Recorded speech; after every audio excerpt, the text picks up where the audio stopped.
Hogwarts, forbidden son of the Black and White Lord. This video is purely for entertainment and does not infringe on copyrights or laws. The rights to the novel and image belong to the original author. We do not claim ownership. Don't like waiting and want to listen to this fanfic in full now? Subscribe to our Patreon, where you'll find the best fanfics. Chapter 476 Patronus. Arrest them. Arrest them all. Go and contact all the wizards who can solve this matter. The French Minister of Magic waved his arms angrily, as if he had fallen into madness. He shouted loudly at the aura beside him, "Secret, the law must not be broken in France. I remember Newt Scamander can solve this matter. Find him quickly. Do it again like 17 years ago." He didn't care at all whether the auras around him could understand him, and he didn't care whether his plan was feasible. He just yelled like no one else was around. Fortunately, the tourists around him had basically evacuated, and only Grindelwald and Dumbledore could listen to his gibberish. "Even if we arrest all the muggles in Paris, we must erase all their memories." He danced. The gentleman who was handsome a few minutes ago seemed to have turned into a lunatic picking up garbage in the bridge hole. Go to the British Ministry of Magic. Go to Grindelwald. Go to everyone who can help us. What an idiot. Grindelwald frowned with disgust on his face. He raised his arm and stared at his dominant hand holding the wand. This hand had shaken hands with the French Minister of Magic a few months ago. Palm. Even as the minister's behavior became more intense, the tip of his nose wrinkled, and he wanted to wash his hands again right away. "Lord Grindelwald, we are late." Zweig walked behind Grindelwald, bowed his head respectfully, and among the crowd peeping here from a distance, the witch from Alvermorny stared at Zweig's generous back, still unable to believe that this woman who showed mercy, the famous fellow school wizard, really threw himself under Grindelwald's command, and Zweig took off his hood and waited for Grindelwald's response. "You are not late," Grindelwald said, shaking his head. "No, it is still a little late. You missed the most interesting scene. We saw you and Dumbledore teaming up to break the barrier." Barry stood behind Grindelwald on crutches and said with a smile, "Nelson's life is not in danger, but he may have a longer memory in the future. Guardian God didn't use it like that. His will is pure," Zweig said, turning around, "and his Patronus is the toughest I've ever seen. I didn't join forces with Albus to break the barrier, Barry." Grindelwald laughed and looked at Dumbledore. "He will be angry if you say that." Barry looked in Dumbledore's direction and saw him standing alone surrounded by the auras, with a calm expression on his face, not knowing what he was thinking. "He doesn't seem to be hurt at all, okay, Barry?" Zweig poked him. "Don't worry about it. Are you Barry? Barry Dippet?" Dumbledore suddenly raised his head and looked at Barry across the crowd. Seeing this from Dumbledore, Barry, who seemed to be fearless, also trembled, regardless of whether Dumbledore said the surname he had been resisting, and responded stiffly, "Yes, what's the matter?" "Nelson has something for you." Dumbledore said something completely irrelevant to the situation at the scene. He straightened up and walked towards the street. The auras surrounding him maintained a circulation in circle and moved with him. It seemed that Dumbledore had a funny halo on him. He sighed, shook his head, looked in the direction of the Minister of Magic of France, and said seriously, "If you want to do something, then do it. Making excuses like this, won't you be disappointed in yourself?" But the minister didn't hear what he said at all, and just arranged for auras and other wizards to capture those who escaped from the projection hall in a haphazard manner. It seemed that in his eyes, the city above Paris was really a piece of unique shape, naturally formed clouds. Dumbledore's words seemed to be speaking to himself. He walked straight to Grindelwald, past Grindelwald under the gaze of the crowd, and walked towards the ruins of the collapsed main venue of the Muggle Expo. Go to the doorframe standing silently, to the only audience left, gold. He raised his arms and stood there alone, exactly like the doorframe in front of him. Grindelwald smiled, and Dumbledore had already made his attitude clear. He saw the wizards fleeing with the muggles, the meaningless actions of the French Ministry of Magic, the ambiguous attitude of the people, and the thoroughness of the barrier. The situation of collapse and unness is no longer intended to intervene in the current affairs. Stop them. Zweig turned around and ordered the Black Saints. The audience of the speech needs to be quiet. The black phalanx formed by the saints spread out slowly, surrounded the wizards of the Ministry of Magic, and did not attack them, but hindered all actions. The giants of the world are walking along the border, meticulously destroying all the walls that separate the two worlds. Bring it on. Grindelwald stretched out his hand, and the black veil above his head fell down, swinging, as if standing on the border doorframe with Nelson. The black curtain merged into one, the black veil fell into his hands, and he used it like petting a pet. Fingers lightly slid across the black gauze, and murmured, "You can stretch again." As soon as the words fell, the Voldemort on the top of the head trembled excitedly. The scene of the black veil twisting all over the sky made the hearts of those who saw it tense. Then, the black veil suddenly swelled, and after many years, it stretched out to cover the sky-huge body. Muggles in Paris, you must have seen this scene. Grindelwald cleared his throat, and said in a loud voice, "I believe this is definitely not what you want to see. After all, the magic power of the rain 17 years ago is to forget the memory you least want to recall. It seems that magic is very important to you. As far as poor heads are concerned, it is still a bit too advanced, even difficult to understand, and even breeds fear." His voice was not too loud, but it could not only be heard in the ears of the wizards in the hiding place, but also echoed throughout Paris. The Voldemort, which was so huge that it was difficult to cover it all with eyes, waved its body like a piece of ground lying on the ground. Like a cloud, it made a mess of the sky that was originally mixed with sunshine, rainstorm, lightning and thunder. After getting rid of the shackles of the hidden barrier, it stretched its body only, and its tentacles like black veil continued to extend outward. Just like 17 years ago, Blackjaw hung over the sky of Paris. He traveled through the pure white city and spread out from the fog, as if pouring floods into the labyrinth, where the bull-headed Minotaur was imprisoned, and mercury poured down the ground, generally flowing outward smoothly. Most wizards who see it have difficulty imagining that this is a living creature, and it is even more difficult to connect it with the Voldemort in the illustration.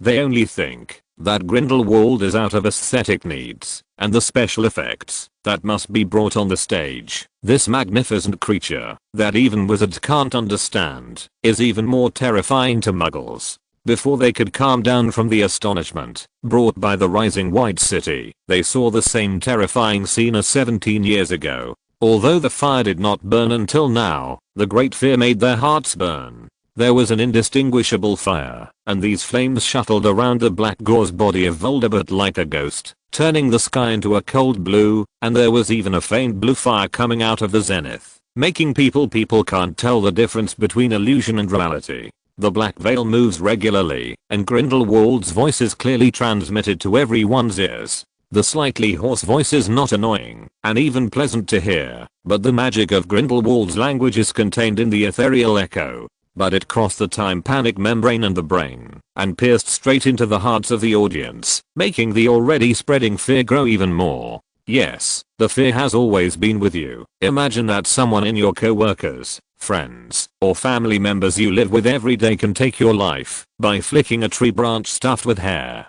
But it's not the scariest thing. The scariest thing is that they don't take your life lightly for some reason, but they have the highest privilege when it comes to taking everything from you but your life. Grindelwald's laughing voice echoed over the city of Paris, and this smile spread into the ears of Muggles, and it became as harsh as irony, as if the army was teaching their captives, and the Ronchers were training their children. Livestock, but Grindelwald doesn't care about the feelings of the mediocre. For him, Muggles, who are difficult to access even magic, are even more mediocre among the mediocre. Of course, you can be afraid. Just as the strong have the privilege of dominating the weak also enjoy the privilege of fear. Fear is the privilege of the weak. The Muggles wanted to refute, but they lost all confidence in this world-ending scene. Even the strong ships and guns and elite soldiers and generals who deliberately parked around Paris in order to maintain the World Expo were under the pressure of magic. I lost my courage, and the weapons that people lacked were reduced to a pile of useless scrap iron. Grindelwald closed his eyes and opened his arms. From the beginning to the present, no bullet was shot at him. He couldn't help laughing out loud. The laughter was full of disdain, which was disdain for himself. I even worried that your Steel Army, under the control of mediocre people, might pose a threat to the elites who master magic. Now that I think about it, I was really wrong, Grindelwald said coldly, maybe out of pity, Keeping you in the dark is the most suitable choice for those in power. The Muggles should have fainted from the intense fear, but the fresh spirit in the air forced them to widen their eyes, and it was difficult to escape in the darkness. They got the right to speak directly to Grindelwald, the Dark Lord, and even under the effect of the potion, their active thinking made them instantly understand that they were listening to a villain's monologue. Have mercy on them, have mercy on them, have mercy on them. When the French Minister of Magic heard his words, there was an uncontrollable joy on his face. He prayed silently, hoping that Grindelwald would really keep everyone in the dark as he said. He didn't notice the pilgrimage-like silence of the saints around him, nor the helplessness of the wizards of the Ministry of Magic who had to be silent because of their power. He didn't control his volume, adding a bit of noise to the original pure speech. Grindelwald did not respond, but some saints had already stunned him from behind and slowly dragged him away. Their hearts had already emerged in the world Grindelwald promised, and they tore up the previous prohibition at will, expressing their gratitude to the brave those who interfere with their faith attack without mercy. Of course, how can a person with such evil deeds like me have compassion? Grindelwald added a trace of anger throughout his life in his tone. You, living on fertile land, hold wizards once. What can the resources transferred this time bring? Technology developed for pleasure and conquest, endless greed and abilities that do not match this greed. We have tolerated you for too many years. This world and time I have tolerated you for too many years, but we only waited until the endlessly expanding moths. I understand a truth. Everything about a stupid person can only play its own value under the control of true knowledge, otherwise it is just a meaningless mess mud. Paris was silent.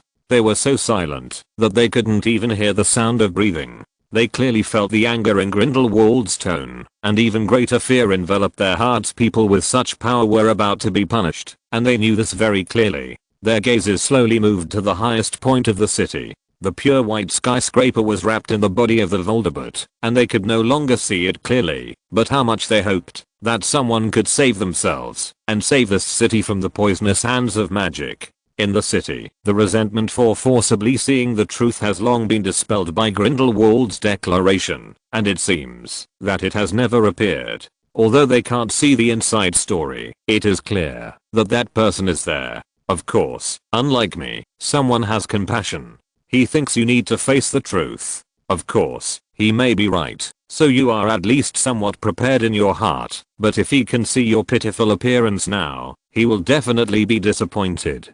Terrible, Grindelwald sneered. Someone wants to be your patron saint, but even if you really have the protection of a god, how can you wake up a group of cowards? Grindelwald suddenly turned up the volume, and his passionate tone made the city tremble. Why don't you dare to shoot the bullets you used to conquer? Kneel down with peace of mind, for the greater good. He really has no good intentions. He is using you. Nah. After you send the truth, he will send a crueler fate. Tom narrowed his eyes, looked in the direction of the hiding place through the black veil, and shook his head. Holding Nelson, who was in a coma, he cursed helplessly. I never thought that someone would be as crazy as you. No matter what, do you think this is playing a game of house? Squeeze yourself like this. After death can you say hey, let's have another shot? Tom gritted his teeth. In order not to let Nelson's efforts go to waste under Grindelwald's intervention, he raised his wand and stood up. Boom. Grindelwald's words were interrupted at the climax, and a red beam of light flew across in front of him. He turned his head in surprise. In the ruins, the boy raised his trembling arm. The mist spell was shot from his forearm. He passed through the black door, passed through the black tower, and past Grindelwald, along a straight line toward Nelson, just along the light path that the sunlight he asked for when he was decorating the black tower passed. But this sunlight did not come from the top of the head, but from the ground. Dumbledore looked at the boy in front of him. The astonishment on his face was the strongest since he arrived in Paris. It was such a young and ignorant child who dared to interrupt Grindelwald. If you pray that someone will be your patron saint, that's a big mistake. Tom retrieved a chair from Nelson's pocket, placed him on it, and turned to meet Grindelwald's gaze through the passageway, pierced by the deflected spell. Chapter 477.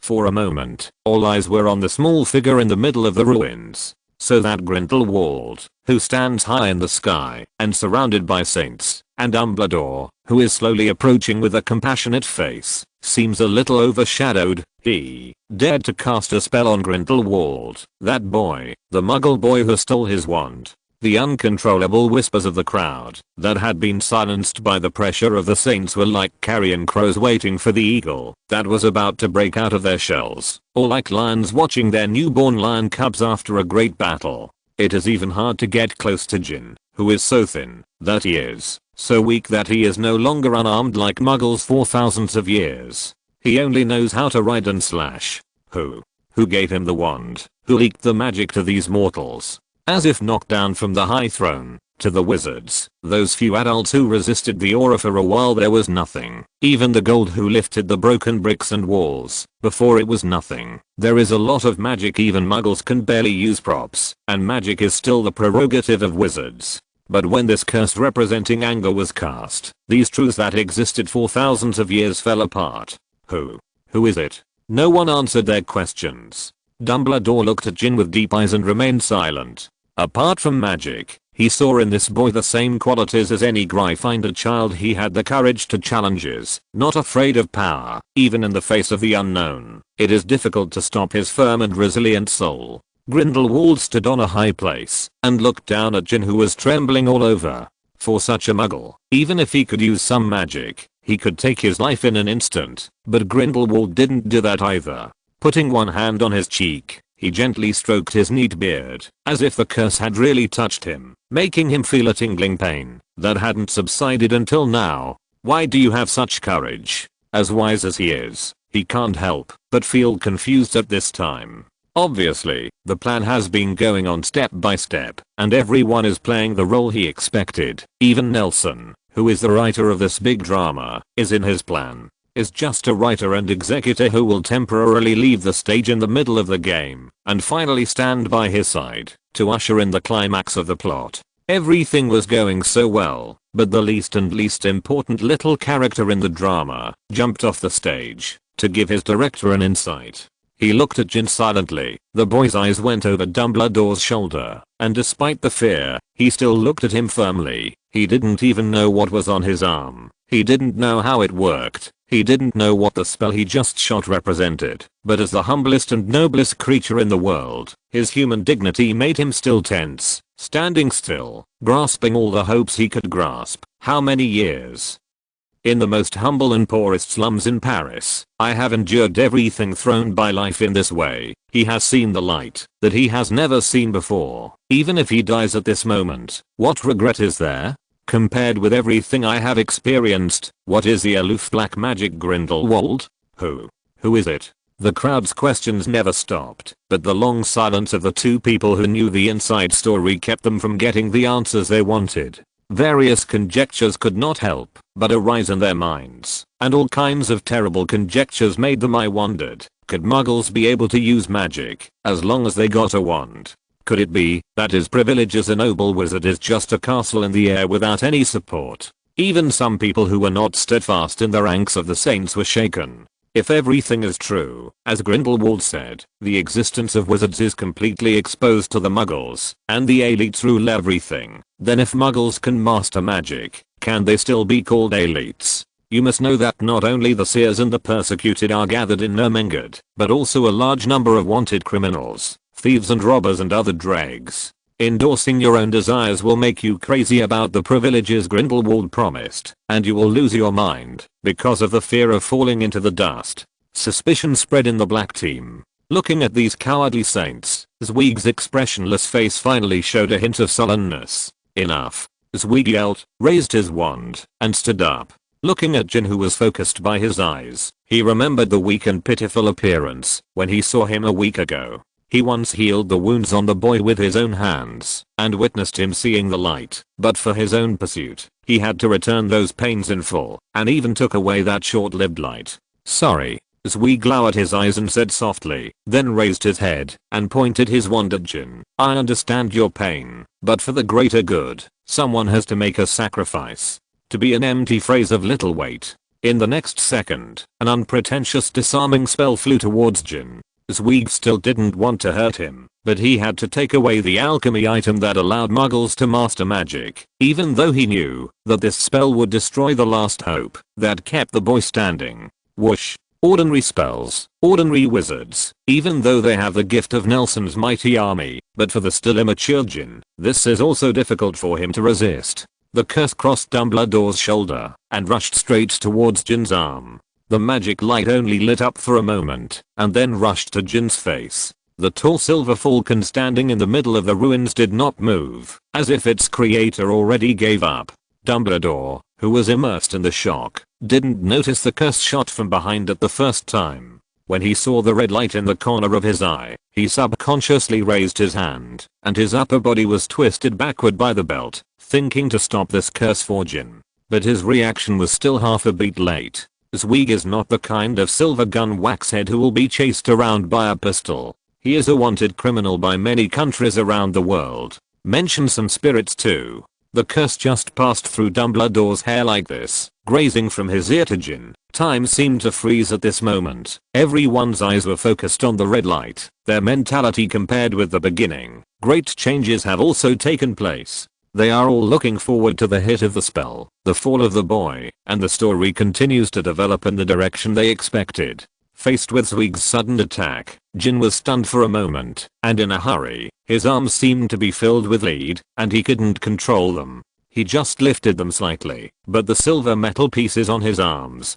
didn't respond at all. At the same time, Joseph, who appeared on the edge of the ruins, just saw the moment when the curse was about to hit. His eyes widened. Is the script going to be tampered with like this? His body instinctively leaned forward, and for a moment, he even forgot that he was a wizard and only wanted to use his flesh and blood to protect the person Nelson had chosen. Joseph's arms were waving. His body fell to the ground due to loss of balance, and the projector and film in his arms also slipped from his arms, hitting the ground one step faster than him. This curse, which was not even a threat to many people present, just fell on Jin's arm, and the silver shell was blown to pieces, revealing the intricate structure and stable running runes inside. The body also fell backwards with the impact of the curse explosion. Dumbledore's pupils dilated, and the flames that had finally ignited were about to be extinguished. Could it be that his ideals many years ago will be realized in this way that he does not want to see? Question mark? Joseph raised his hand in despair, and the penguins who appeared immediately behind him were also upset. Bang! The silver shell quickly collapsed along the edge of the splicing, and clusters of brilliant fireworks erupted on Jin's arm. The rotating gears fell one after another, and the magic words that were originally running due to the connection were also broken. The center lost its brilliance, and the densely packed parts bounced out, sprinkling a golden rain of light around it. Dumbledore turned his head abruptly, his dilated pupils constricted suddenly. Even at this moment, Jin's eyes were still fixed on Grindelwald, even though he was in a critical situation, where the ants were facing the dragon. This man who never the boy struggling to grow in the quagmire still did not give up. Compared with such a spirit, what is the worth of a small piece of silver? Aren't the stirring of the mind a powerful magic? His hope is not the little device that Nelson gave him at all, but the world that Nelson let him see. People who can get out of despair. Their prayers are never dedicated to the gods, but to themselves. As if he heard his prayer, the golden light rain surrounding him suddenly solidified and gathered towards him again in a way that was completely contrary to common sense in the buzzing and loud noise in the air. Time was unexpectedly at this moment. A moment really froze. With gold as the center, in a small space, time becomes slow, and the noisy sound of clockwork can be heard endlessly, as if someone is fiddled with the pointer of time. Joseph is not included in it, but the projector that fell out of his hand and the film that fell. The speed has become extremely slow. A passive fog surrounded his back, and a hand with strong bones stretched out from the fog put it on the back of the boy's waist, and with a light support, Jin's body that was about to fall stood firmly. This hand continued to stretch out. The pure black cuff was embroidered with golden silk patterns, and the runes were connected together, as if narrating a grand epic, followed by a slender arm with edges and corners coming out of the mist with distinct shoulders and a dark robe. Tom's pale face reappeared in front of everyone in the dissipating fog. They thought of the figure of this young man confronting Dumbledore and fighting to the death, and of him carrying Nelson on his back. slowly stepping out of the crowd. He was expressionless, just put his hands on Jin's shoulders and stepped on the rubble with his leather shoes. The crisp sound seemed to knock on everyone's heart. Our work is not done yet. Tom raised his head, raised his chin at Grindelwald, who was standing tall and under the watchful eyes of everyone, with his own strength, to the world's most powerful dark wizard, and his force is provocative. Until the last punctuation mark of the story is written, no one can defeat him. Careerist, put your claws away. Grindelwald took his hands away from his cheeks, shook his sleeves, and a stern smile appeared on the corner of his mouth. The saints were angry at Tom's offense, but none of them dared to move without Grindelwald's approval. But at this moment, there was no Dark Lord in Tom's eyes at all. His eyes quickly moved away from Grindelwald's face and fell on the face of the boy, who was so weak that he disgusted him. With a change of expression, he sighed softly. Do you know what it's called, Jin? Tom asked softly. He felt the weight of Jin's whole body on his body, knowing that the boy's frail body and even the magic power Nelson left in the alchemy tool had been taken out by the time turner. Empty. Knowing that the boy was speechless, he replied without a moment's pause. It's called a missionary. The magic inspired by the missionary is still exerting its power. Time, the authority over everyone, molds reality into the shape you want, like plasticine. The red light shines from Jin's arm again. Slowly the ground is stripped away, and it recedes along the light path when it came. Tom took King's arm and raised his hand to the spell, frozen in the air. Open your hand, he whispered in King's ear. Do you know what it's teaching? Jin, who recovered a little physical strength, shook his head and opened his palms. The missionary, who had been drained of magic power, did not respond at all. This may be the last time. No one walks on crutches forever. Everyone has their own beliefs. Kim, as a human being, if you want to live upright under the sun, you must believe in yourself. The wand slipped from the sleeve into Tom's hand.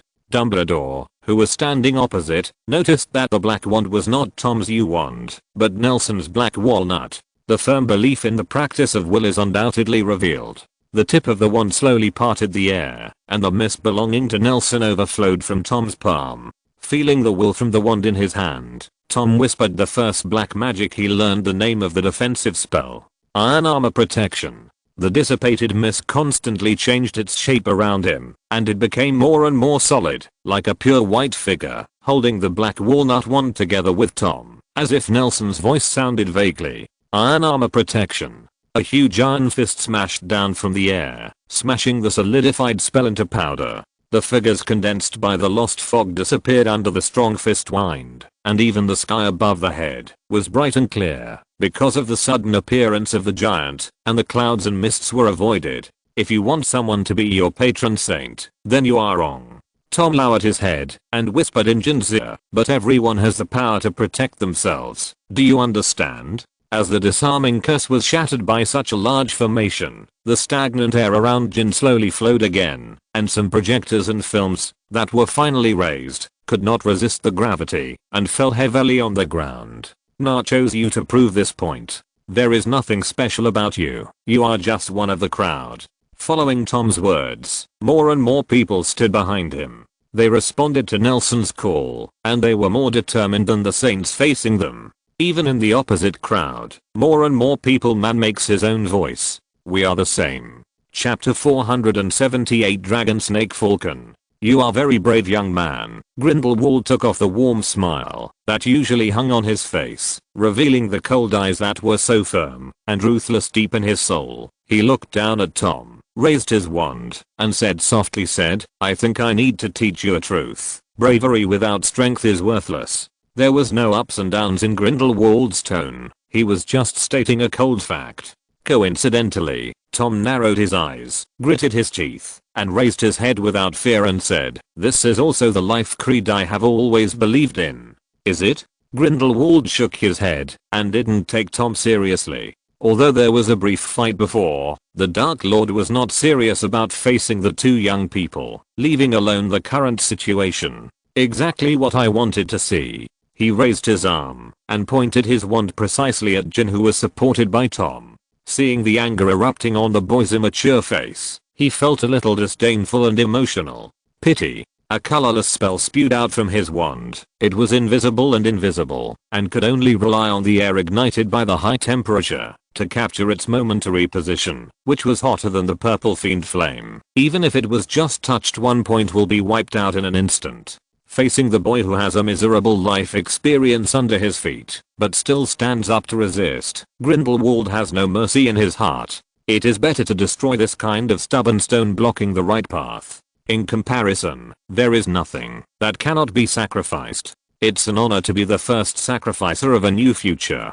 His lofty attitude made Tom feel instinctively nauseated, and Grindelwald even regarded death as a gift to Jin. If there is a next life, be a wizard bar. The invisible flame is like a roaring dragon. The heat of the curse not only did not make the people around feel warm, but greedily plundered all the heat that could be plundered around, making the people present feel a chill like falling into an ice cave. They seemed to be stared at by a pair of chilling eyes, and the scythe of death was waving above their heads, ready to remove the head already in the bag at any time. The air that has been deprived of temperature condenses into a ring-shaped water mist around the flames, like the dark clouds that a dragon flies into the sky, and there is a faint tendency of a violent storm. This kind of spell has rarely been seen in these years. Tommy, open your eyes, and sure enough, as Nelson said, Grindelwald left a Horcrux of Hayerbo, and even squeezed out a lot of powerful spells from ancient times. The flame passed through the iron fist in front of Jin without hindrance, and the molten iron emitted amazing heat, dripping on the ground, leaving a layer of charred coating on the remains of masonry. Even the killing intent emanating from this curse can bring such great fear. It is hard for people to imagine what kind of nightmare Jin will experience when he is locked in front of the flame. No one doubts Grindelwald's determination to kill him. The magic spell is completely different from Grindelwald's frolicking with his disciples. Maybe Grindelwald has been dormant for too long, or maybe his Ermengarde has been busy doing some serious business these years. The Dark Lord's deadly oppression, and now, Grindelwald is helping them recall that fear. Jin's pupils have dilated and slackened. Even if the curse has not hit him, bits and pieces of his short life have already appeared in his pupils, and the passing clouds resurfaced like a revolving lantern. His vision was filled with that invisible flame. The soul walks slowly towards the god of death who is waiting for the arrival. Perhaps, as Grindelwald said, becoming a wizard in the next life would be a good choice. Jin's eyes flickered, and in the next second, the flame that crushed his consciousness was blocked by black. Tom's clothes fluttered, and he strode forward, standing firmly in front of Jin, blocking him from the flame. Picking up Nelson's wand, the dark robe danced wildly under the vigorous magic power. Tom, who is proficient in black magic, can only feel the power of the flames like a bystander. He can smell the breath of death, which is not like once attacking, is more like an order. This spell is enough to take the life of any strong man. His pupils were instantly covered in blood-colored scarlet, and a strong sense of death welled up from his body, as if a murderous demon had released the vengeful spirit attached to his body. He no longer cared about hiding his black magic. Faced with such an almost certain death situation, the aura of black magic instantly roared violently on his body. He held up Nelson's wand. A black beam of light tore through the clouds and slammed into his hand holding the wand. Except for the wand, Nelson handed over everything to him, including the eyes high above the clouds overlooking all beings. Die. Grindelwald gave an order to Jin's life as it should be. Dead. Tom's expression became a little distorted due to wild laughter. Under the influence of black magic, he couldn't even control his desire to destroy and destroy. On the dragon, he roared loudly, "Have you ever seen death?" As if the blood vessels were broken by too much roaring, Yubby's blood vessels protruded slowly on the neck, which was a little pale against the black collar, dazzling like the green ooze born on the white jade of the companion, and the magic power of the curse flowed from the tip of the staff. Gushing out, he must use his most powerful magic power. To resist this attack defense is futile, and only by using the most powerful spear to confront the enemy's needle point can he win a chance for the boy behind him. It was too late to say it, and then it was too late. A giant black snake spewed out from the tip of the staff and slammed into the fire directly in front of it. The metal-like scales were more real than real snake scales, shining with a deadly deep black light, as if able to absorb all the surrounding light, dimming the sky around the ruins, green venom flowing in the lines of the scales. Grindelwald showed a moment of surprise, looking straight at Tom. He can feel the power contained in Tom's counterattack, which is even a brother with his own flame, from the most evil dark wizard in history. Help.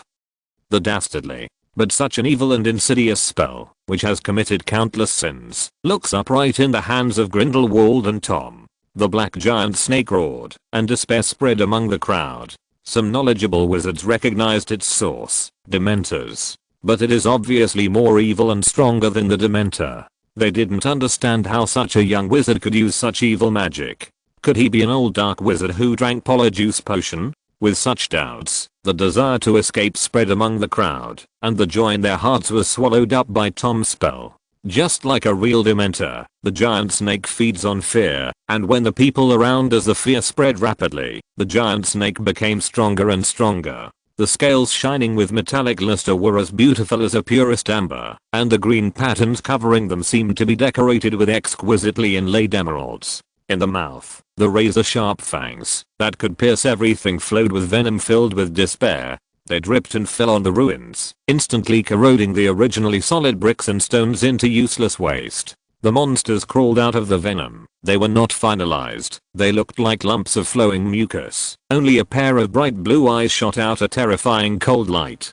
Tom almost used all the powerful spells he could think of on his spirit words, and the giant snake crushed the flame cloud surrounding the flames in an instant, wrapping his strong body around the on top of the prey. Not only did he not choose to defend, but he chose to attack one step faster than Grindelwald. The giant snake's scales slid slowly over the invisible flames, making a tooth-piercing rubbing sound. The strong scales melted instantly under the high temperature, revealing the black mist rolling inside the black snake's body. Melting the black liquid dripped on the ruins, and twisted figures crawled out of it one after another. They jumped onto the giant snake in a posture beyond human imagination, gnawing at the bodies of the flames. Even though they would be melted the moment they leaped onto the flames, tireless figures still climbed out of the dripping magic power. In the forest of Albania, Tom did not choose to let Daggoo go, but he chose to destroy this entangled wizard in a more extreme way. Just as Nelson got everything in Hellbow, he got Daggoo.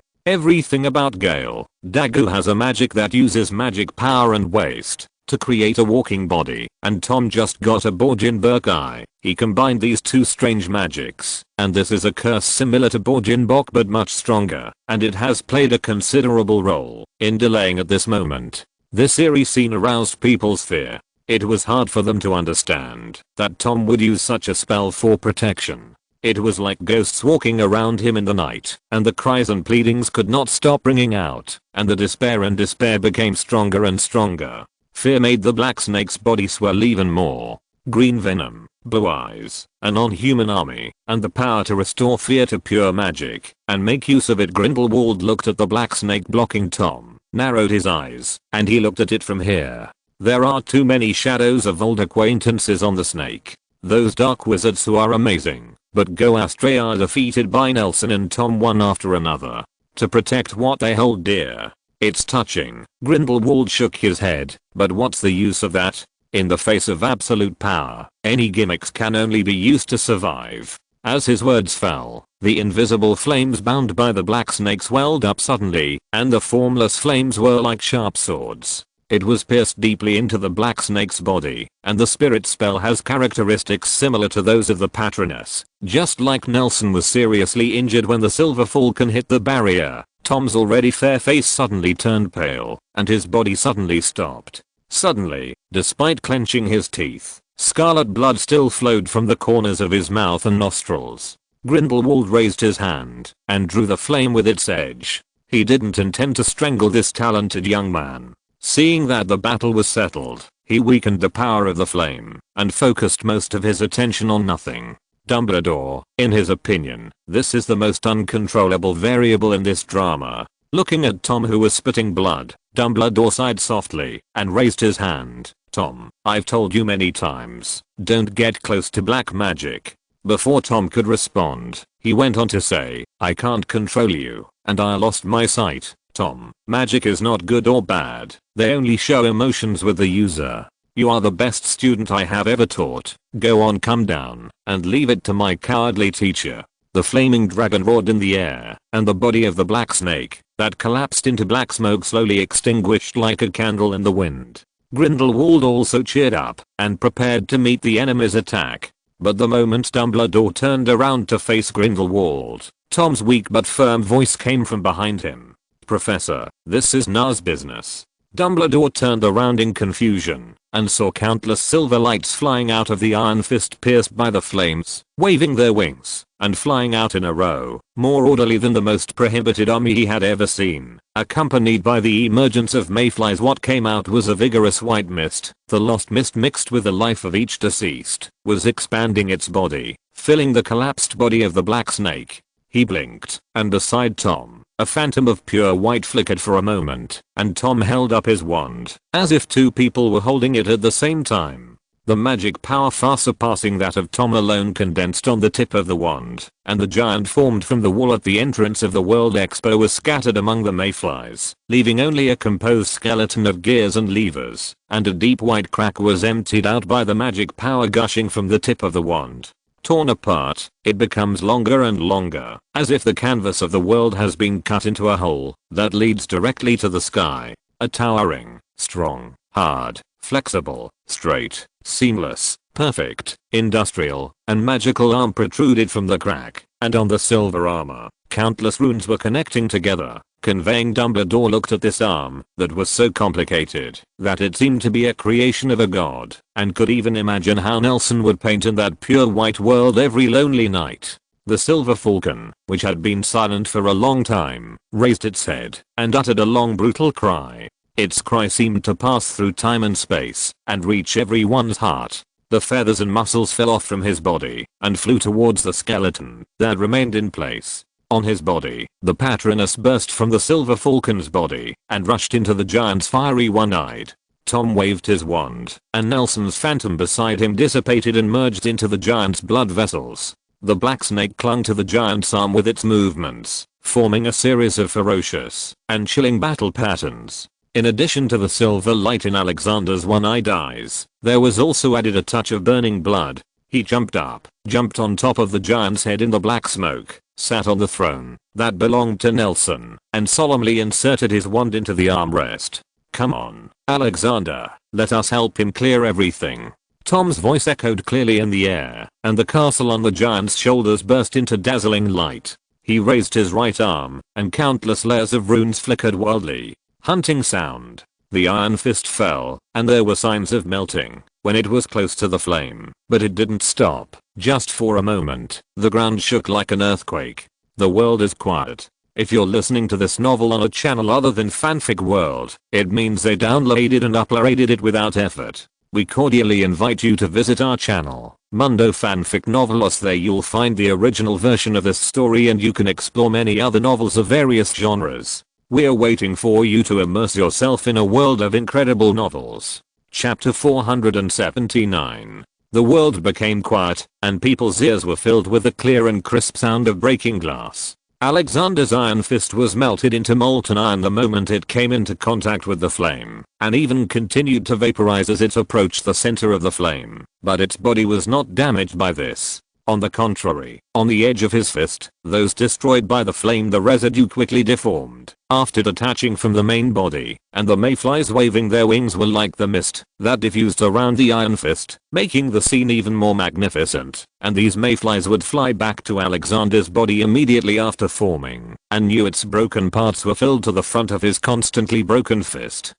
And it even formed a stalemate with the flames that could burn everything in an instant. What kind of transfiguration is this? Among the onlookers, some wizards who were also proficient in this art widened their eyes and sighed. It's really crazy. Wizards with strong mana can see how these mayflies transform. Each of them is engraved with runes representing restoration. This is not difficult to do. The difficult thing is how to create countless mayflies so that they can coherently forming Alexander's body. These people are really hard to imagine. Even if a wizard never eats or sleeps, keeps energetic all the time, it is difficult to create so many complicated devices in his life, which is why they think Alexander is crazy. Especially Dumbledore, who was close at hand, had a panoramic view of the confrontation between Iron Fist and fire, and he had to marvel at Nelson's hard work and talent. After a little thought, he knew almost all types of magic like the back of his hand.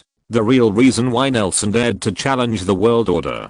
Is this the source of your confidence? No wonder you can give magic to muggles. Your magic doesn't need the maintenance of a wizard. Even if it is lost, it can be regenerated. His gaze could even break through the fog and directly hit the truth, even vaguely guessing. When he arrived at the magic factory that Nelson hid underground in Auschwitz and was working day and night, he raised his head, and it was already difficult to see Tom from under Alexander. I thought you would show up to rescue this boy, Tom. Since if you choose to confront Gellert head on, then I can see your determination. Most people only saw the unpretentious crushing of iron fists, but did not see the magical confrontation between the flashes and fires at the battle, the evil dragon condensed by invisible flames and the double attack of Tom and Nelson, Snake, and Falcon, Alexander, and Mayfly. Underneath is still tenacious, even showing an indelible posture, but the fist edge that can be regenerated in an instant does not stagnate because of this. The space of a raging fire is compressed little by little, and even stops beating. At the moment, when the fist and the flame were in a stalemate, the black lines around Alexander's forearm broke free, and the giant snake that was almost crushed, stood proudly in the world again. Tom sitting on top of Alexander's head pulled out Nelson's wand, stood up, and the fine parts covered the body of the wand, and the sharp frame slowly took shape. When he raised the wand to his chest, it was already the sharp pointer sword. The gears were spinning crazily on the gauntlet, and Tom's expression was indifferent. He persisted in the impact of several kinds of black magic on the user. Mere black magic is not worth mentioning to a person who bears the fate of a demon king. He holds the sword in his right hand, and the wand appears in his left hand. It is still Nelson's favorite appearance, but unlike Nelson's free and easy image of a ranger, Tom is more like a murderer suppressing his killing intent. He raised his sword, originally wanting to use the sword flower that Nelson often practiced, but he quickly dismissed the idea and shook his head. I'm so crazy, how can I hold a sword? After laughing at himself, Tom slashed down the sharp sword vigorously. At the same time, the wand was raised high and pointed at Grindelwald, like a poisonous snake ready to go. If the sword and hair are erased from the picture, this action of raising the wand is not related to the future. The height of Voldemort was the same as that of Voldemort. With the sound of the sword splitting the air, Tom released Alexander's imprisonment, and the furnace in his chest burst out with a strong light, dyeing the sky above the hiding place in white. The black snake stripped from Alexander's arm opened its jaws wide and bit the flame dragon's neck without any loss, almost severing its neck. On the arm of the giant fighting alongside it, numerous hidden air holes opened and scorching steam gushed out. Alexander mobilized the magic power of his whole body, and gorgeous runes formed a ring and emerged on his arm, and the strength and speed of his fists were even stronger. In the next second, the front of the fist had already touched the ground, and the turbulent shock wave knocked down all the people who approached here, and the buildings within the affected area, except for a few, collapsed into ruins that were no different from those under their feet. The strong air pressure left the beeping in the ears of the onlookers, as well as the endless crisp sound like broken glass, but they understood that this was not the scream of the giant's fist collapsing, but the death knell of the invisible flame being destroyed. The crowd looked at each other, under their witness. Grindelwald, lost. Maybe Tom was just blocking a curse with all his strength, but all this is no longer important.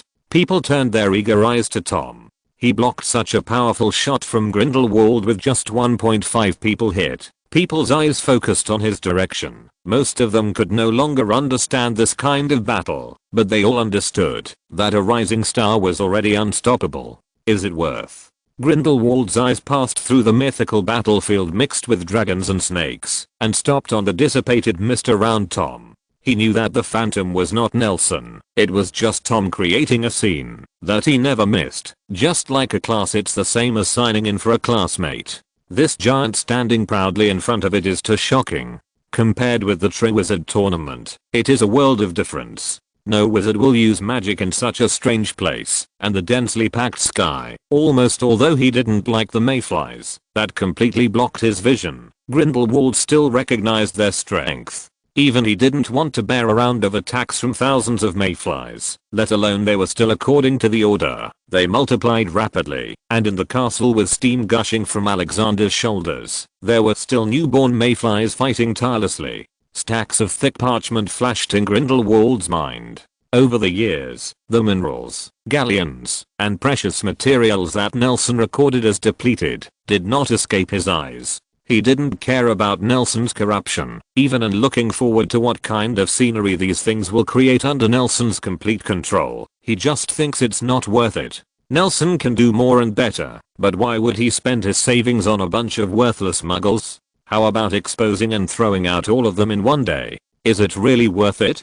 Grindelwald moved his gaze upwards and asked again. When he passed Alexander's one-eyed eye, he seemed to feel the gaze of a real soul. The complex and ignorant emotions were presented with powerful magic power under the huge size of the giant. He understood Nelson, knowing that he would never touch spells like Horcruxes, let alone play with other people's souls. Then the active and powerful soul in the furnace on Alexander's chest could only be created by Nelson himself. Grindelwald shook his head. He still doesn't fully understand this current disciple. For thousands of years, no wizard has ever heard of such a great power to create souls. In Paris, only black and white are left in the rolling Voldemorts, and if you's lost fog, and even people's bodies lose their color, so if they are framed into the viewfinder frame of the camera, and a picture can only be taken in a dark room under the background of the old photos developed by the collapse of the fire, everyone's face shows their black or white side. This is a black and white world. Grindelwald's eyes continued to look upwards, narrowed slightly by the strong light from the pointer's throne, and soon condensed on Tom's silhouette in the light. On that young pale cheek was firmer than a mountain. The blood on the corner of the mouth is like a flower blooming in the fertile field. This flower seems to dye this black and white world with new colors. Sitting on top of the giant's head, Tom's vision became even with Grindelwald. He seemed to have heard Grindelwald's question, and licked the blood at the corner of his mouth. The smell of rust made his face look excited and crazy.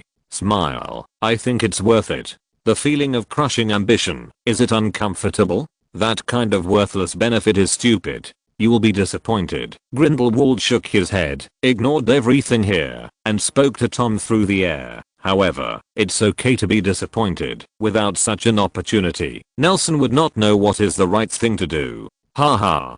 Tom snorted at his speech. He opened his hands and did not make any announcement. Under the instigation of Penguin and his party, the wizard standing behind Alexander rushed to the opposite side in good time, drowning Deng, who was standing in the field almost instantly.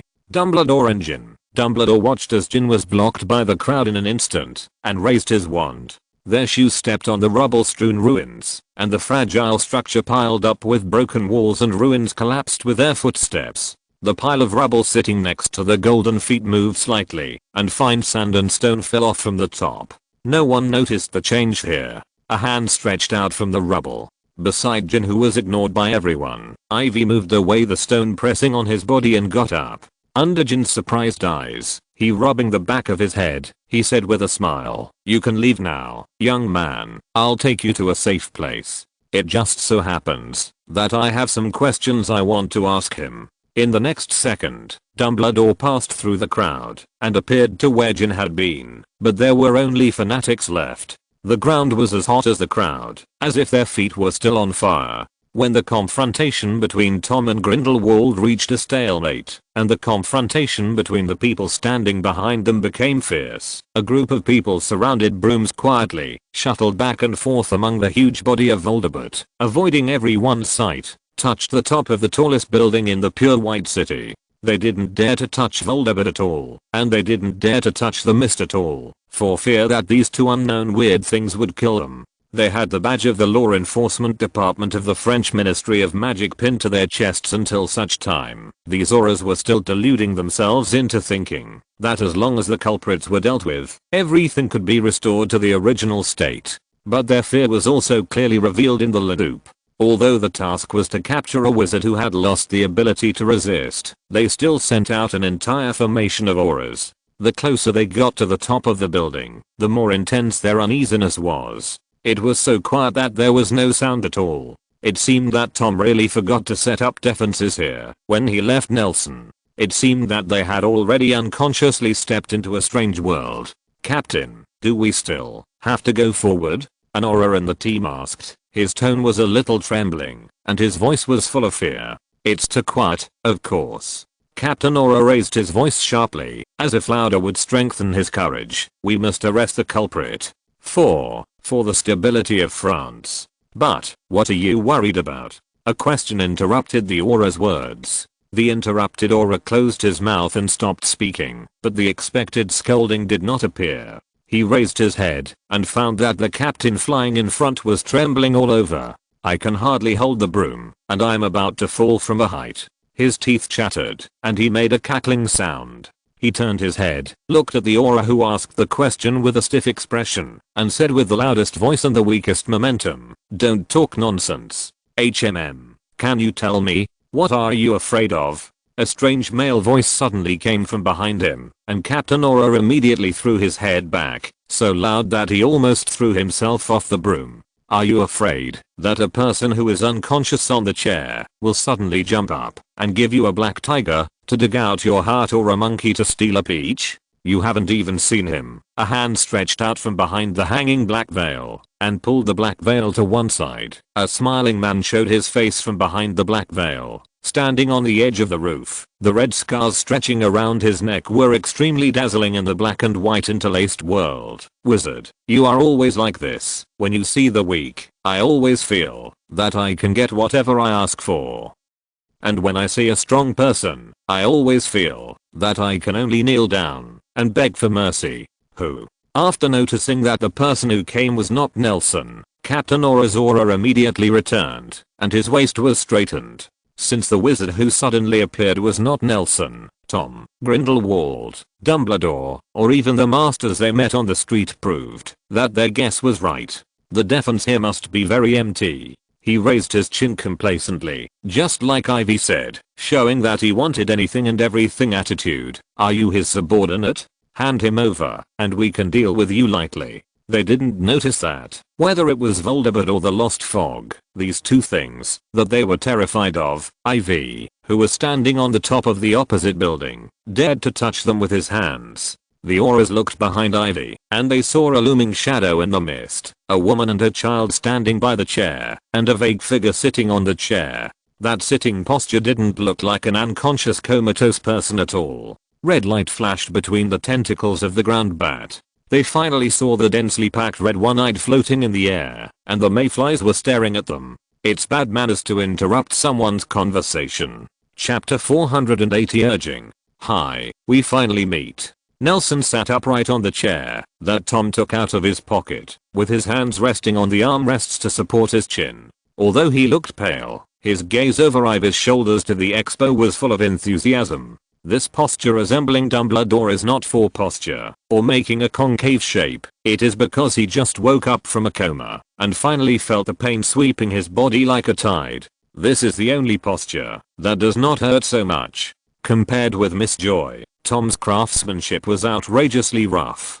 Bigson and other healing potions were all poured into Nelson's mouth, as if they were free of money, no matter whether it was written in the original instructions for external use or internal use. Under the accumulation of excessive drug effects, Nelson could only feel the fiery pain sweeping from the internal organs to the limbs, and stretched into an unbearable itching on his face covered with wounds. Even if he tried to forget the pain, it was useless, because the injured soul could be the big head of pain. He seems to have seen Tom use a vice to open his mouth and pour potion into it with a bucket, complaining while pouring. He can only suppress the pain and observe the battle situation at the expo park. After looking around for a long time, he saw the static crowd in the distance start to rush towards the opposite side, and the pain on his body was relieved a lot.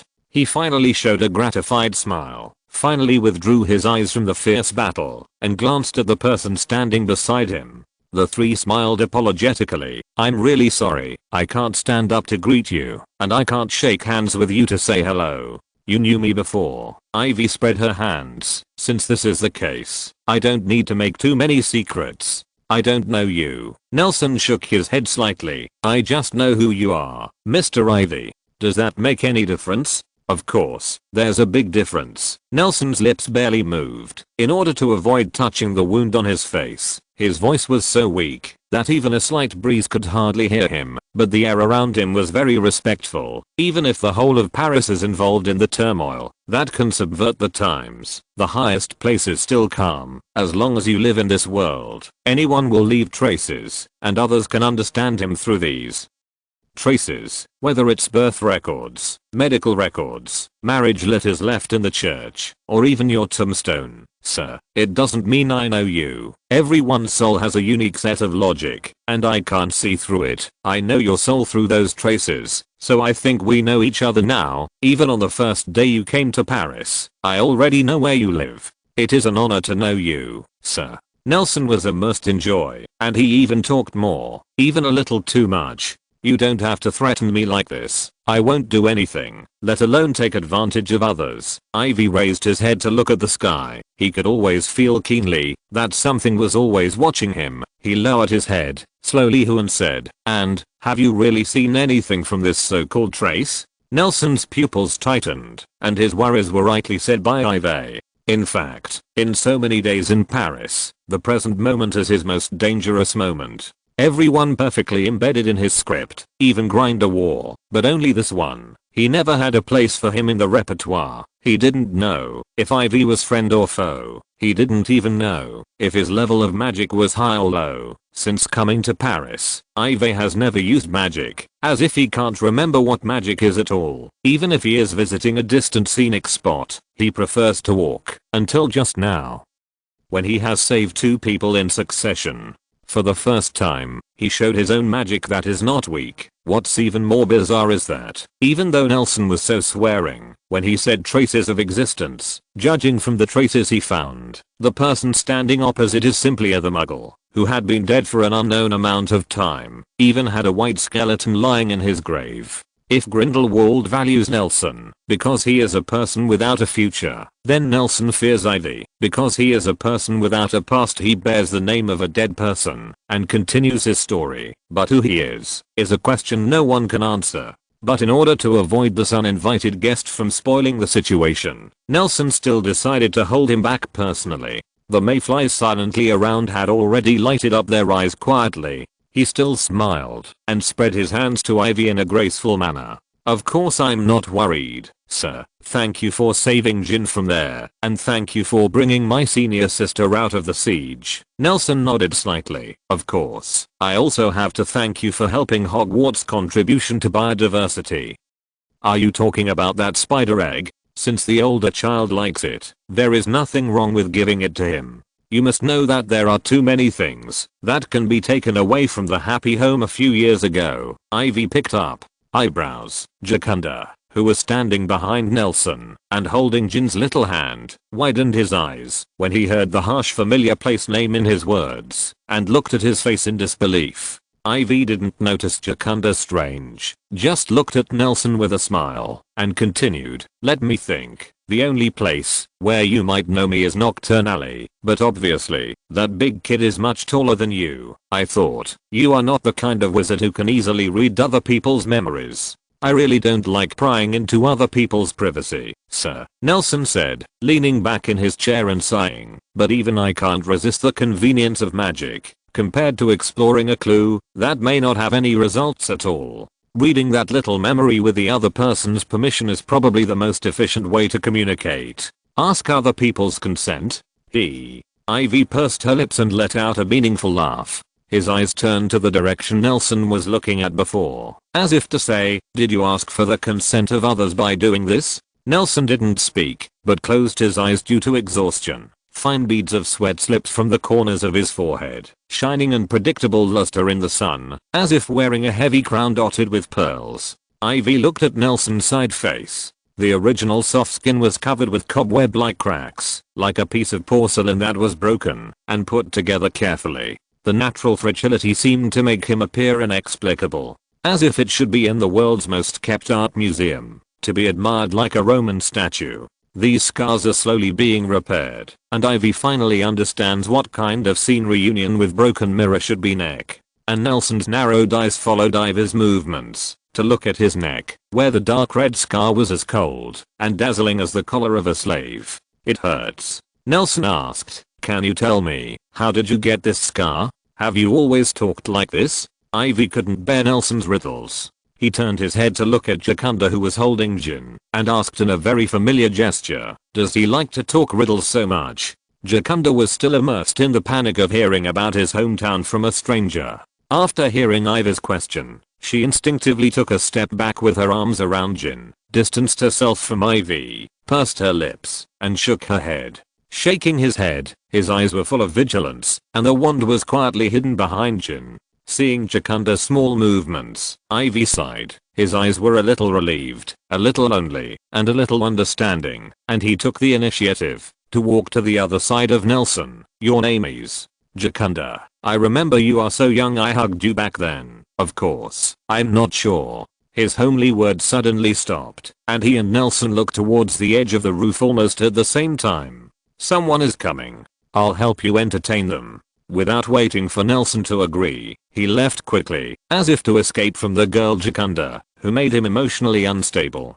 Compared with the worried Jakunda, Nelson saw more. When fluctuating, the magic power unconsciously swaying around his body even deformed the surrounding fog. This is not a reaction that a normal wizard should have. He looked thoughtfully at the back of Ivy, who disappeared behind the black veil. The speculation in my heart about Muggles mastering magic became more firm. If so, it would make sense for him to come to find himself. Your name is Nelson? Jin looked at Nelson timidly and hesitantly approached. Even when facing a dark wizard like Grindelwald, the courage of the ignorant made him not as afraid as he is now. The precious boy understood that all his changes were important. It came from the seriously injured wizard in front of him. His still ignorant experience made him unable to tell whether this was good or bad. He only knew that if there was no Nelson, he and his family might still be oppressed by those villains. He didn't understand what it meant that the high wall separating wizards and muggles had been broken. In fact, most of the people around the collapsed wall were as ignorant as he was. He asked the same thing as when Ivy asked Jakunda just now, but the context was quite different. Yes, Jin, this should be the first time we have met officially. Nice to meet you. Nelson nodded with a smile, stretched out his hand, and wanted to touch the top of the boy's head, but the excessive movement touched the wound on the shoulder, and he couldn't help but groaned. The blood on his face faded away. Don't be so against your will. Be careful to vomit blood and die. Jakunda stood by, wanted to help but couldn't move, and said something even more against her will. She kept telling herself that she couldn't admit her mistakes back then, but the stubbornness accumulated by mistakes has long since disappeared by the cold windy lake. Thank you for your concern, Nelson said with a smile, and finally added in his heart, as long as you don't keep thinking about finding Dad, everything is easy to talk about. One guilty man and another guilty man froze in place, neither speaking until Kim broke the silence on the roof. He summoned up his courage and asked in a low voice, Nelson, can you tell me why you chose me? Oh, I think Tom should have told you. By the way, Tom is the wizard who went to save you. Nelson looked at the boy's eyes that were still clear in the suffering, and he finally had a chance to take a closer look at the eyes that he had been the indifferent eyes. The clean pupils exude the same blue color as his own, reflecting his own face. Jin's life is almost unreservedly presented in these crystal clear eyes. Nelson can't help but feel a little emotional. If without magic, he who lost almost everything in the war might become a stubborn kid like him. He squeezed out a gentle smile like Dumbledore, and his tone became really soft. Then why do you think I chosen you? Because of me. Because of. Jin faltered and couldn't speak, and after a long time of stuttering, he finally managed to say, I don't know. At this time, where does he still have the brave look to dare to challenge Grindelwald? At this moment, Nelson finally got used to the pain, raised his arm, and slapped Jin on the head. He slapped Jin short with uncontrollable force, and almost fell into the fog of confusion. To put it bluntly, you are no different from others, but everyone has their own differences. You have your own beliefs, and you have the chance to become a pioneer, so fate chose you. Nelson pressed his hand on Jin's hair. Regardless of whether Jin can understand or not, he lowered his voice and continued, I'm sorry, Jin. You must be terrified to drag you into an unknown world like this. I can't walk when I see such an opportunity, just like as many people have questioned. While I criticize the wizards for manipulating the world without authorization, why don't I rely on my own stronger power to arbitrarily arrange their fate? If you want to blame me, blame me. Jin broke free from Nelson's hands, pulled himself out of the fog, and stared at Nelson with piercing eyes. He didn't speak, but his eyes showed his attitude. It's bad manners to interrupt someone's conversation. Ivy's scolding sounded on the edge of the roof, followed by a few strong flashes, and the aura speeches that were the background noise fell silent. Jakunda's eyes froze, and he asked in a low voice, "Do you need me to watch him for you?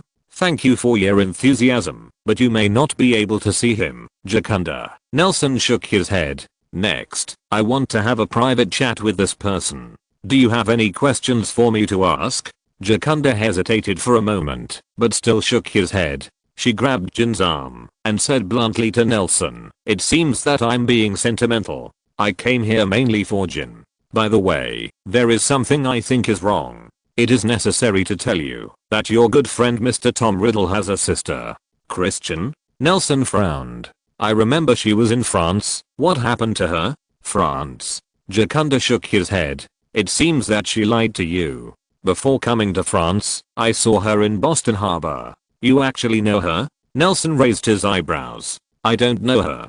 As you said, I just know her. Besides, if it wasn't for the person who came to pick her up, I wouldn't have noticed that yellow-haired girl at all." "The person who came to pick her up?" Nelson frowned. "Is she in contact with any suspicious person again?" "You're right this time," Jakunda sneered. "This suspicious person is my sister who I can't even find. Your beloved charms teacher, Professor Sykes." Looking at Nelson's frozen expression, Jakunda didn't say much. Hearing Ivy's footsteps on the mist getting closer, she clenched Jin's hand and prepared to leave. 1 second before apparition, she spoke again, asked softly, "When are you going to spread out that kind of thing that can make muggles have magic?" Chapter 481 IV Darwin. Has she left? At the moment, when Jakunda disappeared with Jin, as if he was stepping on a spot, Ivy lifted the black veil and walked over from the rooftop. He looked around vigilantly to confirm that there was no sign of Jakunda. After that, he regained that expression of not caring about anything. "What? Are you afraid of her?" Nelson asked curiously. "No, how could it be? I'm just afraid of myself." Ivy shook her head. "I'm afraid that I can't control my desire and kill her here." "Well, she heard the place name and left, and I think we can finally have an honest talk," Nelson said.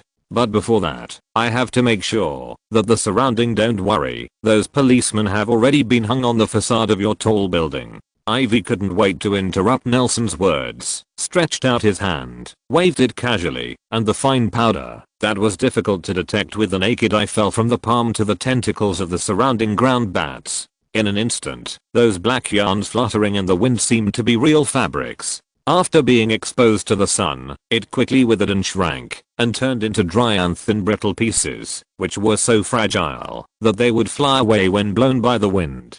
This method of robbing vitality was never seen before. Nelson covered his mouth and nose, carefully observe Ivy's jerky technique, and his powerful strength that is completely inconsistent with his technique.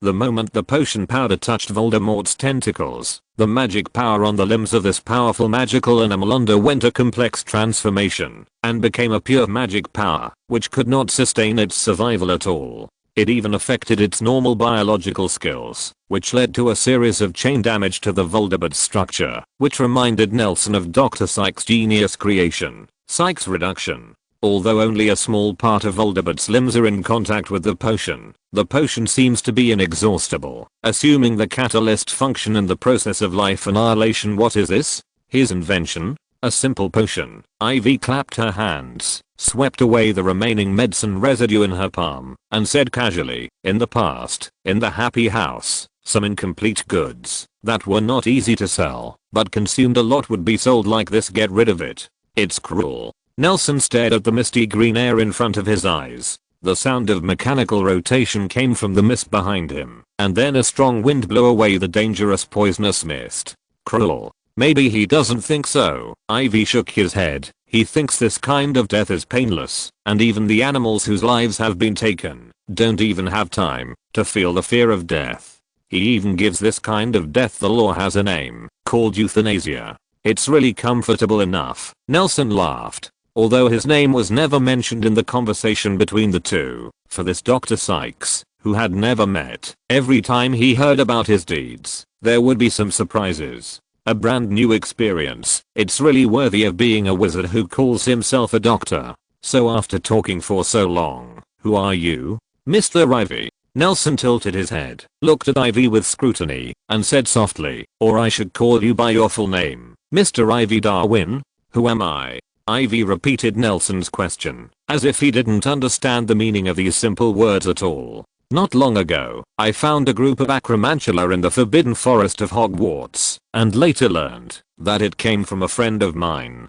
Who would take this precious and dangerous? What about giving it to him? I even tried my best to find a partner for it. As a last resort, I could only read his memory. That was the first time we met, Mr. Ivy. Nelson told Ivy patiently, telling how he knew each other. It took me some time to find out the source of your name. There is a small town 35 miles east of Happy House. In the northwest corner of the town, there is a vacant 3-story small town. The building once belonged to the Darwin family. Nelson poked lightly on the handrail with his finger, and a mayfly flew out from the mist behind him. A strong red light shot out from his single eye, hitting the mist between the two of them. A large but warm town emerged in the rolling fog. Nelson tapped rhythmically on the handrail with his fingers. The face of the town was slowly drawn closer, and finally stopped at the front of a 50-year-old bungalow. The courtyard has long been desolate. The glass on the first and second floors has been broken to the point that only the window frame is left. The glass on the third floor is covered with thick dust, and several large holes can be seen. It seems that this small bungalow has become a favorite adventure place for children in the town, and throwing glass with stones has become their favorite entertainment. Darwin's surname is written on the sect in front of the gate. It is beautifully written and looks great. This family should have been a prominent family here. I asked someone to visit here, and the residents in the town kept secret about the family situation.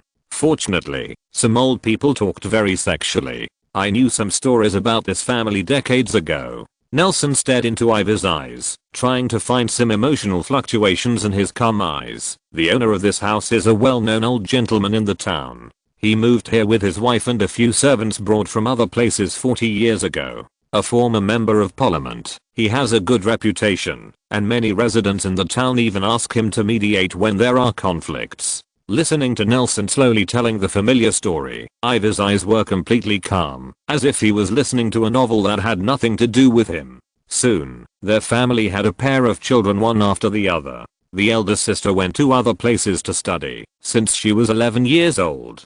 The younger brother has always been the dream lover of girls among her peers, because he is smart, handsome, and with the incomparable status and wealth brought by ordinary people brought by his parents. This younger brother has the same name as you, Mr. Ivy. His name is Ivy Darwin. This Mr. Ivy Darwin has lived up to the expectations of the townspeople and his family. When I was an adult, I also went to other places to study. But it was London, which is familiar to everyone, and even became a rare doctor. Ivy opened her mouth to say something, but Nelson continued his statement without giving him a chance to interject. As for this missing sister, my investigation was at a deadlock for a while, and then by chance, because I encountered the acromantula in the Forbidden Forest at night, I was fined to clean the honor exhibition room. Among the inconspicuous medals and trophies, I found a trophy belonging to Miss Darwin, the champion of a certain Ravenclaw College gobstone competition. Nelson raised his eyebrows. My previous investigation went wrong direction. British women will lose their surnames after they get married, so I have been looking for Miss Darwin to not avail.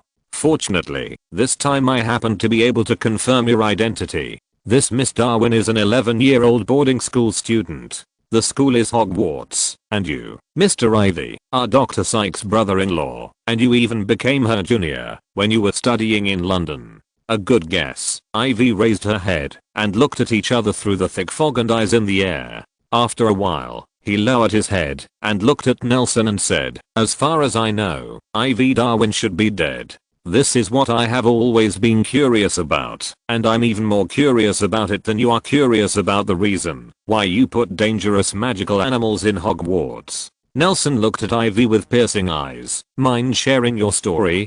The truth may be very different from what you imagined. Wizard. Ivy's eyes turned cold. His figure disappeared in place and instantly appeared in front of Nelson, looking down at him. If I'm really Ivy Darwin, why what if I'm going to use apparition? That's the answer I want to know. To Nelson, who seemed to be so injured that he couldn't get back up, stood up suddenly from the chair, stretched out his hand, grabbed his wrist with a speed that Ivy couldn't react, and turned his palm over to reveal his pale palm. In the palm lines of his hands, the green powder remained in some blind spots that could not be patted off. Nelson carefully stretched out his other hand and stretched out a finger to Ivy's palm. Seeing his bold move, Ivy's arm, he tried hard, trying to break free from Nelson's restraint, but he underestimated the strength of the young wizard in front of him, equated him with those weak wizards, and stopped him loudly. "You are crazy. This is not something you can touch."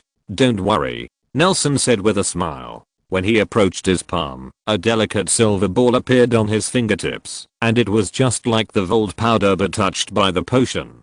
At the moment of the dregs, the slightly fluorescent runes dimmed, turning from a well-made alchemy tool into a piece of scrap iron. Nelson picked up the ball and observed the lines on which the rune was once engraved. The magic material had expired, and it was replaced by pure magic power that was dissipating all the time.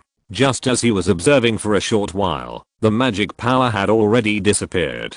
Dissipated completely. "Actually, the scar on your neck has already explained everything." Nelson threw the ball on the ground, looked into Ivy's eyes, and said quietly, "If you are a wizard, you should be dead when you touch the potion, isn't it?" "Maybe," Ivy said dissatisfiedly as he broke his wrist from Nelson's grasp and rubbed his wrist with the other hand. "I don't know." When the wizard started practicing personal habits, just like muggles are about to start adapting to life with magic, I also need to prepare for the future of losing my wand. Nelson sat back in his chair and looked up at Ivy. "I should also prepare for the possibility of losing my wand. Even the case of magic is planned in advance. You're doing the same thing as him, but you're doing it in a more subtle way." Ivy narrowed her eyes, staring at Nelson with a breathtaking coldness in her eyes, like a hollow shell without a soul. You know the consequences of exploring the nature of magic? If you have heard the story of the Sykes family, you should not be unclear. He's a madman with only magic but no strategy, and he even destroyed his family because of it. Nelson shook his head. "I'm different from Dr. Sykes. My actions are more organized. To be honest, I can't see where the rules are." Ivy turned her head to look at the increasingly fierce conflict in the hiding place, and sarcastically said, "Could chaos be your plan? What do you think will be the result of proceeding step by step?" Nelson shook his head. "I have deduced countless possible directions in the future. If I let them divide up everything and then give this big gift to muggles, they will welcome it. Can only be ruled by people like Grindelwald. The magic factory I have painstakingly created will only become another prison for muggles more closely. I used to survive under the hands of an ambitious man like Grindelwald. His ideals seemed meticulous, but in fact they were narrow. He always thought that I would attack me in the year I graduated from Hogwarts, so I didn't make much preparations. Even if I broke the barrier so suddenly, he was almost turned into what he wanted. This is the first time that Nelson has revealed his views in front of people other than Tom. Perhaps it is because of the sense of identity that Ivy's identity between muggles and wizards brings to him, or maybe it is because he can be a muggle. The peculiarity of using magic gave Nelson a new hope, and he said sincerely, "I know that many people think that hiding wizards is better protection for muggles, but this kind of protection seems to use fences to enclose wizards in small circles. But on the other hand, does the fence enclose only? Can't it be the outside world? Muggle technology is developing, and one day they will be aware of the existence of wizards, and wizards' desires will continue to expand. Domination is always the main theme between the strong and the weak. The man who had the greatest influence in his life told me that to eliminate disputes, the first thing to eliminate is surprise. But compared to things such as class, race, country, and culture among muggles that can be subtly changed, magic is the one that hinders everyone in this world. The biggest differences that really come together. You should know that I've been to the happy house, otherwise you wouldn't have come to me, Nelson said softly, looking at the Deathly Hallows-like pendant protruding from Ivy's necklace. I know what happened to you. I've been waiting you came to me. I always thought that you could help me find out what is the basis for magic to choose life, and what is the difference between wizards and muggles. Ivy's pupils trembled and seemed to be touched by the speech of Nelson, the wizard he met for the first time. He struggled for a moment and said, I want you to kill me. Do you know that bringing death to an undead body is even more difficult than returning life to a dead person? Nelson spread his hands, showing a rather helpless expression. If there is no place for you on the other side, then the cost may be beyond your imagination. Like now. Nelson suddenly raised his hand and pointed his wand at Ivy's heart. A green light hit his chest instantly, but Ivy stood still, as if he had just been illuminated by a flashlight. Nelson put down his wand and smiled dryly. You are resisted by death. You don't want to kill me. Ivy shook her head. On the contrary, you want me to live more than anyone else. Nelson, who was exposed, was silent and did not speak. There is no difference between you and him, but you look kinder. Ivy shook her head. I know what you want, and I will cooperate with you to get everything you want, but after that, you must kill me. I know that you are the one who has mastered death, and only you can take away my life, which should have disappeared long ago. Nelson looked into Ivy's eyes, felt the determination in his eyes, and finally agreed. But the real story is indeed quite different from what you imagine, wizard. What you are talking about is indeed Ivy Darwin's life experience, and I'm just an unlucky passerby passing through the happy house, Ivy said in a deep voice. This used to be his story, of course, on the day he died, and that became my story. Chapter 482. I lived in England for a while, maybe Durham, maybe Oxford, sorry, I really don't remember clearly. Before that, I might be a native of England, maybe it was a bard who came here from Northern Europe to beg for a living. Sometimes I even felt that I was a gypsy woman who was trafficked to Yorkshire and sold to a noble family as a maid. Both are like princess daughters. These stories are insignificant because from that year on, we all met the same fate when we passed through the happy house. No matter what the first half of my life was, it was rewritten by him. Whether it was sad or happy ending, it's like tearing off the second half of the script and sticking it in front of a bizarre story happy family. Yes, you are right. That person is Dr. Sykes. I know that you Hogwarts students go to school by train. This journey has a very important symbolic meaning in the eyes of us gypsies. This kind of ceremony can be said to be a door from your ordinary and peaceful life. Go to the weird door. Your door is much gentler. The admission letter sent by the owl. The living expenses and tuition fees subsidized by the school board. You will have your own magic wand. But for those who pass through that ranch at that time, this is undoubtedly a hidden and sinister door to hell. Sadly, the door handle is not even opened by ourselves. As we pass by and grinningly observe this different door, the hand shoved me hard behind my back, and the man grabbed my arm and pulled me back hard. My father once told me that those fairy tales that only the older generation can read are actually the records of people's lives in ancient times. At that time, I was studying in a church school. You may not know that living in England, in Norway, the Catholicism that people believe in is much more conservative and extreme than Protestantism, and those books that record Norse myths are outright banned books. But I didn't have much to read when I was a child. It happened that my grandmother and my grandfather saw something when they were young in the world. Every time I have a holiday on Sunday, I will go to my grandmother to listen to her fairy tales. What? Norway? Yes, I'm from Norway. Are you interested there? It is also good to visit in summer. If you are lucky, you can also see the polar day and the aurora. She told me that there is a big world outside, that you won't lose sight of the sun in winter, and you won't worry about being hurt by the snow, covered with pine needles all day long. But made up my dream to my father, escape north of the Arctic Circle, after attending my grandmother's funeral. Of course, if I knew this would happen, I would rather take my father's chainsaw and be a never seen a lumberjack either. I traveled almost all of Europe and confirmed almost everything my grandmother told me, but at that time, I didn't believe what my father told me about the records of ancient people. Walking up the creek, you can find a family named Wordling. They are the remnants of Odin's mythical kingdom, and they have the power of magic. Choose to live among sheep, and feel our bitterness and bitterness. I used to be full of curiosity about gods. If I had known this would happen in the future, I would rather never have heard their stories. How did you become so interested in this Norwegian story? Have I really searched along the stream? Of course. How could I not have looked for it? There is only one dusty old house in the water source. Maybe it was the palace of a certain nobleman before.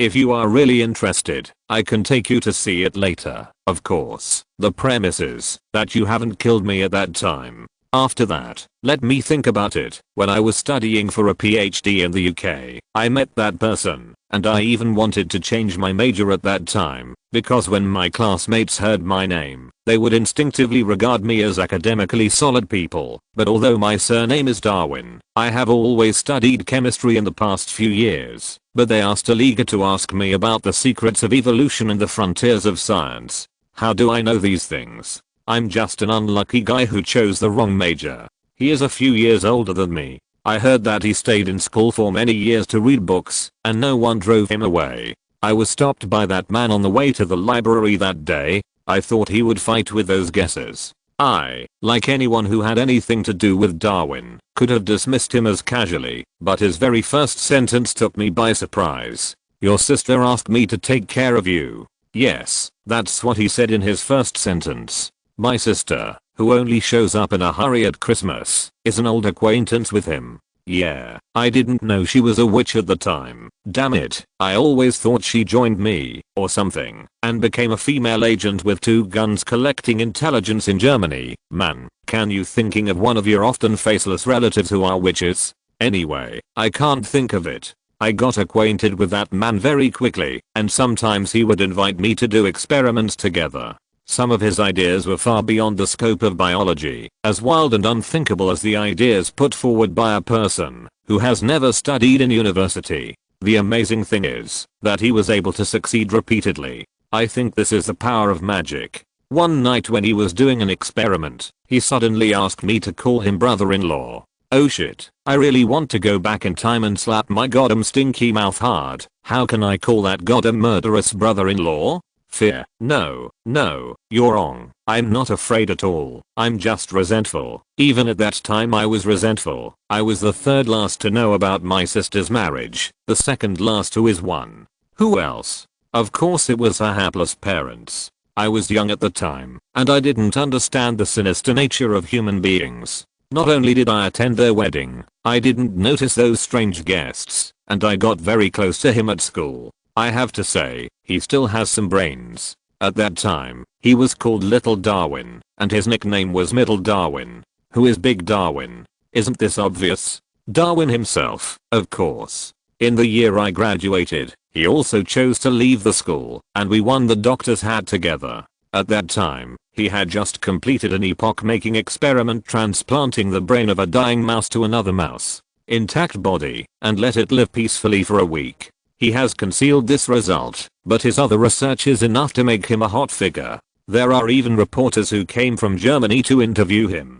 If you are interested, you can go to the newspapers at that time. If he is not a wizard, I'm afraid that the on the nickname will really be removed. On the night of celebrating in a pub in Greater London, he told me that he was a wizard, and my hapless sister was also a wizard. I only thought he was drunk and talking nonsense. When I woke up, my sister was sitting on the head of my bed. She opened the curtains, and I saw something that I will never forget in my life. A dragon. A damn dragon. Yes, when it comes to dragons, I have to mention the afternoon when I saw dragons for the first time. Just after church that day, my lady took me for a walk in the village, but a hunting dog broke free from the rope and ran away. When I was young, I could run fast even wearing a skirt, so I chased into the forest to find a hunting dog. Our dog was brownish red, and I couldn't see clearly in the red pine forest. Before I knew it, I went deep into the forest. After going around for a long time, when it was dark, I finally found it on the other side of the forest. You can't imagine that a dog can climb a tree. It's trembling with fear on the branch. I picked it up, but it didn't dare to move at all, as if it saw something terrible. I took a closer look. Oh, My god, that's not the sky at all, but a black dragon. That dragon was staring at me and drooling. Fortunately, I have him. Although he is a bit old, I know that he is my knight. With a short wooden stick, I can defeat a giant dragon. I know, the prayers to God were answered, and he was the man Mariah brought me. How can I not understand love? I'm already 12 years old. The sister next door was engaged when I was my age. You laugh at my actions. You hate me more than my father. That's the way it is. Sorry, sometimes I get sick like this and act weird and think I'm someone else, especially when I think about the past. Who am I now? Didn't I tell you just now? Your memory is really bad. I'm Kadarai Lunga. I suggest you go to St. Mungo. I know you have a good hospital in England, or I will take you to our Congo to see a doctor later. Where did you just say it? Yes, look at my memory. I just graduated from Agadao last year, and I made an appointment with my friends to enjoy our graduation trip to the UK, but those bad guys seem to let me go. I was riding your magic bus last month wandering around, getting attacked by a dark wizard while getting out of the car to relieve himself. You have to be careful. That guy's not an ordinary person. He keeps a lot of vicious black magic creatures. He is an out and out dangerous element. Do you know the contact information of your Ministry of Magic? Auras must deal with this kind of guy. By the way, did you save me? You must destroy his laboratory. He has conducted too many evil black magic investigations in his manor, and he has caught many muggles for this. Do you understand? Nelson, my sister died that year, and you have seen the situation just now. There are too many wronged souls in my walking body.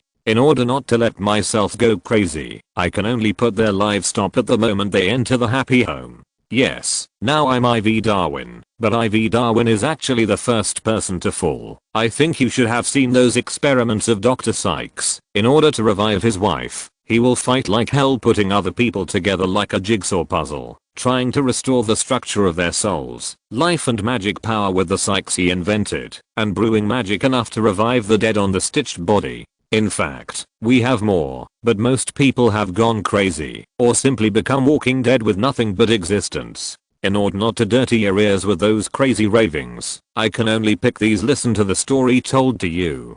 I woke up in the room that you pressed down with a big metal plate. To be honest, if you only talk about my life, I'm not much older than you. At first, I just wanted to kill Dr. Sykes, this enemy who brought me misfortune, but unfortunately, when I climbed out of the grave, the House of Happiness has become a wasteland, and he has already been wiped out by the same kind, because of researching taboo subjects. Since then, until now, all he pursued was death, but damn it, his experiment succeeded. I've become a monster who can't die, hurt, be happy, or be sad. I have never felt that life is such a painful thing. I have provoked countless wizards and wanted to use their hands to kill me, but they are too weak. I have also sought out Muggle scientists, but they just wanted to find the secret of eternal life and impress me. But when the flames of war raged, I was the only one who crawled out of the ruins. I studied the notes he left behind, but it was always missing the most critical part of Sykes' restoration. But his eldest daughter never left Hogwarts, and after leaving, she hid in Alvermorny and couldn't find it. Man, his youngest daughter, as you can see, Jacunda Sykes really cannot be called a qualified witch. I don't think Dr. Sykes would put that magic on her, even if he was stupid. Last year, I went to the happy house again, but the ground was broken again, and my surname was changed to Black. I could only use some tricks, and learned from the wizard there, that you had been there before, and brought the everything was burned. I thought you should have found something, that's why I came to you. Can we leave out the acromantula? This has nothing to do with us. You are far beyond my imagination. Not only did I smell the smell of Sykes' restoration on the things you gave to that little boy, but I also found that you have already mastered the 3 Deathly Hallows. I have been looking for them for years. After mastering death, you should be able to die, right? I really can't bear this kind of life. I don't know who I am, I don't know the direction of the journey, and I have to wake up in different ravings every day. Sometimes I hate him to the bone, and sometimes I love him deeply. This is disgusting. When everything is deadlocked, I will go to the place where I lived before, and this is also the consensus of I know what you want, but Dr. Sykes' madness is not what you can imagine. I would like to see you find a way for me to master magic. If those muggles can use magic without your tools, such a thing it won't happen again. What? How can I travel to so many places in such a short period of time? You're still too young, Nelson, and if you're like me and spend your coffee time walking, you can get this far. Need me to help you clean up the mess? For a person like me who is not afraid of death, I think even Grindelwald will have a headache for a while. Would you like me to help you take care of them all, and then you hurry up to study your Deathly Hallows? You can try it and see if Grindelwald can kill you. Nelson narrowed his eyes, feeling the surging and mixed magic power in Ivor's heart, and stood up. Many Parisians have left the city. Everything is a foregone conclusion. The next confrontation may be on the negotiating table. Before that, I'm afraid I don't have the time to help you. I've been waiting for so long, and I'm not in a hurry anymore. Ivy twisted her neck. By the way, I didn't say anything strange just now, did I? I do not remember. Chapter 483. Stop it, it's over here. Grindelwald looked at the crowd who were already battling together and couldn't be separated from each other. He sighed softly. He raised his voice, and his orders to the saints drifted in all directions with the swaying of Voldemort. Yes, the two parties who were fighting stopped the magic in their hands. Looking at the already devastated and messy hiding place, the same thought came to their hearts. Our plans are all successful. Now that the magic world has been exposed, why should we fight with the opposite person? For most people, taking one step at a time is the normal plan of life. As for the following things, it is the right way to leave it to those who are more thoughtful. But judging from the current situation, apart from the wizards who were blocked from the battlefield and did not express their views, there were obviously more people on Nelson's side. Tom looked up and gave Grindelwald a provocative smile. Look, Grindelwald, people make their choices. Scattered soldiers, rabble, you really like to pick up trash. What's more, blind advocacy will only build castles in the air with only words, Grindelwald said with a determined smile on his face. In the end, it will be power that will drive people and interest. I was once an idealist like you, but soon, you will see the cruelty of this world. Tom Riddle, what you sprinkled on the world is not the key to open a new era. It is the poison that destroys the fragile order. I'm also somewhat interested in you now. I believe that in the near future, after tasting the frustration with your own mouth, you will join my account and use your talents together for a greater good and strength. The voices of Tom and Grindelwald are so soft that people around them can hardly hear their voices, but their conversations floated into each other's ears completely, and a fierce battle between words began. It's normal for you to think so. After all, people only see what they want to see and understand what they can understand. Tom didn't speak tactfully like Nelson. Even when facing Grindelwald, he was unable to curb his unkind nature. For the greater good. Does this sentence still lack an attributive that only you know? It's really eloquent. Grindelwald laughed. You will see the reality. A middle-aged female aura wearing the badge of the French Ministry of Magic stood blankly in the crowd, listening to two people who had almost nothing to do with France discuss the fate of wizards and muggles in this country. It was really immersive. Felt how the muggles of this country felt not too long ago. Those words that are closely related to her entered from her left ear and then ran out of her right ear. Why France? She stood there in a daze, raised her head, and suddenly saw a familiar figure in the motley crowd opposite. Why are you here? Among the crowd, a middle-aged witch who looks exactly like her, but plump, is having a heated conversation with a foreign wizard beside her. Unseen face, angry from the heart, angrily pushed away the crowd, angrily walked in her direction. Hey, ma'am. A smiling wizard stood in front of her, wiped the dust off his face with his sleeve, and said politely, didn't you hear what Lord Grindelwald said? It's over. Don't no more trouble. The pair get out of the way. This is France. The female aura pushed away the man blocking the way. Do I have to get the consent of a dark wizard to say a few words to my sister? The wizard was pushed aside, raised his eyebrows, surprised that this witch who had been fighting for a long time still had such physical strength, shrugged helplessly, moved out of the way, bent down to pick up the thing that fell when she was pushing and shoving just now. Penguin pendant, carefully brush off the dust on it. Please help yourself. Humph. The female aura snorted dissatisfiedly and walked towards her younger sister at a faster pace. Her younger sister had already noticed the change here. Seeing her older sister's face, she covered her mouth that had grown out of surprise. Her eyes dodged, and she never dared looking directly at her sister. But it was too late to dodge. The wizards around noticed that a family ethics drama was about to be staged here and consciously squeezed around to make room for them. The foreign wizard, who communicated with his sister through gestures, gave her a good. The lucky eyes quickly slipped away. Elder sister. Looking at the elder sister who had already walked in front of her, the younger sister lowered her head, her hands and feet flustered, like a child who has done something wrong.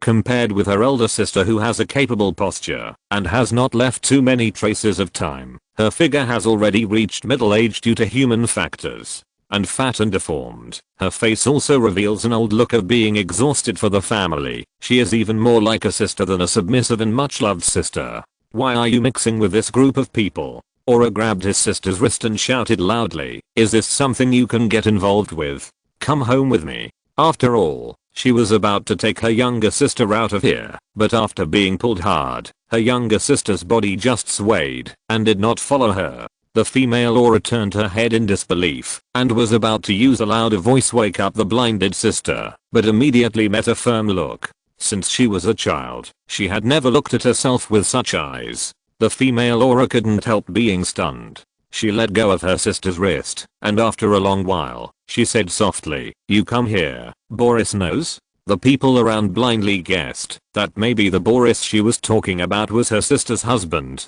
The younger sister was silent for a longer time than her, and after a while, she shook her head, nodded again, and said, he came to the hiding place with me today. It's just, he just entered the gate of Warnbow Park, just said something happened and left. The female aura narrowed her eyes.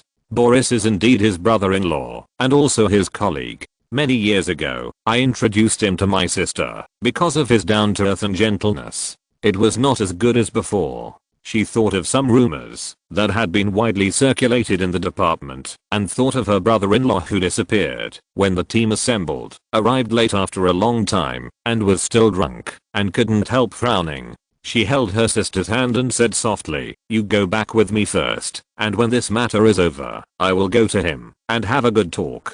But the younger sister shook her head resolutely. The discomfort she felt from this refusal was even stronger than the fact that the French Ministry of Magic had no say in the future of France. Sister, don't go looking for him, I know where he went. The younger sister's voice did not match her appearance. It was a kind of sweet and gentle baby voice. Just by listening to the voice, one can imagine that when she was young, she must have been. She is a beauty. She pushed away her sister's hand, took a step back. Her eyes were full of resistance. I won't go back with you either. You're confused. The female aura took a step closer, showing the stern manner she never showed after her sister got married, admonishing like a dean, the things here are over. Grindelwald and his lackeys can get away with it, but what about you? You are mixed with this group of dubious people, and you will inevitably be liquidated by the ministry in the future. You may not know the seriousness of this matter. Secrecy Act always, sister. The younger sister interrupted her sister's nagging with her loudest voice, and even raised her wand to point at her. I've never been so sober as I'm now.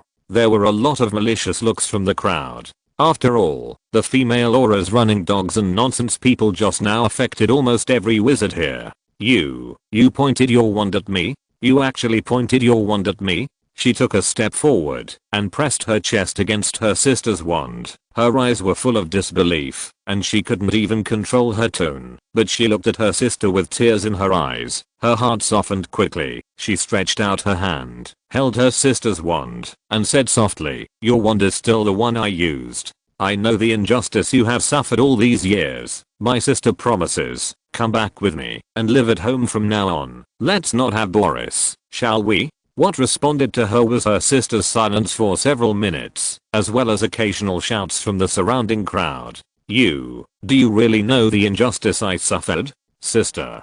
The younger sister's eyes widened, and the word sister was pronounced heavily, even showing a hint of ferocity. If you knew, why didn't you say it until today? If you are worried that what I have done will affect your reputation and future, if they are still there after today, I will draw a line with you. Draw. Draw a clear line. The female aura was so shocked that she couldn't speak a complete sentence. The younger sister, who had always been submissive, would say such words. She felt dizzy, as if the sky above her head was about to collapse. Don't you want to miss your kids? Don't you care about them at all? Do you know that it's because I care about them that I will do this? The younger sister's soft baby voice is full of blood like a mother. Her arm trembles so much that she can't hold the wand. The wand that her sister used and passed on to her. He fell lightly into the ruins at his feet. They're squibs. They're squibs. And you don't need to take me home. We don't want Boris. He doesn't want me anymore. Do you know what he did today? You don't. I know. You introduced me to a relationship with a colleague to get closer to him. You urged us to get married. You persuaded us to have another child after my eldest daughter was proven to be a squib. And after my youngest son was proven to be a squib again. What did you do again? You can refuse. Can I really refuse? Since I was 11 years old, from the day I got your old wand, do I have the right to refuse you or something? I have never lived for myself. I have people I like in Bogue's buttons. You tell me that he is a poor and white muggle-born wizard who is not worthy of our family background. I want to work after graduation. You tell me that it is enough for a family to have one child in his early years. My father and mother need my company more. The younger sister said loudly. Her voice was so loud that it even attracted the attention of people further away. I listened to your words, broke up with him, and stayed at home with my parents. But when you noticed that there are high quality bachelors among your colleagues, father and mother suddenly don't need my company again. You taught me to be considerate to my husband, housekeeper, and patient, but have you ever done this yourself? If you want to refuse, you will take out your parents, mothers, and even dead grandparents to stop my mouth. I have listened to you for too long, and I have accepted this fate for too long, but now my child is going to be a part of this world. The scum at the bottom will be trampled by everyone to beg for food, not even worthy of leaving a name on our family tree. Tell me, do I really want to be willing? Younger sister. And they can at least wave a wand. I don't know, hundreds of times luckier than those children who are rejected by magic. And the muggle boy who was beaten up in the Hidiot that day, have you ever heard of them? The sound of the discussion of the crowd fell silent for a moment. They were amazed that this seemingly weak woman would show her wounds to everyone in public and lowered their eyes to their similar stories. They are obviously a group of losers in life, but when they face well-armed and well-trained enemies, they burst out with magic power far beyond people's imagination. What they have is nothing but impulsiveness. The act of secrecy has been in this world for hundreds of years, but the gap brought about by magic is more than 100 years. There are fewer and fewer pure-blood wizards, and more muggle-born wizards and squibs. The penguin who was closest to them raised his eyebrows. He didn't even care about wiping the dust off the doll. The excitement. This conversation was really exciting. They'll be happier than most people, I promise. The female aura was so exhausted that she could only write empty promises. Most people in this world don't even have enough to eat. Can you guarantee that your children will be wizards for generations, and that everyone can enjoy the blessings of magic? The witch roared sharply, bringing crying in a broken voice. I've seen the jobs prepared in the ministry for children who can't use wands. That's not a place for people to stay at all. I just met them here for the first time. She stepped forward and accidentally stepped on the sister's wand that had accompanied her for decades. We only hope that the world treats us and cares about us. Be fair. Are we wrong? You are right. The sound that interrupted the quarrel made the audience frown. Most of them didn't even know who the young wizard who had suddenly appeared was, but he was so striking, with blonde hair like the sun. Only some people recognized him, but their names were strangely separated. Morgan Wertning.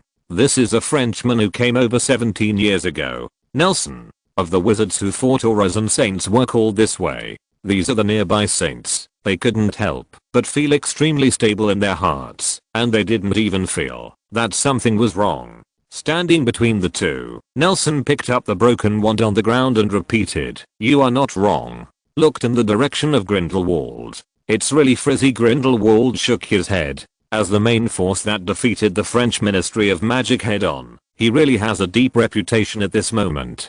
Let's go. Chapter 484 Lone Star.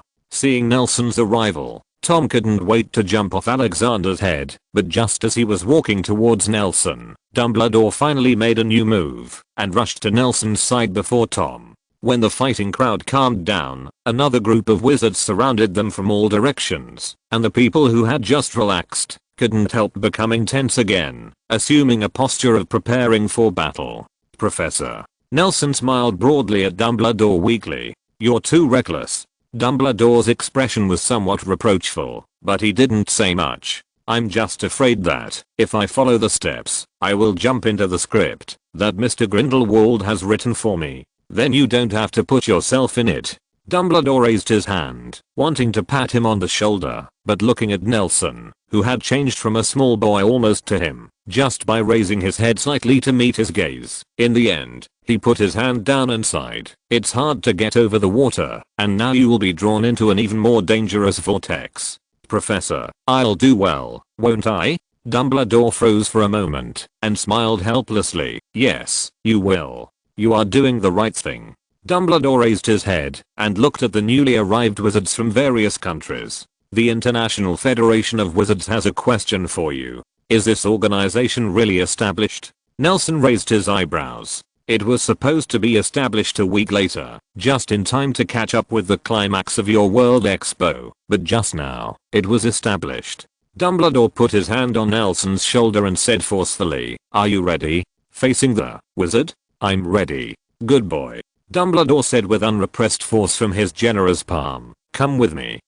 And patted Nelson on the shoulder. "See you tomorrow." Nelson Wertling Williams. Walls couldn't see their original color in the dark, and there was an invisible pressure in the dry and dull air. Only the open door could bring a bit of fresh air here. This place was originally planned to be opened a week later as the venue for the Wizards United Conference. "You are so honored to have this kind of place open for you earlier."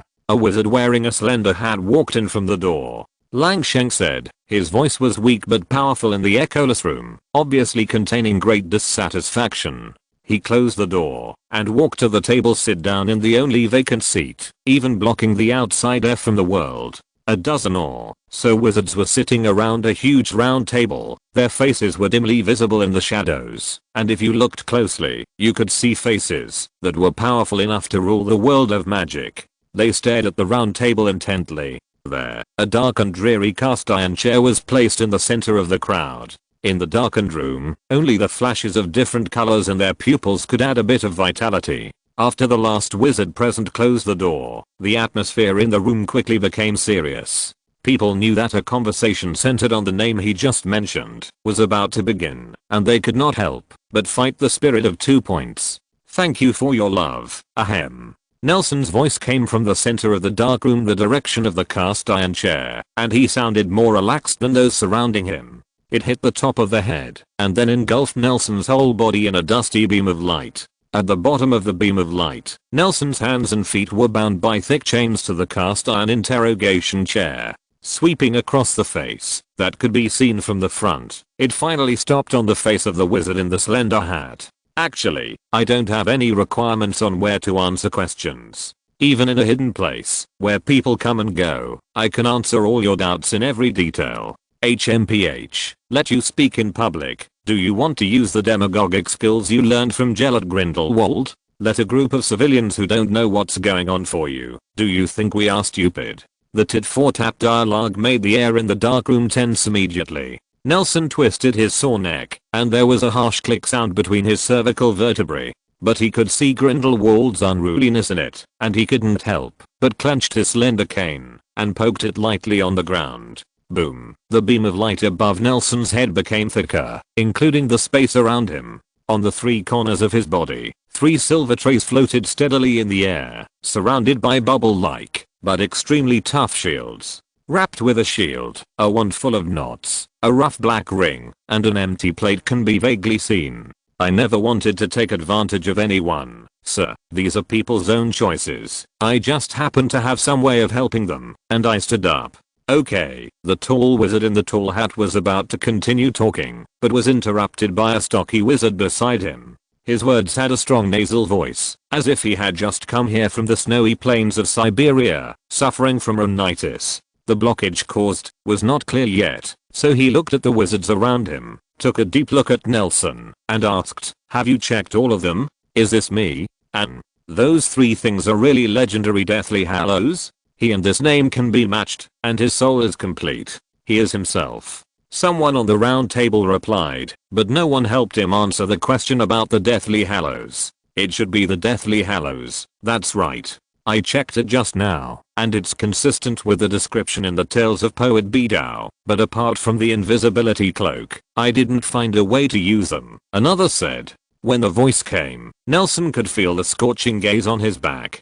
The owner of this gaze was even more interested in the Deathly Hallows than this meeting itself. "I heard that Professor Dumbledore is interested in the Deathly Hallows. I have done some in-depth research. Do you have any insight? I don't understand." Dumbledore's voice came from Nelson's side, and he was not very talkative on this topic. "Can you untie the chain for me?" Nelson's hands and feet dangled in the gaps in the chains, and the heavy chains collided with each other, making a dull sound like the impact of a copper bell. The sounds that should have been endless were absorbed when they passed through the dark wall, making the shackles of the chains also visible. A feeling of frivolity and powerlessness. "It's not very convenient for me to talk when it's locked like this." The wizards around him were silent. Only a slight rustle of sleeves rubbing against each other came from the direction near the front door, and the light of the spell flashed slightly, but it was very conspicuous in this claustrophobic dark room. Who had let go of the chains hidden in the thick darkness, but a pair of familiar eyes still shine brightly even in the darkness. Nelson thought for a while, and then remembered the identity of the witch in front of him, Constance, who was the principal of Bogsburton at the time. During the competition, she once had a relationship with herself. When the minister of the Ministry of Magic was suspected of defecting to Grindelwald in France and there was no leader, the female headmistress who usually only stayed on campus stood up and participated in this battle. For Nelson's questioning, she also made her the only woman in the session. "Then shall we, let's begin?" With his back to Nelson's direction, an old wizard with a thick Egyptian accent coughed lightly. After getting the tacit approval of the surrounding participants, he took the lead in asking the question. "Since you are already an adult wizard, you shouldn't be unaware that the mass incident led by you has seriously violated the International Statute of Secrecy. I want to know your motives as a basis for punishment." At this moment, all the wondering eyes were poked on Nelson's body, being stared at by this group of wizards who had the majority of the right to speak. He even felt an irresistible pressure. But what was all this to him? Nelson straightened his back on the cast iron seat by taking advantage of the loosened chain and returned his gaze. "I must remind you, Mr. Wertling, you must pay attention to your words, deeds, and attitude." Constance, who was sitting opposite Nelson, sighed softly, her eyes never moving away from his face. "Everyone holds their own shackles. These shackles were originally prepared to prevent Grindelwald from fleeing for the second time. If you don't convince any of us, then you will spend the rest of your life carrying these shackles here. It's over. Believe me, even if you have been in Azkaban in your UK, you definitely don't want to be impressed in this chair."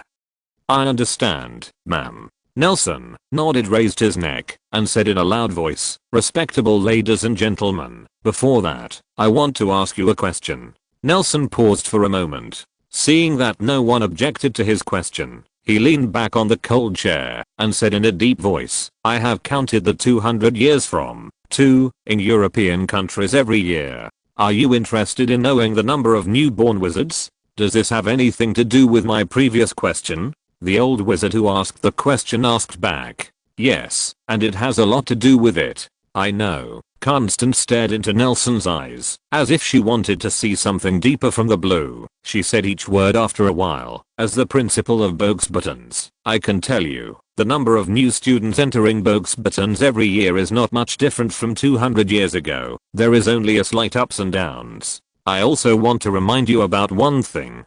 Even if the number of wizard newborns has decreased, the root cause is also because of anti-wizard organizations such as Second Salem." The wizard in the slender hat exclaimed. Actively, she couldn't wait to take up Constance's words. "So don't try to use some reason such as the decline of the wizard population to justify your behavior of trampling on the dignity of the secrecy law." "Thank you for your reminder, sir." Nelson nodded slightly and turned his gaze to Constance. "Ma'am, have you investigated the blood ratio of newborn wizards?" "What ratio?" Among the newborn wizards in continental Europe, the proportions of pure-blood wizards, half-blood wizards and muggle-born wizards were almost equal, roughly 1 to 1 to 1. If you want to know more detailed figures, you can contact the witch named Scarlet, Nelson said softly. By pure-blood wizards accounted for only % of all wizard births, and muggle-born wizards increased to 40%, and the rest are all half-blood wizards. What do you want to express? As for 2000, which is closer to us, the proportion of pure-blood wizards is less than %. This is the data I obtained without considering the blood of these wizards. Half-blood wizards and muggle-born wizards are almost the same, accounted for half, and in the last 40 years, the proportion of muggle-born wizards has continued to rise. Nelson's discussion was not interrupted. He continued, from years ago to the 17th century, among wizards the proportion of the population in China has hardly changed much, but in the last 200 years, the population structure has undergone tremendous changes. Ladies and gentlemen, since the enactment of the International Statute of Secrecy in every 10, the number of violations of secrecy laws has almost doubled every year. What are you talking about? The wizard with the tall hat yelled impatiently, but the solid wizard next to him interrupted him with a wave of his hand again, looking at Nelson full of curiosity. You just brought up a phenomenon, Mr. Williams. I don't think that justifies your serious violations. I understand, sir, Nelson acknowledged and said solemnly. In fact, the population problem at the beginning cannot be judged simply by numbers. We should pay more attention to the proportion of wizards in the global population. Take Europe for example. In the 200 years from the beginning of the 18th century to the beginning of the 20th century, the population of muggles increased from million to million, a full fourfold increase. Sir, you may be able to calculate. The number of wizards is very small. How much is the poor percentage diluted?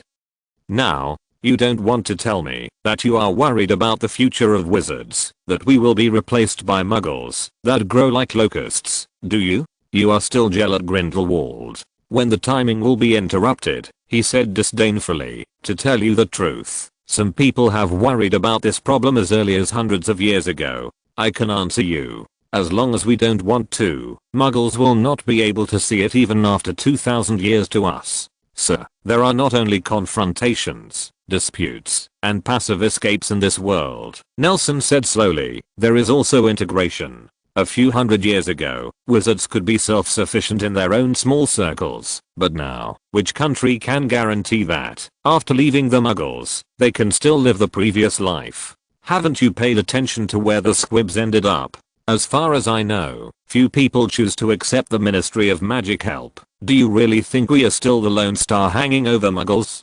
Chapter 485 Threat. After a long quick question and answer, people with patched mouths temporarily reached the intermission time. What kind of questions are you asking? Is there really no one available to Norton second? The honest wizard stared at the idiot aggressive beside him with some distress. You are like a student who is afraid that his students will not be able to do anything after graduation. He frankly asked some stupid questions during the defense to delay the time. The hard-working old tutor, the tall wizard in the tall hat, looked at him and blinked blankly. Damn it, I forgot that you Alvermorny don't have a graduation thesis assessment. The stocky wizard stroked his forehead. Is that why you have so many insights? He emphasized the word insights, and was full of sarcasm, but the tall wizard in the tall hat didn't seem to understand, and happily knocked on the table, as if he was throwing away the same reputation as the United States for France. The face felt secretly pleased. Perhaps you can tell me what a graduation thesis is? It sounds like an assessment standard that can effectively judge students' learning effects. Constance intervened in the conversation between the two and asked curiously, can you show me your paper? I'm a little curious. I don't think you can understand Russian. The honest wizard suddenly panicked, as if he had failed the plagiarism check, and was called into the office by his tutor. That's cough cough. Every time this happened, the old Egyptian wizard who Nelson couldn't see, because of the angle, he would cough a few times, acting as a way to bring these uninterested participants back to reality. Task. Now we don't even pay attention to such a major event as the secrecy law being blocked. I doubt that in the next official meeting of the International Federation of Wizards, we will play around for a long time like today, and then achieve nothing. Aren't we playing now? Constance rolled her beautiful eyes, her tone full of dissatisfaction. I don't understand. Since things have already happened, what's the point of us discussing them? We always need to come up with some ways to deal with the aftermath. Taking advantage of the fact that wizard representatives from various countries are here, we can gather everyone's strength to quickly eliminate the impact of all these incidents. The old Egyptian wizard still said softly, thinking that Dumbledore advocated an early meeting. He also had the same thoughts, didn't he? Oh, yes. Dumbledore responded perfunctorily. His seat was in the blind spot of Nelson's vision, and he couldn't tell what he was thinking. Why didn't I see that you have even the slightest urgency to solve the problem? Constance sneered, leaning back on the chair. The French Ministry of Magic is a mess, and I, as the principal of Boxbuttons, may be the only one those who can preside over the overall situation. I don't understand the logic of your urging me to participate in the meeting. Do you have another purpose? Do you have another purpose, Albus? After finishing speaking, she stood up, waved her wand casually, and the outermost chain wrapped around Nelson's chain snapped and fell off his body. I can abstain, right? Constance slapped the table. You don't care about the life and death of Muggles in Paris. You don't care about the future of French wizards. I care. Constance, Dumbledore, who had been mentioned a few times, finally stopped being perfunctory and said softly, it's meaningless to preside over the overall situation now. Believe me, people outside know what they want better than you. As far as I know you know, the news here has spread from the hands of Muggles to all over the world. Now that the change of the situation is a foregone conclusion, as the only witch who can preside over the overall situation in France, don't you want to know what to do in the future? What's more, we still have it's more of an immediate issue to talk about what to do with Nelson Williams. Constance was silent for a moment, pulled out the chair, and sat back. At least as the headmaster of Boxbuttons, it doesn't matter to me, even if there is a disturbance here. She leaned back in the chair, her words were unwavering. Anyway, Boxbuttons are hidden from wizards, even if they are known to Muggles. It does not affect my teaching students. Okay, but look, the Slender Hat Wizard suggested, do you want to fasten the chain back? There is still a big guy and a little devil parked outside. Didn't I say that? I abstained. Constance rolled her eyes. Besides, this is Morgan Wertning's son. Do you want me to tie him back? Really? Nelson felt several eyes shot at him at the same time, and the Egyptian wizard behind him said quietly, it looks pretty similar. Wildening. Constance cleared her throat and said loudly, I noticed that you have been silent for a long time. You must know that until now, you have not convinced even a single chain. I understand, ma'am. Nelson agreed, and people's eyes finally returned to him. Even though he was tied to a chair, he seemed to be giving a speech. As Muggle-born wizards become more and more wizards and Muggles marry more frequently, the conceptual distinction between wizards and Muggles will slowly fade over time. This has already happened. Mr. Nobby Rich, the first Muggle-born minister. Now you only need to be cleared of memory. You may not have noticed, all this has already changed. Instead of letting the humans who were originally of the same race come back together after a long time, I just speeded up the process. So, you still have a heart for wizards? A sarcastic laugh sounded from behind Nelson. Of course, sir. Nelson agreed, even though the wizard behind him couldn't see his movements clearly. Do you know why the products of Nermengard Magic Factory are so high quality and cheap? A few wizards who had shown no interest before raising their heads, and the secrets of real money can always attract people to pursue. For example, a balance for measuring potion ingredients. Do you know the difference between the balance sold in the hidden ground and the goods in the Muggle market? Can this be the same?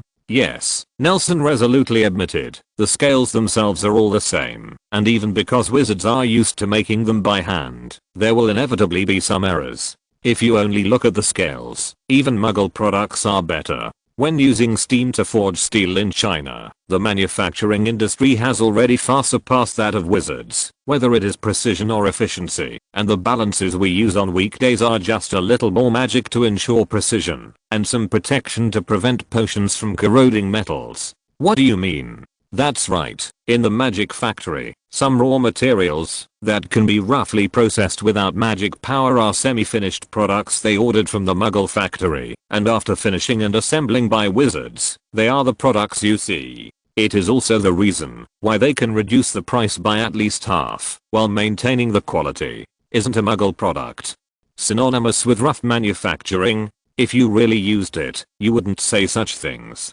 Nelson popularized the advanced knowledge to this group of wizards who were still in the feudal society. If you don't need to invest a lot of energy and magic power after working, the wizards in the magic factory will have more time, energy, and even magic power at their disposal in the process that requires magic, which is used to improve the process and iterate the product.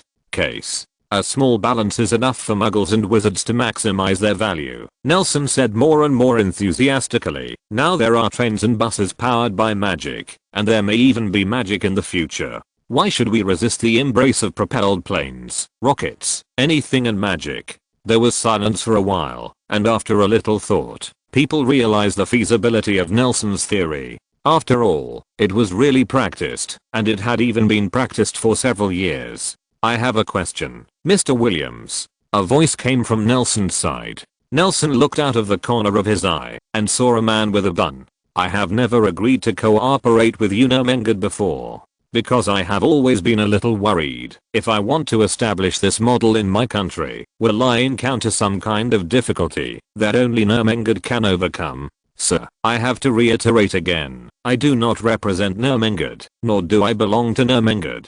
Nelson said sincerely, this is just a set of ideas. It is not a technique, let alone a secret method. As long as you understand the reason behind it is very simple to achieve. As far as I know, someone has already tried it. In this case, wouldn't the secrecy law that was born because of an accident hundreds of years ago not be an obstacle? He's right, we are already doing this. Beside the man with the bun, a short wizard with similar facial features raised his hand, looked around, and with the flickering of his wand, a chain came from him. Nelson's body slipped quietly. To tell the truth, we have been discussing the issue of opening up the secrecy law for a long time, but a small country with few people can't stand the toss. Maybe after the incident in France is over, we will get a good reference. Thank you your wild ideas, Mr. Williams. The wizard with his hair bun looked down at the representatives of the neighboring countries, thought for a while, and then raised his wand. We wish everyone in Europe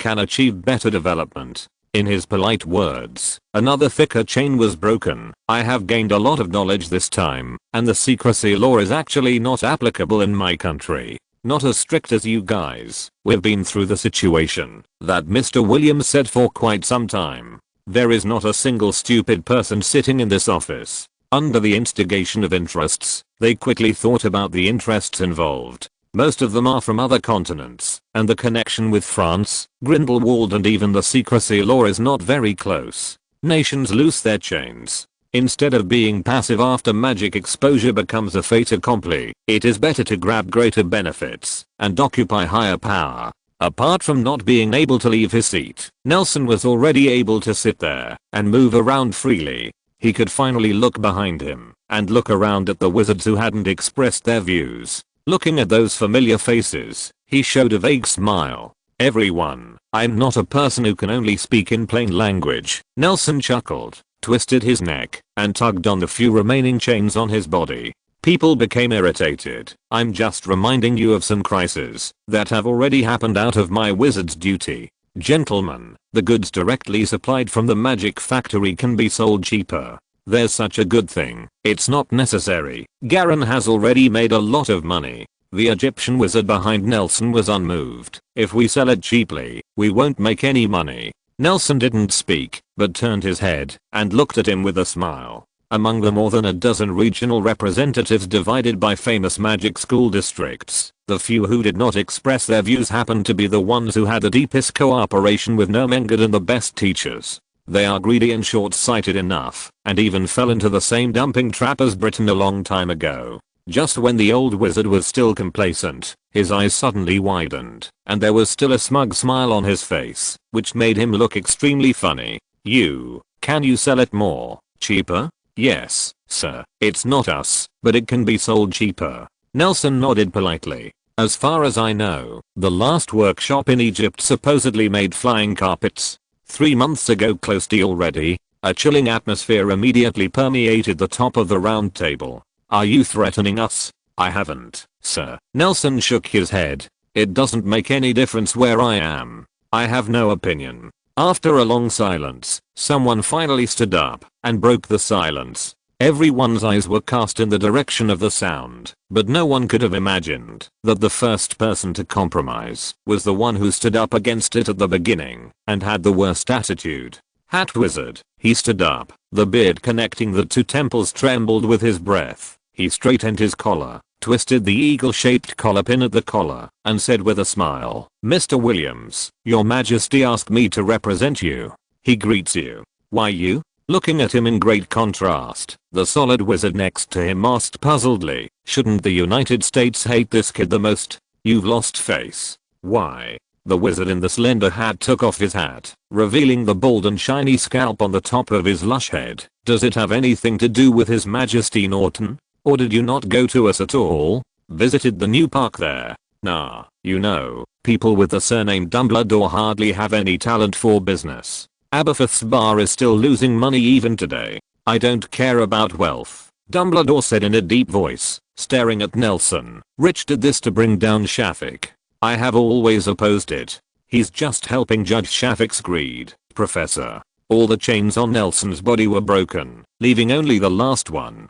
Dumbledore and his eyes collided in the air, and there seemed to be an invisible arc splashing. "Mr. Niklaus may not like to see you like this, Professor. He wants me to do what I want to do." Nelson stood up. The chain hanging on his shoulders looked like the ribbon of a triumphant general. "And what I want to do is to make this rigid and corrupt world go right." Is it really the right way? At least not before. If you're listening to this novel on a channel other than Fanfic World, it means they downloaded and uploaded it without effort. We cordially invite you to visit our channel, Mundo Fanfic Novelos. There you'll find the original version of this story and you can explore many other novels of various genres. We're waiting for you to immerse yourself in a world of incredible novels. Chapter 486 Promise. Nah, as your teacher, I'm glad you have your own ideas. Dumbledore cast a deep look at Nelson, saw that his bound spine was still straight, saw the tears flickering in his eyes, saw the sunshine he gently sprinkled on most people ignored by magic, saw those minions who are not of the right way in the shadows behind him. How could he not understand what Nelson was thinking? As the mentor who personally took Nelson on his first step into the magical world, he could see this ignorant but bright boy from a fledgling exploring the unknown under his wings. To become like the falcon he saw at the funeral, to be strong is to be strong. He put everything on his back and charged towards the swamp. Isn't this a kind of anger? It's just that this kind of anger is too radical and too gentle. What is the difference between the former him and the boy in front of him?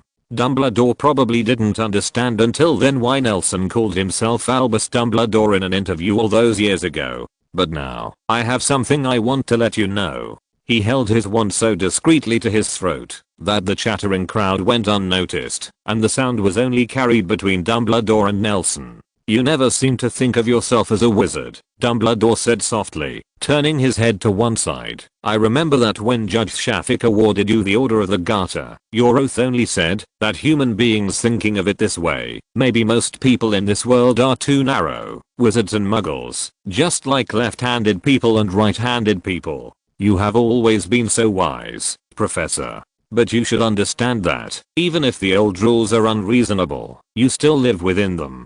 Dumbledore turned his head, and his expression seemed to be slightly different from before. "You who are blessed by the rules, must pay the price of breaking the rules, no matter how many reasons you have." "I understand, Professor," Nelson agreed. "This is also what I made a decision early on. The wizards' lives changed by the magic factory will not be bound by it in the future. That's a good thing. It's just that Gellert, no, Grindelwald, will he agree?" Dumbledore asked himself quickly. "He will definitely agree, and this is the situation he wants to see. But do you know that the next life and death will be handed over to those you care about? If you make any more troubles, they will inevitably be suspicious. No one wants another in this world. A Grindelwald, not to mention that this new Grindelwald was raised by Grindelwald himself. Have you forgotten, Professor?" Nelson blinked. I'm Albus Dumbledore. I hope not. Dumbledore and Nelson looked at each other. You are not me, nor Mr. Niklaus. You are Nelson Williams. Of course I listen to me. Nah. Dumbledore interrupted Nelson, who was defending, and said seriously, from the first time we met in the Westside orphanage, I think you and Tom are too different. They are also completely different children. I saw in Tom's eyes his resentment towards the world. He wants too much and has too little. The rare magical talent in the world may become a Dark Lord who will cause harm in the future. But do you know what it was like when I met him for the first time? Nelson didn't understand why Dumbledore suddenly mentioned Tom, but he didn't ask too much, just followed Dumbledore's words and asked, what is it like? He wasn't surprised by his identity as a wizard at all, and he didn't have the slightest fear of the unknown. Instead, he immediately remembered that he could use this unique power to get ahead. I've seen too many examples like this. Nah, this kind of imagination may sometimes become the poison of the world. If the ambition is not controlled, it will expand into a disaster that swallows everything. What is even more frightening is that he really has this ability. At this moment, Nelson seemed to see a full-the-waist-length old man with silver hair and beard smiled at himself through his half-moon glasses. But when I pointed out all this, he told me, Nar always said that, but with my many years of teaching experience look, he listened to it. At that time, I was wondering what kind of person Nar he said was. Dumbledore stared at Nelson with scrutiny, as if he wanted to see through him from flesh to bone, but he finally blinked eyes and buried his face in his hands. I'm full of fear for the birth of careerists, because I once created such two careerists with my own hands. Although I killed one of them, the other inherited his ambition. Dumbledore's eyes were very sharp, and even Nelson, who had experienced so much, felt frantic. Jump, why do you have that attitude towards me? You know, this shouldn't be the reaction of a child who has never been exposed to wizards. Nelson's heart jumped into his throat, but Dumbledore immediately said in a tone, as if he wanted to convince himself, of course, the following story gave me the answer. You are a prophet, and you even see it better than Grindelwald. More and farther, more and farther. But you know what? I've never seen a man's eye look so empty, and though it shines everywhere, it's all from the outside, like a bird surrounded by mirrors on all 6 sides. When people see it, they will be attracted by the beauty refracted by the mirror, so they forget to find out what is in the box. Dumbledore's eyes became very penetrating, just like the one in Troker that day. It was exactly the same when he cast legilimency in the tavern. I can't see a little bit of yourself in your eyes. Nah. Under what circumstances does a person care about nothing?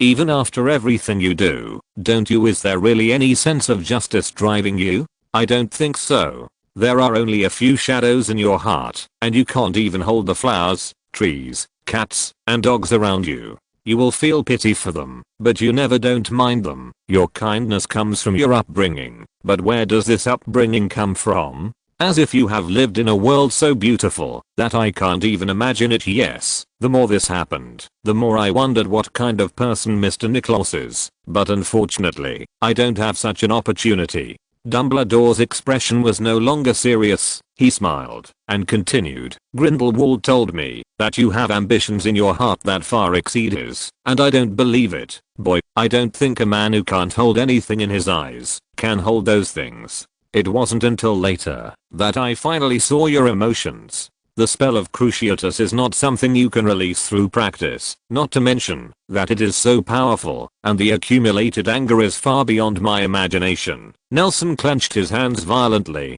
Get up, and then slowly let go. The pale traces are struggling to regain blood. Dumbledore looked at Nelson's hand and said softly, I finally saw what's in the box, and finally saw your connection with this world. You are finally no longer a passerby or spectator who is so quiet that I feel scared. You actually have a lot of things in your heart. But is that really your own? Dumbledore's question seemed to strike directly at Nelson's soul. It belongs to Mr. Niklaus. I haven't met him, but I know he is a man in the middle of the war. Lost a lot of reporters. His yearning for peace is beyond the imagination of a wizard like us who was born in peace. After his death, you took his dream as yours, so you suddenly became aggressive, and left partly bound by your upbringing. You began to embrace your power, and your magic permeated every aspect of your life. You chose to leave Hogwarts, because you were afraid that the easy life of Hogwarts would smooth your edges and corners. You are afraid that you will forget the goal you have set so hard. You become active, no longer practice magic step by step, and turn your attention to older or more future spells. Even if you reject Grindelwald's magic, but your power becomes stronger at a speed that even I can't understand. I know. You are in a hurry. You want to do all this within a few years. Don't say what it is, radical or not, when you really get what you want. What is left in your heart? Nelson was silent. His originally gentle expression became serious, and his pair of ocean-like blue eyes were like a dark trench at the bottom of the deep sea at this moment, making Dumbledore unable to see the end. As a teacher, I believe that you will not do anything wrong, but have you ever thought about whether all this is too hasty? Dumbledore sighed softly, looking at Nelson with an equal attitude. I'm not against you. My family also fell apart because of the secrecy law. I was almost ruined by it in the first half of my life. I also know that it is just a twisted product of a twisted era, but even if it is as fragile as a sieve, it is still unavailable now. Missing, did you know? Credence Barborn came to me and brought the news you wanted to tell me from the future. Nelson's eyes widened, fixed on Dumbledore's mouth. He asked me to stop you. You tell me, now is not the time. Everything in the future will be a mess, even if you try your best to be a papermaker, but the world does not become better because of it, but more and more divided. Dumbledore's eyes were like lightning, and he hit Nelson's forehead hard, making his hands and feet cold. I once asked him, since the future change is a foregone conclusion, how can it be changed? But he doesn't know the answer either. I tried, but as you can see, I failed. I had an appointment with you on Christmas Eve before, to deliver something to you. I changed the time, made the first try, but you know what? Even that is a foregone conclusion.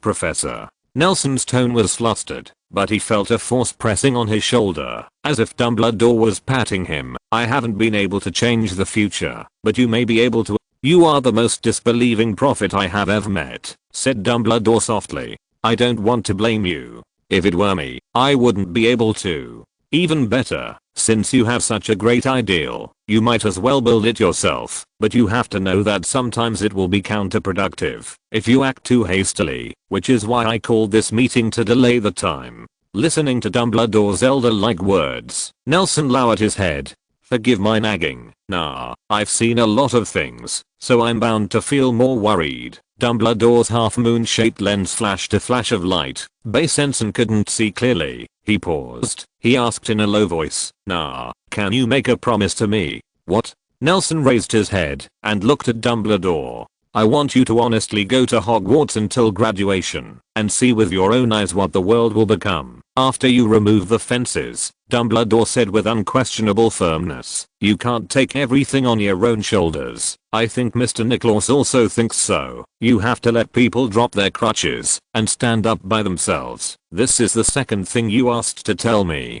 Nelson's eyes were wide open. Dumbledore, who thought he knew the least about the situation, turned out to be the most sovereign person. Nelson knew that he still had a lot to say. I'm very happy that you choose to trust me in the future. Their eyes met in midair, and Dumbledore seemed to have aged a lot. But now, can I trust you? I can make unbreakable vows. That's not necessary. Nah. Dumbledore shook his head. I hope that what you make is your own choice. I don't need you to promise or guarantee anything. Even if the world is really messed up, there are still some people who want to clean up the mess. However, if it stagnates because of this, I'm afraid it will only be hard to return.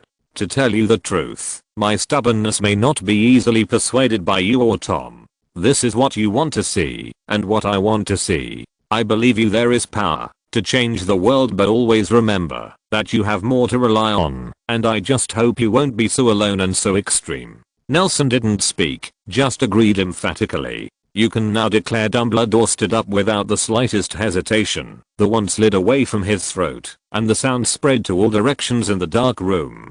Even the attractive walls were not enough to drown out the echo. With his movement, the last chain on Nelson's body broke. It split into two and fell to the ground. The International Statute of Secrecy, which has divided the world for more than 200 years, is abolished from today. When the last chain slipped from Nelson, instead of feeling relaxed, he felt the weight on his shoulders grew heavier. Chapter 487 Happy Cooperation.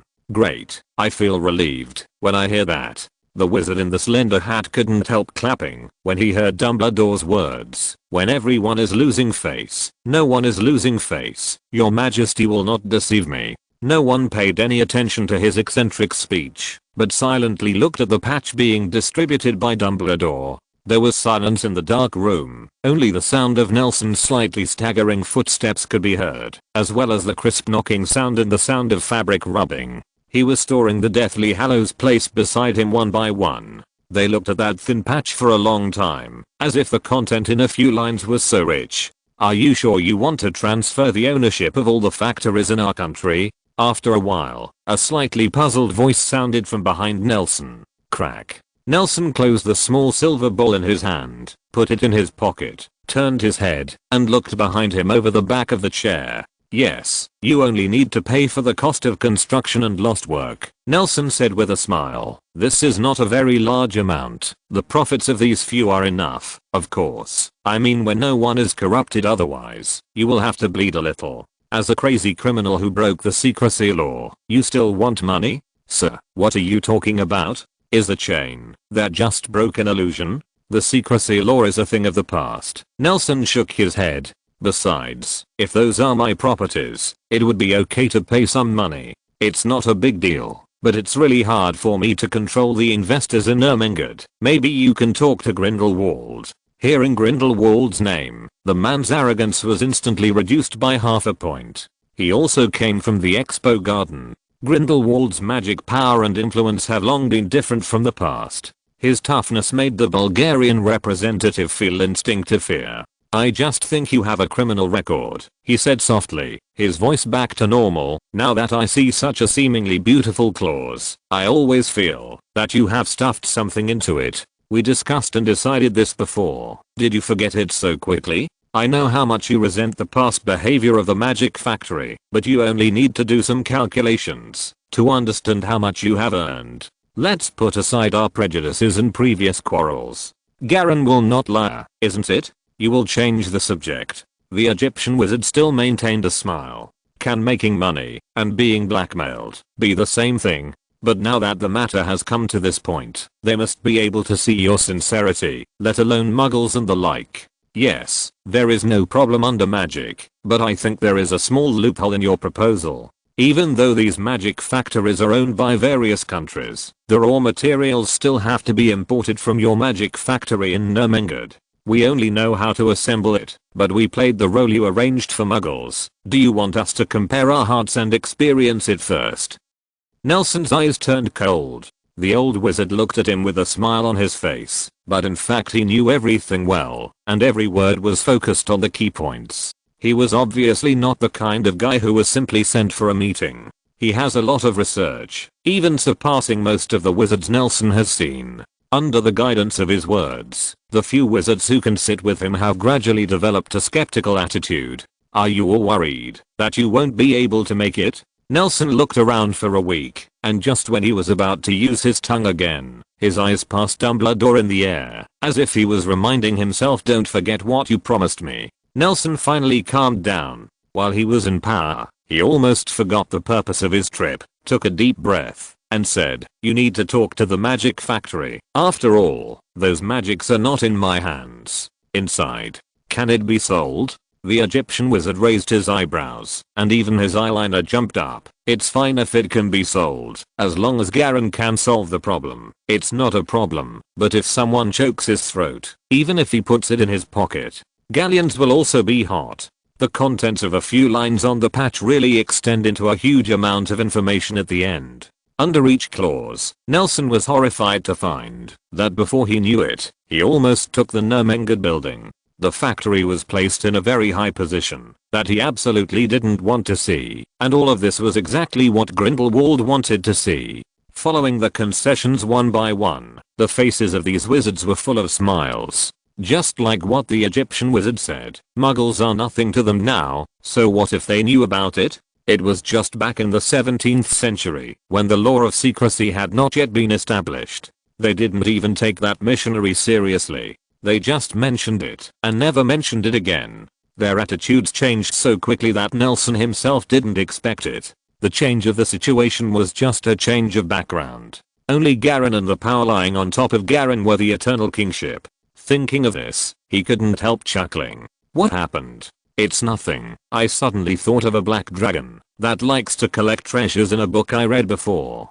Haha, young people still like to read some fantasy novels. At my age, they feel dizzy when they read books. People smiled genuinely. Open the doors and windows. It's pitch black, and you can't see anything clearly. Why don't we know the rigidity of the secrecy law? Fortunately, you have provided us with a good idea. It's just a little bit caught off guard. There are always surprises in life. When you walk out from here, no one will know that you were almost locked up. We are still very open-minded and happy to cooperate. Pleasant to work with. W. Wheel turning. Constance looked at Nelson hesitantly. After Nelson's eyes turned to her, she gently pressed her lips together and said, "Do you have anything else to do later?" "What's the matter, ma'am?" Nelson was full of affection for Principal Bogsbottom, who was the first to unchain her. Her pure golden look was impressive, although he was unable to speak to Constance for various reasons during the Triwizard tournament, but her kindness undoubtedly helped him a lot. Without this first broken chain, things after that would probably not be as simple as they are now. He shook his head and bowed slightly. "Sorry, I'm afraid I have a lot of work to do next, and you heard it too. I have to give them some things that the adults want. You are their son. Why did you invest in the account of the enemy?" Constance walked towards Nelson quickly. Hearing the past events involved in her mouth, many people's attention was temporarily attracted here. In order to prevent Constance from acting aggressively, the man in the tall hat couldn't help but took a step forward, but just as he was about to block between the two, Dumbledore held his shoulder. The stiletto wizard turned his head inexplicably, showing a puzzled expression, and Dumbledore shook his head slightly at him. "What's the situation? Didn't she abstain?" "That's something else." Dumbledore did not lend a helping hand, but instead stood shoulder to shoulder with the wizard in the slender hat at the nearest position, admiring the sprawling branches in front of him. Nelson couldn't answer Constance's question, but just stood there quietly, waiting for her to approach. Constance's figure was not as tall as the future Mrs. Maxim, and she had to look up when the two looked at each other. She walked quickly to Nelson and stopped. The distance from him was less than 1 meter, and Nelson could even feel her hot breath and the strong emotions contained in it. "You should know what happened 17 years ago. With your ingenuity, you can't imagine what will happen if Grindelwald gains power, but you have built a weapon that can destroy the Order of Wizards under his nose." Constance squinted her eyes, and Nelson guessed something from her expression. Her age was almost the same as that of the Muggles, and she might be an old acquaintance of Bogsbottom's.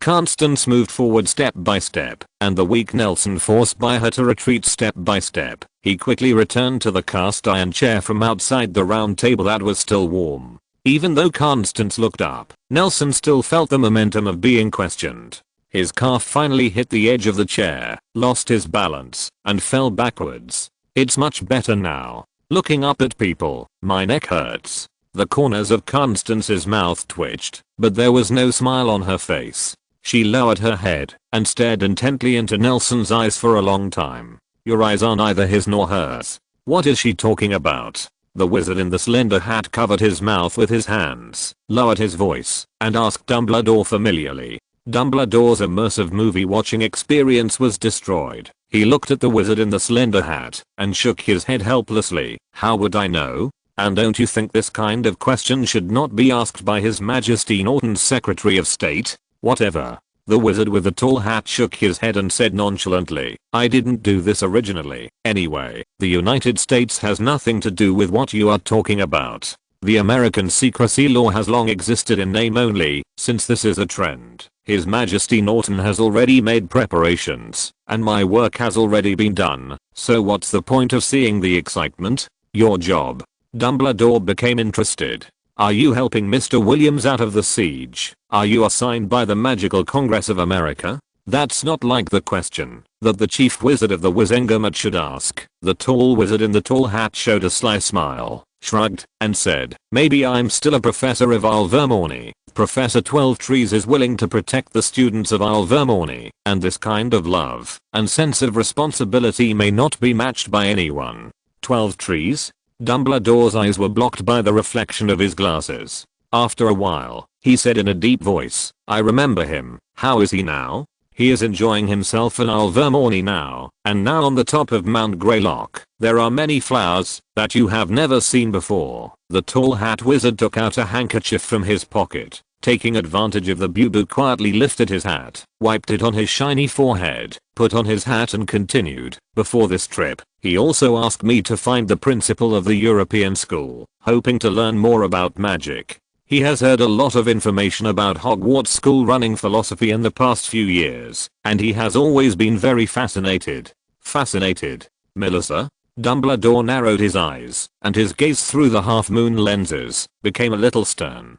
Who? The slender hat wizard showed a blank expression. Where did we just talk about? Oh yes. You asked me to come here. Of course, His Majesty Norton. He is very grateful to Mr. Williams. If it wasn't for the two of them to disrupt the situation, I'm afraid the entire American continent would be hard pressed. Your memory is worse than the old lady downstairs who specially stamped it. I was right when I said that there is no one to use Norton second. I have heard some rumors. When the two chatted, the stocky wizard squeezed in, his arms hanging like a gibbon on the shoulders of the two, and he joined the conversation with great interest. Perhaps he was the only one of the three who really watched the scene. 17 years ago, Booth, two of Barton's graduates, passed the retention assessment, but in the end only Constance was left. It seemed that she was the kind of person who valued friendship more than the principal, and now she might be asking questions after facing her old friend. Look, Professor Dumbledore. The tall wizard in the slender hat raised his hat at Dumbledore and nodded slightly. That's all I can say. Well, thank you. Only the solid wizard still looked at Constance with great interest while diverging his thoughts. Speaking of which, this young man does look similar to Mergen Wertning. When I was young, I was in Transfiguration International. The editorial department has seen him, just like the current Mr. Williams. Speaking of which, why did he first appear in our field of vision in Ermengarde? Just like Constance said, where is he? You can go there, but it's too strange to go there. You think so? Haha. The wizard in the thin tall hat twitched his cheeks, pouted at the right side of the stocky wizard, and followed his gaze. The shoulders he hung had long since disappeared. Only the solid touch remained in the air, but just as he noticed the moment Dumbledore disappeared, the originally solid air collapsed instantly. He lost the support on one side and almost staggered and fell to the ground. At this time, Dumbledore was already standing in front of the old Egyptian wizard and chatting. This kind of enthusiastic guy is much better than Shafik's stern-faced old guy. I heard he was arrested. Do you know? The stocky wizard tried his best to find a conversation with the only one left, but when he turned his head, the eye-catching stiletto hat had disappeared. Constance approached Nelson, lowered her voice, whispered something in her ear, then raised her voice, and said, when things here are over, you can come to Bogue's Buttons. I'll wait for you there. As for now, go and see your injuries, and get a good night's sleep. Don't fall into any root cause. Chapter 488 3 reports. The Wizarding World Survival Guide news from our newspaper has been 2 full months since the riots at the World Expo in Paris. Even today, the author can hardly restrain my excitement. It is also known as No Mag in America and other places. I'm very fortunate and sad to find that even as the vast majority of myself, I'm kept in the dark. Fortunately, although the truth is late, there is no absence. After 2 months of turmoil, the governments of the non-magical world sent representatives to contact the magical world for the first time. Although there is evidence that the top leaders of the government knew the existence of the world before then, they did not. We still don't know the reason for making it public. On August 31st, the public meeting for the media and the public was held in the Alexandria Conference Hall next to King's Cross Station in London. Named after Titan, its height is as tall as Buckingham Palace, expressing the beautiful promise of eternal equality between wizards and non-wizards. It only took 1 week from the start to the completion of the construction, showing the superb application of magic in the field of construction. Dorian Weiss and the construction team Mr. Lay revealed to reporters that the Alexandria Chamber adopted the architectural ideas of many Muggle architects and promised that in the near future, non-wizards will also enjoy this kind of epoch-making rapid construction work and more. A convenient life form of magic. A photo of the Alexandria Conference Hall, which is a straight horizontal building. The whole body is made of silver, gold and large pieces of glass. The lines are straight until somewhat rigid. In the center of the building, a tower building similar to Alexander's head serves as the main body of the conference hall. Has two castle-style turrets on both sides, one golden and one silver, which serve as the liaison offices for Muggles and wizards respectively. On the square at the entrance, a group of wizards wearing hard hats are working on the drawings. A fountain. A bald Mr. Weirlie standing in front of the camera, rubbing his hands awkwardly, unable to restrain his curiosity about the camera. According to sources, Mr. Nobby Rich, then Minister of the British Ministry of Magic, the highest administrative body for wizards, the relevant introduction will be transferred to the 5th edition, was a Muggle-born wizard, meaning that he was not of wizard blood, but possessed magical abilities at birth. Wizards. The introduction of Nobby Rich is transferred to the 10th edition. As a leader with both wizard and Muggle characteristics, his views greatly promoted the opening and progress of the conference, making Britain the first European country to in countries where wizards come into contact. Most members of Congress have expressed great expectations for this young wizard who has just experienced political struggles and won. Due to the influence of his Muggle-born identity, some of his decisions will not be like Bulgaria and other countries, so rigid. As wizards who are indistinguishable from human beings, or as a part of human beings. Although wizards possess extraordinary abilities, they still have a basic social structure, and they do not believe in the law of the jungle where power is paramount, as some people speculated at the beginning. This is undoubtedly a shot in the arm for people who are new to magic. The wizards promised at the meeting that they will abide by the treaty with the government, just like they abided by the International Statute of Secrecy hundreds of years ago, and fully protect the lives of non-magic people. Rights. Of course, these treaties are still actively negotiated, given the very different values and values of wizarding and non-wizard groups. This negotiation is still a long way to go, and many people worry that the International Statute of Secrecy finally, the rights of citizens will be damaged. In this regard, the Minister of Defense delivered a speech on August 27th, promising to do everything possible to protect the legitimate rights and interests of citizens, and absolutely not to act in a traitorous and fearful way,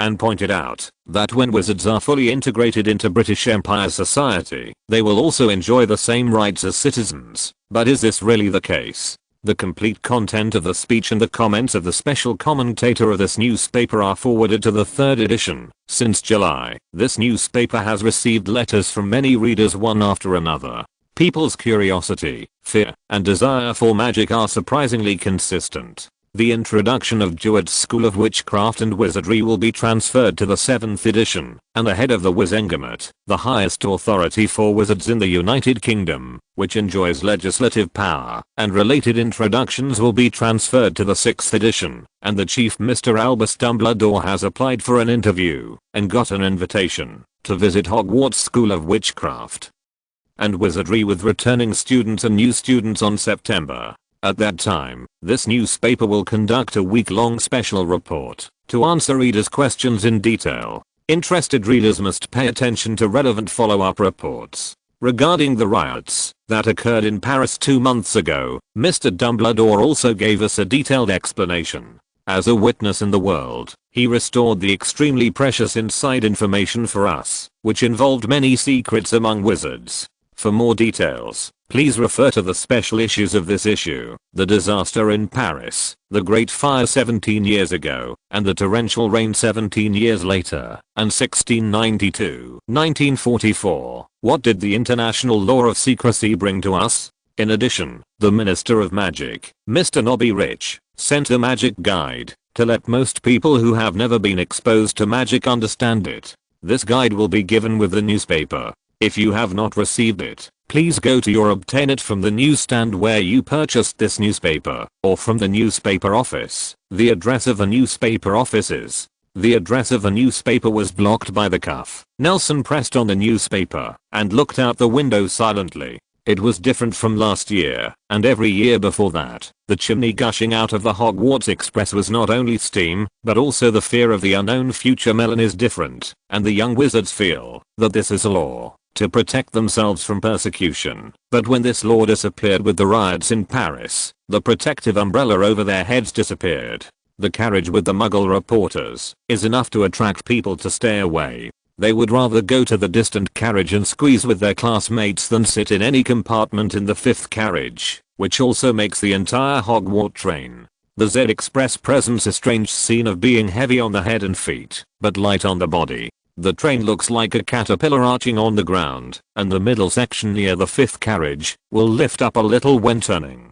Carno, adjacent to car, was also very empty, with only 3 or 4 students sitting in each compartment. Nelson was sitting in the compartment closest to car, resting his chin on his hand, silently looking at the familiar scenery that flashed quickly outside the car window. It's just that these scenery look a little different today. A thick newspaper was spread out in front of him, with the words "The Times" printed on the headline, and this might be the first Muggle newspaper to appear on the Hogwarts Express. He has read this report several times, but he did not find a single word about himself on it.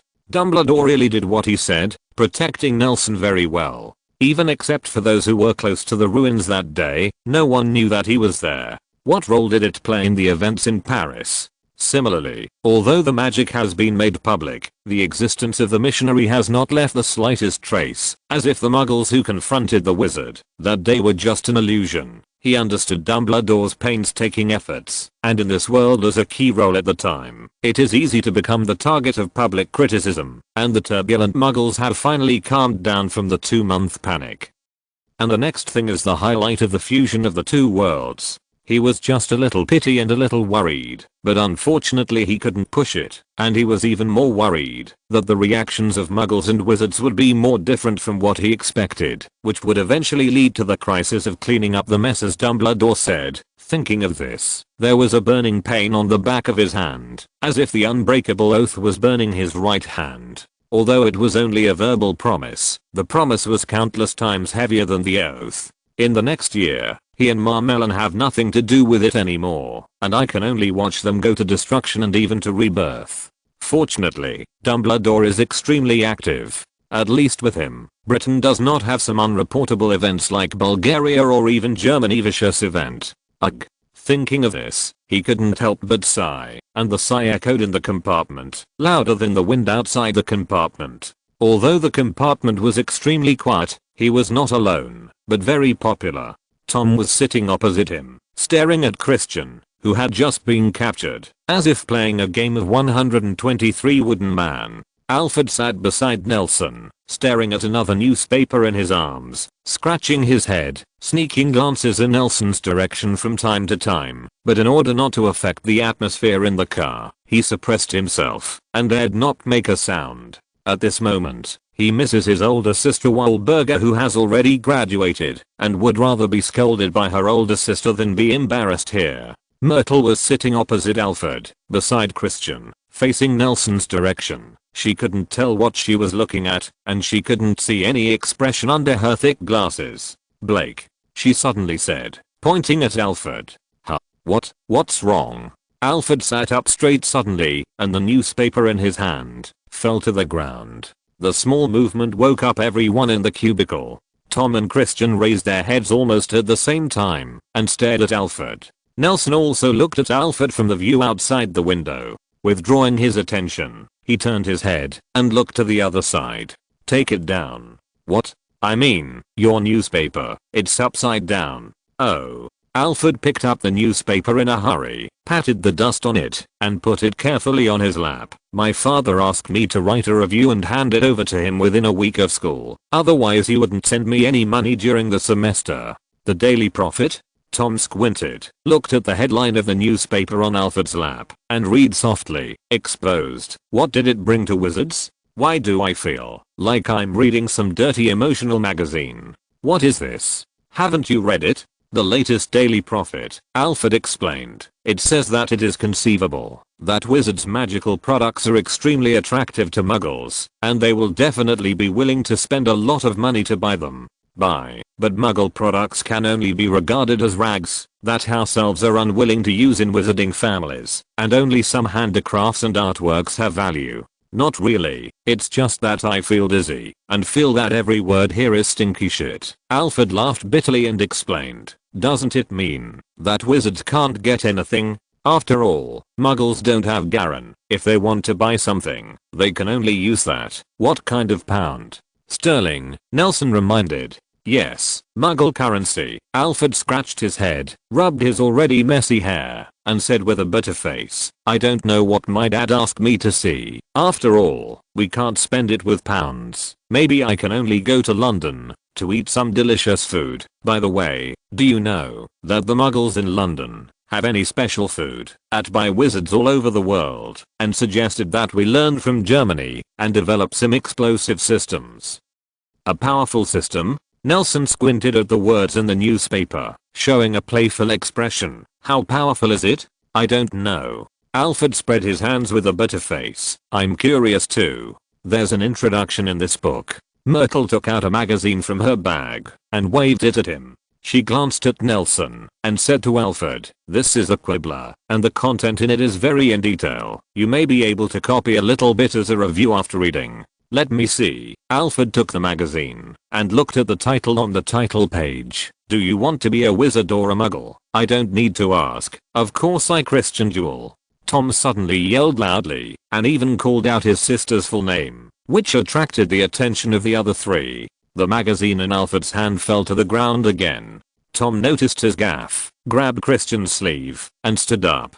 Come on, let's go outside and talk. Christian shook his head, stubbornly refusing to leave. I'll go and see Miss Wertling, Tom said to the other three, pulling Christian away without any explanation. As the argument in the corridor faded away, Nelson sighed again. What's the matter with you? Why are you sighing like an old man? Myrtle asked with concern. What happened? It's a little stuffy. I'll go outside to get some air. Nelson also stood up. His limbs that were sitting stiff made a clicking sound. It's autumn. How can you be bored?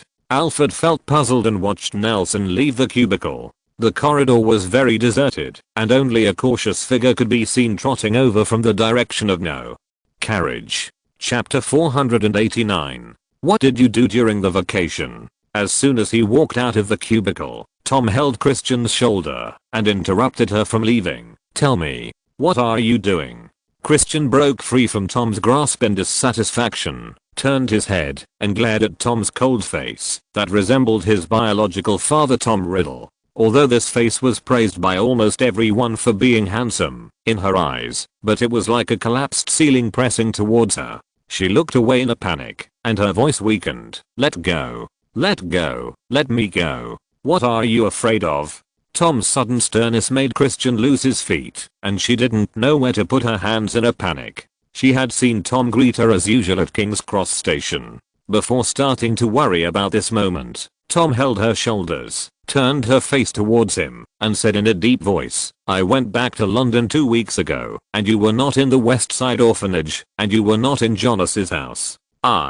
Christian's imposing manner was a lot shorter, but he quickly puffed up his chest and said stubbornly, don't you go to other places to play during your holidays? You are not here every holiday. I want to find you never found out. Even this holiday, made such a big deal in France and did you report it to me? Why should I tell you my itinerary? Yeah, so why should I tell you? Christian asked back. She pulled out her wand and waved her arm vigorously. Tom felt as if he had been punched hard in the chest. He couldn't help but took a step back and leaned his back against the window in the corridor, feeling her abundant magical power which was completely different from before, and was amazed at her, able to use the magical level of the impeding charm without chanting a spell. Tom stood firm and cast her a thoughtful look.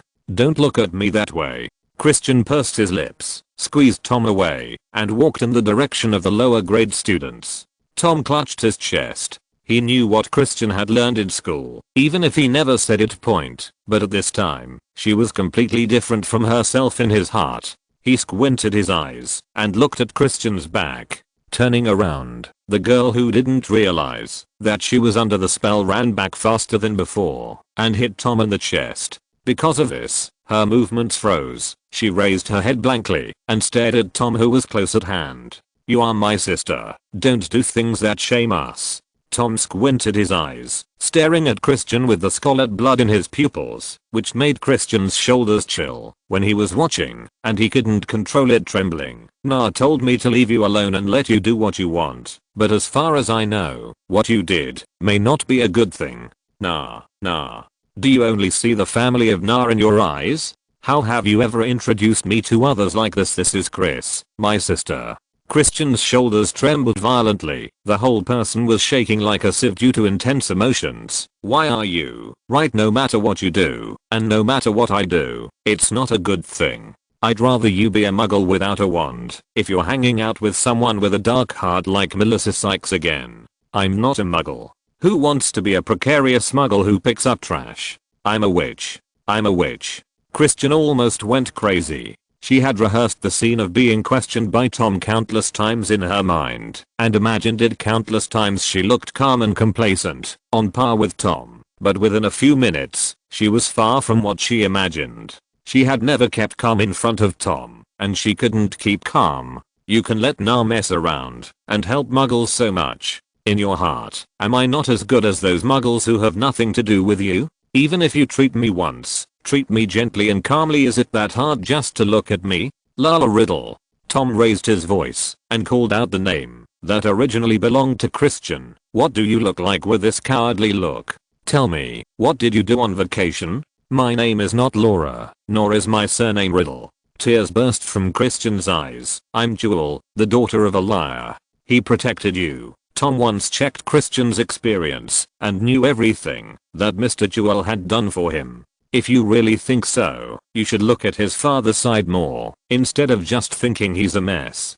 Even so, what's the difference? When a liar's daughter, a little liar, suddenly has a perfect brother, do you know how panicked and cramped I am? Christian's inferiority complex magnified infinitely. She beat Tom's chest, but the force of the falling fist was weak. "Since the day you knew we had the same biological father, this is the first time you have spoken to me like this. I shouldn't have stolen your things in that alley in the first place. You know, if I had known that I had an older brother who would protect me and make me laugh every day like the little girl on the next street, I would. Why bother to steal things to please others? Why bother to steal from you and make me shorter all my life? I don't care, Chris." Seeing his younger sister's almost collapsed face, Tom's heart softened. His stubborn and fragile appearance was so similar to himself 10 years ago. I sighed and hugged Christian gently back of her head, buried her face in her chest, lowered her head, and whispered in her ear, "No one would scold a child who couldn't help herself.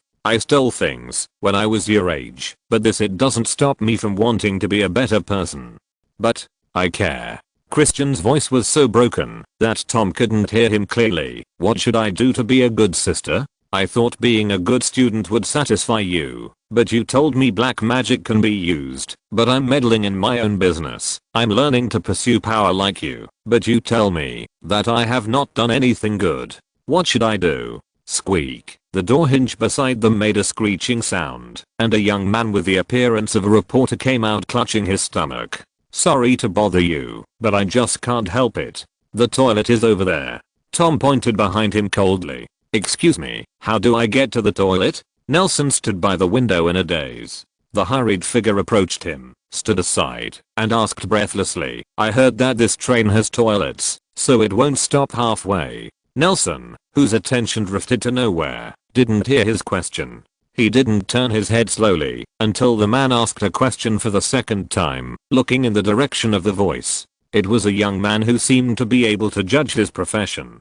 Under the painter's hat was a tired but energetic face. On top of heavy dark circles and drooping skin, those curious eyes sparkled, unlike most a Hogwarts student who has changed into a robe. This man is wearing a cow-white vest with many pockets. The cuffs of a light brown corduroy shirt have frayed due to long-term desk work, leaving a lot of stains that cannot be washed off. Ink stains, and a strong smell of developer solution on the body. Nelson and Jonas each have a similar vest. Seeing the appearance of the male reporter at this moment, he couldn't help feeling good and pointed to the joint of the carriage. "You see that door with the T on it? That's it." The man squeezed his stomach and squeezed out an ugly smile and ran towards Nelson's finger at a trot. After disappearing for a few minutes, he quickly returned to Nelson's side.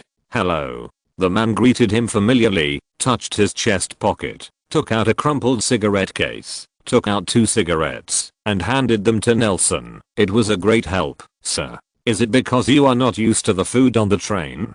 Nelson turned his head and blocked the man's hand with his hand. "Thank you, no." "Okay." The man stuffed the 2 cigarettes back when he saw this. "I didn't eat anything on the train. I brought some dry food myself, but it seems that they spoiled earlier because of this hotter summer than usual."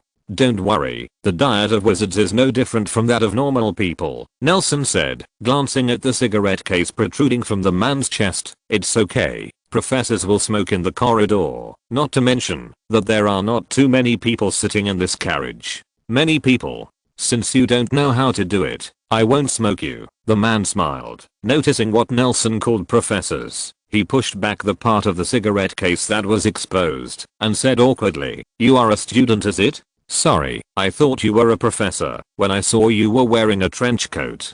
Nelson shrugged and pressed the windbreaker on the chest. Under the silver light, he turned into a school robe that was exactly the same as other students. "Wow, that's amazing. Is it magic?" "This is magic, sir." Nelson shook his head, and his clothes quickly changed again. He looked at the carriage where the man was, and asked curiously, "Did the Times only send you a reporter?" "Oh. Have you read our topic guide?"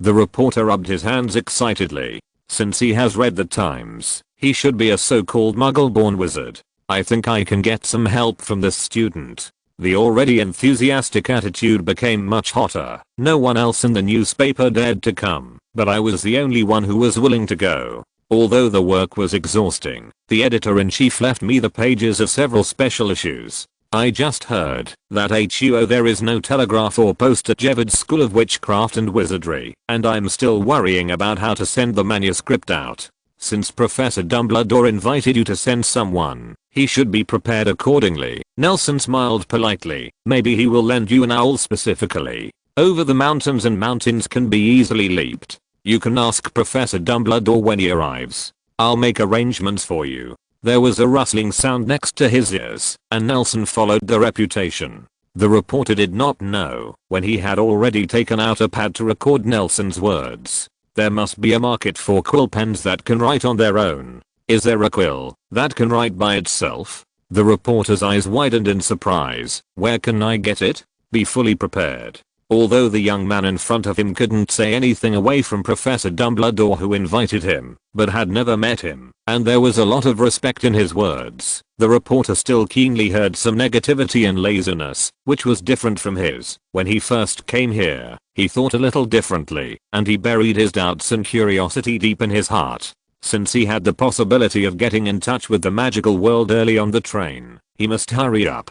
"Did I disturb you?" "Not at all. I'm just standing here watching the scenery." Nelson shook his head, as if the neatly lined wheat fields outside the window were a rare spectacle that attracted attention. "Isn't this the scenery you will see every year when you return to school?" The reporter raised his eyebrows. "Could it be that the route of the Hogwarts Express is random?" "Not at all. It's just that I've never paid attention to these scenery before. Looking at it now, it's really beautiful." "Are you a graduate?" The reporter said with a smile. "When I was in college, I only noticed the beauty of the campus in the last year. I always looked forward to the holidays when I started school, and I just wanted to go to the bigger world." Nelson looked away from the wheat field, took another look at him, and nodded slightly. "I have a request, sir." When the arrival announcement sounded, the reporter mustered up the courage to ask, "I will stay at Hogwarts School of Witchcraft and Wizardry for a while. Can you accept my interview? I think the student's perspective must be very informative."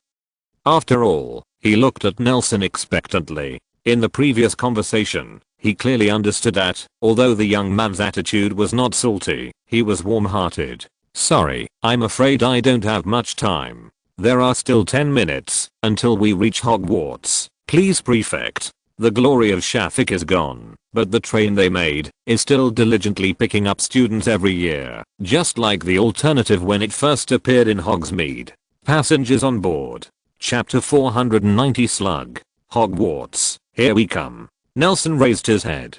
The sound of the train station announcement changed at some point, but it became more and more like the London subway. He took a deep breath, patted the wrinkles on his body, and stood outside the window waiting for Hogsmeade's arrival as the surrounding scene became more and more familiar. Various buildings that seemed to be built by wizards came into view. He felt the slight trembling of the magic wand in his arms, and he knew that he was about to arrive. Hey, it was really easy for me to find. Sloan's voice suddenly appeared behind him, and Nelson turned his head. In the empty corridor, the huge body of Professor Walrus almost occupied all the space in the corridor. No, he became fatter and fatter. He walked up to Nelson with a smile on his face, put his hands on his shoulders familiarly, and looked out the window together. Why didn't I see you in the lounge? Don't you like going there to warm up, Professor? Nelson laughed. It's still the end of summer. Look outside. The sun is not small. It's also good to eat some ice. Professor Sloan patted his stomach. The thick flesh trembled like waves, and even the floor under Nelson's feet became trembling. Tom just threw away Miss Ertling brought them over. She liked the pudding in the front car very much. She also told me that she would try to become a Hufflepuff prefect because of the pudding. Gryffindor. Now he looks more and more like a qualified Hufflepuff. Thank you for your attention, Professor. Nelson thanked earnestly. This sudden behavior made Professor Sloan a little overwhelmed, and he turned to the side, but Nelson still managed to thank his stomach. That could not be packed. Sloan squeezing Nelson's shoulders, the flesh on his face piled up, and he said with a smile, I'm also her potions teacher. Isn't it natural for a teacher to pay attention to students? You are really the best professor I have ever met at Hogwarts. It's awesome. There are many people who teach better than me. Professor Sloan's expression changed. For 6 years, he and Nelson, who suffers from color weakness, a terminal illness of potionists, have almost been in a mutual torture. If it wasn't for Nelson's tactful abandonment of potions in the 6th grade, he might have developed to the point of hating each other. He never thought that Nelson would say such a thing, and he was a little moved for a while. I thought in your hearts, I was a bad teacher who only cared about good students. How could it be? I understand your painstaking efforts. Nelson said sincerely, Professor, the bus will arrive soon, and I will go to pack my luggage first. Don't worry, I just saw Miss Warren and Blake saw that you were standing here and didn't respond, so he took your bag to the prefect lounge for you. Professor Sloan didn't seem to put it down. The meaning of Nelson's leaving. He pressed Nelson's shoulders, lowered his head, and said with a smile, let's go together, and walk on the road. By the way, you shouldn't refuse my poor request. We teachers and students have been together for a long time, haven't spoken like that. I wish for it, Professor. Nelson blinked. I still have a lot of questions about potions that I want to ask you for advice. Ha ha ha ha. Please forgive me. Sloan patted his stomach vigorously, making it tremble more violently. He looked at Nelson with a bitter face and asked, would you like to change, Colonel Robe? I hope I can answer those wild questions of yours. As the long whistle sounded from the front of the car alarmed the birds in the fields beside the railroad tracks, the speed of the car gradually slowed down, and it stopped at the end of the trip after a short while. Nelson could already hear Og calling for freshmen through the glass, shouting. He followed Sloan and walked towards the exit of the carriage. The students in the carriage also came out of the compartments one after another. Some of them saw Nelson and were about to greet him, so they noticed the professors around Nelson had no choice but to put away their high spirits after the holiday and greeted the professor respectfully and politely. On the platform, many little ones stood scattered among the crowd and were carried to Og one by the surrounding prefects and senior students. Their eyes were full of panic and curiosity like a deer strayed into the town, mixed with more complex emotions such as excitement and worry. I guess some bastards are scaring them with that weird sorting ceremony, Professor Sloan said to Nelson, looking at the freshmen around him with interest. Which students do you think will come to Slytherin? What about it? I heard from Black that you have the ability to sort schools at a glance. Nothing, Professor. Nelson shook his head. Probably a quarter of it. Hey, Sloan let out his signature laugh again. If you can pretend to be confused like this on weekdays, your life should be much more comfortable. Times, Sloan sighed, looking at the flustered freshman in the crowd. At first, she worried for a long time before she made up her mind to set foot on the Hogwarts Express. Now they are doing well. You don't go out very much recently. You probably don't know. Students can guide them through their preschool preparation and even preview some homework in advance. 6th grader? Nelson raised his eyes and didn't pay attention to why Sloan knew that he hadn't been out much recently. He just looked for a familiar figure in the crowd and saw the faces of the Gryffindor team at a glance. The worried Christian, who is also in the 6th grade this year, asked the teacher curiously, will they go? Of course. After all, extracurricular practice is also linked to their grades. Professor Sloan agreed. You see, I remember that in the year you entered school, only you and Tom were the only Muggle-born freshmen watching. They looked calm, but the other children were a little scared, and even a little girl almost fell into the water. Looking at them now, they are all as calm as you were back then, but I was a little scared. After all, no potions professor would be willing to take in a whole class of students dedicated to making the cauldron smell bad. Professor, I have actually been able to brew some simple potions recently. Do you think I'll believe you? You're not going to be taking potions this semester anyway, unless you submit an application to Albus 4. Oh shit. Professor Sloan changed the subject in a panic. Let's talk about some happy things. What do you want to do after graduation? Have you got any plans? Professor, does this topic really make you happy? Nelson said quietly. I don't even know if I'm going to get a job. You really know how to joke. Professor Sloan put his arms around Nelson's shoulders, laughing. I just met Minister Rich a few days ago, and he told me that you have been eyeing the position of the Ministry of Magic for too long. Yes, I heard that it is still an important department. What's the matter? I did submit a request to him before, but now it seems that I don't know if I did the right thing. What's wrong with finding a job to earn money? Can you survive without eating and drinking dew? If there is a job that really suits you, you might as well try it. If it doesn't work, Hogwarts has had several in recent years. A professor is about to retire, and with your grades, you can stay in the school no matter what, as long as you don't apply for the positions of professors of potions or astronomy. I feel that I may not be suitable to be an educator, Nelson said slowly, with his eyebrows twitched. I used to think that I was very suitable for educating others, but now it seems that my own ideas may be wrong.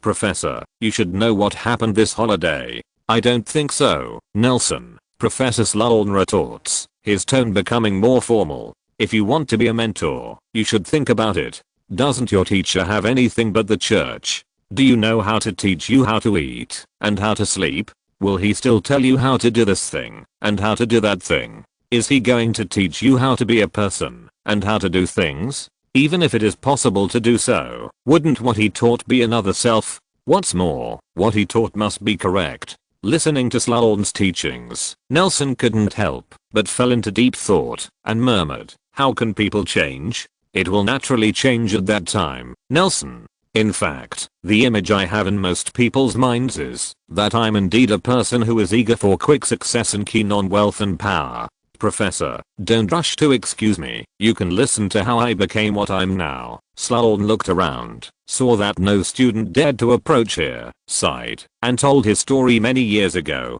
Deole said, do you still remember the Muggle-born friend I mentioned earlier? If she is still alive, she should be your teacher's wife. It is strange to say that the teachers who entered the school in my class seem to be middle school students. It's like a curse. Everyone is single, and now I'm afraid Phileas and Minerva will follow in the same footsteps. In terms of potions, there are many people who are more talented than me. For example, she, a Muggle-born wizard, is not like me who can get in touch with potions all day long in the Sloan family, but she is very familiar with magic potions. Medicine has a natural sensitivity. At that time, Hogwarts could not provide the materials needed for courses like it is now. All courses, including potions, required students to prepare medicines by themselves. You know, potions and alchemy same, it's a very expensive business. Sloan sighed, and there was a trace of nostalgia in his black bean-like eyes. Muggle-born wizards, even if they can enjoy some subsidies, but they are still in the process of learning. In any case, there is only one chance to try, but even with such harsh conditions, she has done much better than someone like me who can squander materials who unscrupulously. The freshmen of the first grade were already lined up, accepting Og's roll call anxiously, and Sloan looked at those children with a hint of envy in his eyes. I graduated with her and worked together. She went to a famous potion store in Diagon Alley. I don't know if you have seen it. It used to be a pet store. Because of something happened, the business has not been good. A few years ago, it changed. She never opened the door again, Sloan said with a sense of loss. She has always kept her previous habits, no matter what potion she would make directly. She never wastes medicine materials to imitate. No potion master can guarantee I can always make no mistakes in my ability, not to mention that it is a particularly dangerous potion blindly. Professor, could it be? She blew up the whole store, including herself, and I just got off work from Hogwarts that day, and I went to her with an engagement ring and a gift box in the shape of a slug that she was most afraid of.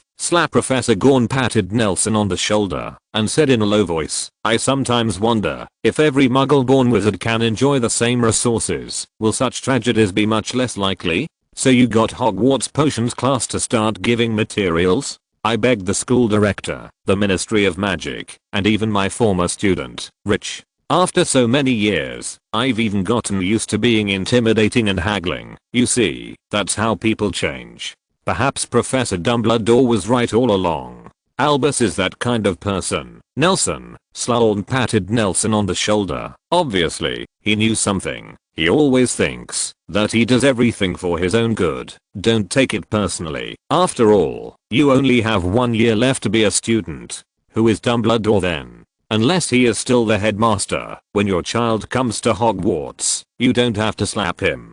Hoo-hoo. Professor, you speak like I'm old. Nelson smiled. Isn't it? Professor Sloan asked back, seeing you standing in the carriage with an old face. Where did you hide Nelson, who visited more than 100 nights in the previous semester? Isn't it right in front of you? Professor. Nelson thanked him sincerely. Thank you, Professor. I just think you did a good thing, Professor Sloan said in a low voice, holding Nelson's hand. No one praises you. Maybe it's because you can't hear their voices, but people are talking about it. Look at it from the sky. Professor Sloan looked up, and a cloud that looked like an exploding slug floated slowly overhead. Chapter 491 Unlimited refills of Coke. How do you evaluate some people being called by the dean to start a small kitchen on the first day of school?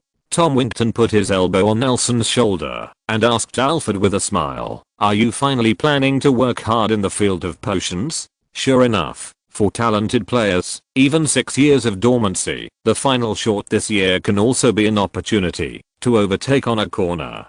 Thank you. My evaluation is that it's better to lie dormant for another year and wait for 7 consecutive losses. Nelson shrugged and looked at Tom's chest. How did you get your prefect medal? A new prefect will be elected this year.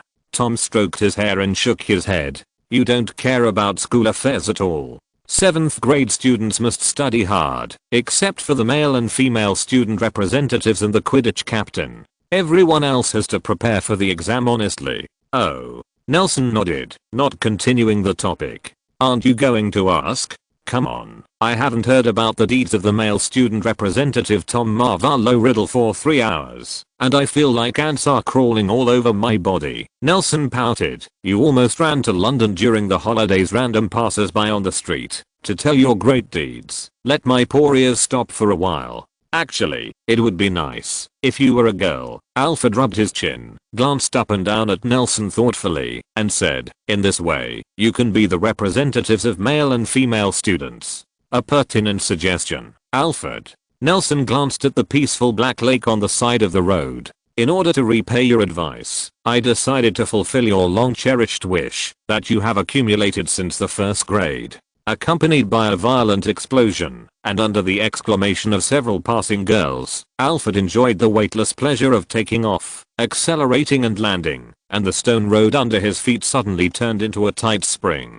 He felt the abnormal moment under his feet and was fired like a cannonball and quickly rose to a height that some difficult to fly birds could not reach. Then, screams came from the sky. "Nelson, you can't attack your classmates during school. You will be locked up. The professor's office is like home. The people in it speak nicely. I like it very much." Nelson put his hands on the back of his head, raised his head to face the sun, and admired this rare sight like most people around him. He raised his voice and shouted at Alfred, who was slowly descending, "And the school hasn't started yet, and the school rules haven't come into force yet." In the distance, Dumbledore, who was introducing the layout of the campus to the Muggle reporter, noticed a change by the lake. He raised his head and saw Alfred, who was spinning and drawing a parabola in the sky. Dumbledore's expression instantly changed. "It's hard to see." I lowered my head and glanced at the reporter's notes and saw that it was written impressively. "Wizard children's entertainment methods are quite different from those of non-wizard children. They are used to, sir. I don't intend to destroy the freedom of the press, but this is indeed a special situation in the school." Dumbledore put his hand on the reporter's pen. "And you heard that when the school starts, the school rules are still very strict of." As soon as the words fell, a first-year freshman who was queuing up by the pier almost fell into the lake because of his unsteady standing. He waved his arms to maintain his balance, and the wand in his hand swayed unconsciously. Whoosh! A spell rushed out from the tip of the swinging wand and flew towards the back of Dumbledore's head. He subconsciously turned his head to avoid it, and the spell hit the reporter's forehead impartially. The reporter pressed his forehead in horror, afraid that the blood gushed out like a fountain, but after pressing it for a long time, there was no abnormal feeling on the forehead hit by the curse. "Am I going to die, Mr. Dumbledore?" the reporter asked palely. The pen in his hand was ready to write his last words. "No, the little wizard who just got the wand doesn't have the ability to cast real spells, let alone in that situation. It's just a ray of light." Dumbledore looked at the reporter's hair gradually turning pink. Ambiguously conscious said, "You're fine, really."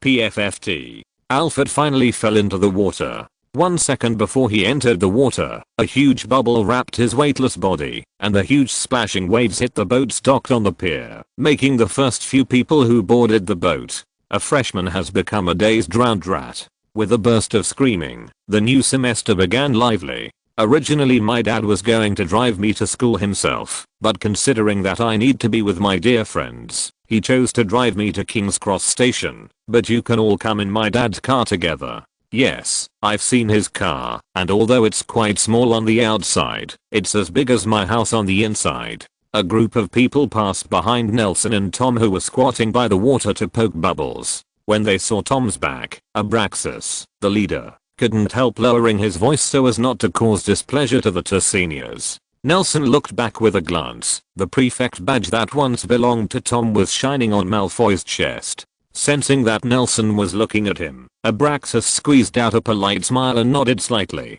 The group of young pureblood wizards had already walked away, and Abraxas' voice gradually became louder. "Have you ever seen it? It's the kind of Muggle car, a new product from the Shafik family in Diagon Alley. Yes, it's Shafik who is corrupt in office, but it has nothing to do with him. It's another branch. They are all good and noble." My dad said that the Hogwarts Express and the night bus are their works, but I don't love the stinky smell on the night's bus, so never got on it. "I've seen a Muggle car, Malfoy. It shouldn't be able to drive to Hogwarts. Doesn't it mean that the magic here will invalidate all Muggle inventions? If the Shafik family can bring trains to Hogwarts, why can't they let cars come here? Of course they used wizards to make these vehicles, making them look like broomsticks. Things are just more advanced and noble. But what do trains have to do with cars? What's the matter? Damn, do you know what you're talking about? Aren't trains unique to Hogwarts? Does it have anything to do with Muggle cars? You are really closed, Goyle." Abraxas's voice was full of admiration. "Trains are the means of transportation for Muggles. Back then, the Shafik family proposed to make their own trains because they thought it was beautiful and big. The commute of Hogwarts students. You know a lot, Malfoy." "Thank you, Crab." Abraxas nodded with a smile. Although they are noble pureblood wizards, the Malfoy family maintained the closest connection among wizards with Muggles until the Statute of Secrecy was enacted. said, "Our family now has titles conferred by the British royal family. If you really want to say it, you have to call me sir." The teasing came one after another, and the relationship between these people was like a cycle of fate. No matter how many generations they have been stuck together, Nelson couldn't help laughing as he looked at the back of the familiar yet unfamiliar triangle. "What's the matter, nah?" Tom looked away from the Black Lake. "That kid Malfoy has a good heart, but he lacks a little bit, and I don't know why Professor Sloan chose such a noisy person as a prefect. It's nothing, I just think it's funny for them to stay together. I heard that Malfoy's father also had Goyle and Crabbe's father as followers." Tom curled his lips. If Malfoy is really a lord, wouldn't they become followers? Speaking of which, what Malfoy said is correct. Their family has always been the wizard with the closest connection with muggles. More and more bubbles appeared on the surface of the muddy water, and Alfred could gradually be seen floating up. He is wrapped in Nelson's bubble, with a few sticky water weeds wrapped around his head, and a row of tiny teeth marks on his face. The lake. One bite, with a panic expression, as if he had just escaped from the devil's lair. Seeing Nelson on the water, Alfred cursed immediately, but his voice couldn't float from the water to the shore, but just emerged one after another in exasperated bubbles, which were pierced one by Nelson and Tom on the water. "I have read the family history of the Malfoy family," Nelson said lightly. "They used to be the lords of a large area in Cornwall, the place where Cornish elves abound, and the Malfoy family occupied the largest one there. Tin mines, before the establishment of Hogwarts, were engaged in tin mining and processing business.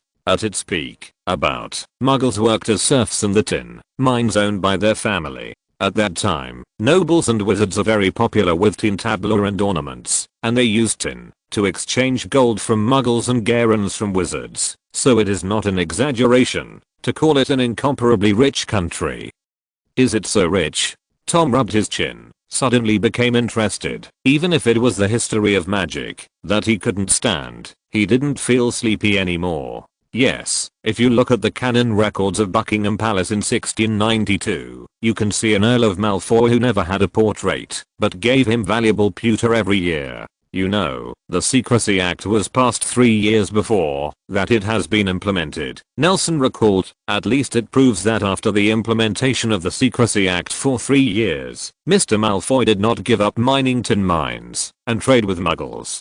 After all, wizards' magic can easily change from less to more. Few people will give up this kind of opportunity to make a lot of money lying down. But I haven't heard that the Malfoys have a tin mining business." "Oh, this is because of the sanctions imposed on the Malfoy family by other families and some other reasons, such as the depletion of mines and the improvement of mining technology leading to a drop in the price of tin ore. In order not to affect the family's status among wizards, Mr. Malfoy gave up industry, turned to the textile industry, and tried their best to distance themselves from the relationship with Muggles, and even took the lead in persecuting Muggles. The things at that time were more than chaos can describe. Since they try their best to distance themselves, how can you still see this kind of thing? Who would want to bury their glorious past?" Nelson asked back as a matter of course. Fortunately, Abraxas's ancestor was a vain person, otherwise this history might really be buried. "Then they now. I understand. His father approached me a year ago," Nelson acknowledged. "The Malfoy family has always been known for their ability to change positions at critical moments to ensure that they are in the right place in every change or change. Enjoying the fruits of success as a winner, in a sense, it has become a weather for the British wizarding families to judge the situation. After he approached me, other families have less resistance in their persuasion work. Look, Shafi, the magic car of the Ke family, has only produced 3 finished products so far, and the first one was taken away by old Malfoy serfs." Tom and Nelson silently watched the returning students passing by, and many of them were playing with new gadgets that appeared only this holiday: a palm-sized phonograph playing popular radio dramas, paddle-driven, the steam turbine model flew around its owner, and someone even carried an infinite refill glass bottle with the 20th Coke logo in his hand. "Oh, God, there is still that kind of thing." Nelson's eyes widened. "I want to make one too. The first year students get on the boat first. As for the senior students, Williams, you." Hog looked at Nelson and Tom, as well as Alfred, who was thrown into the lake, and there was some hesitation in his voice. "Mr. Og, Alfred has a wish."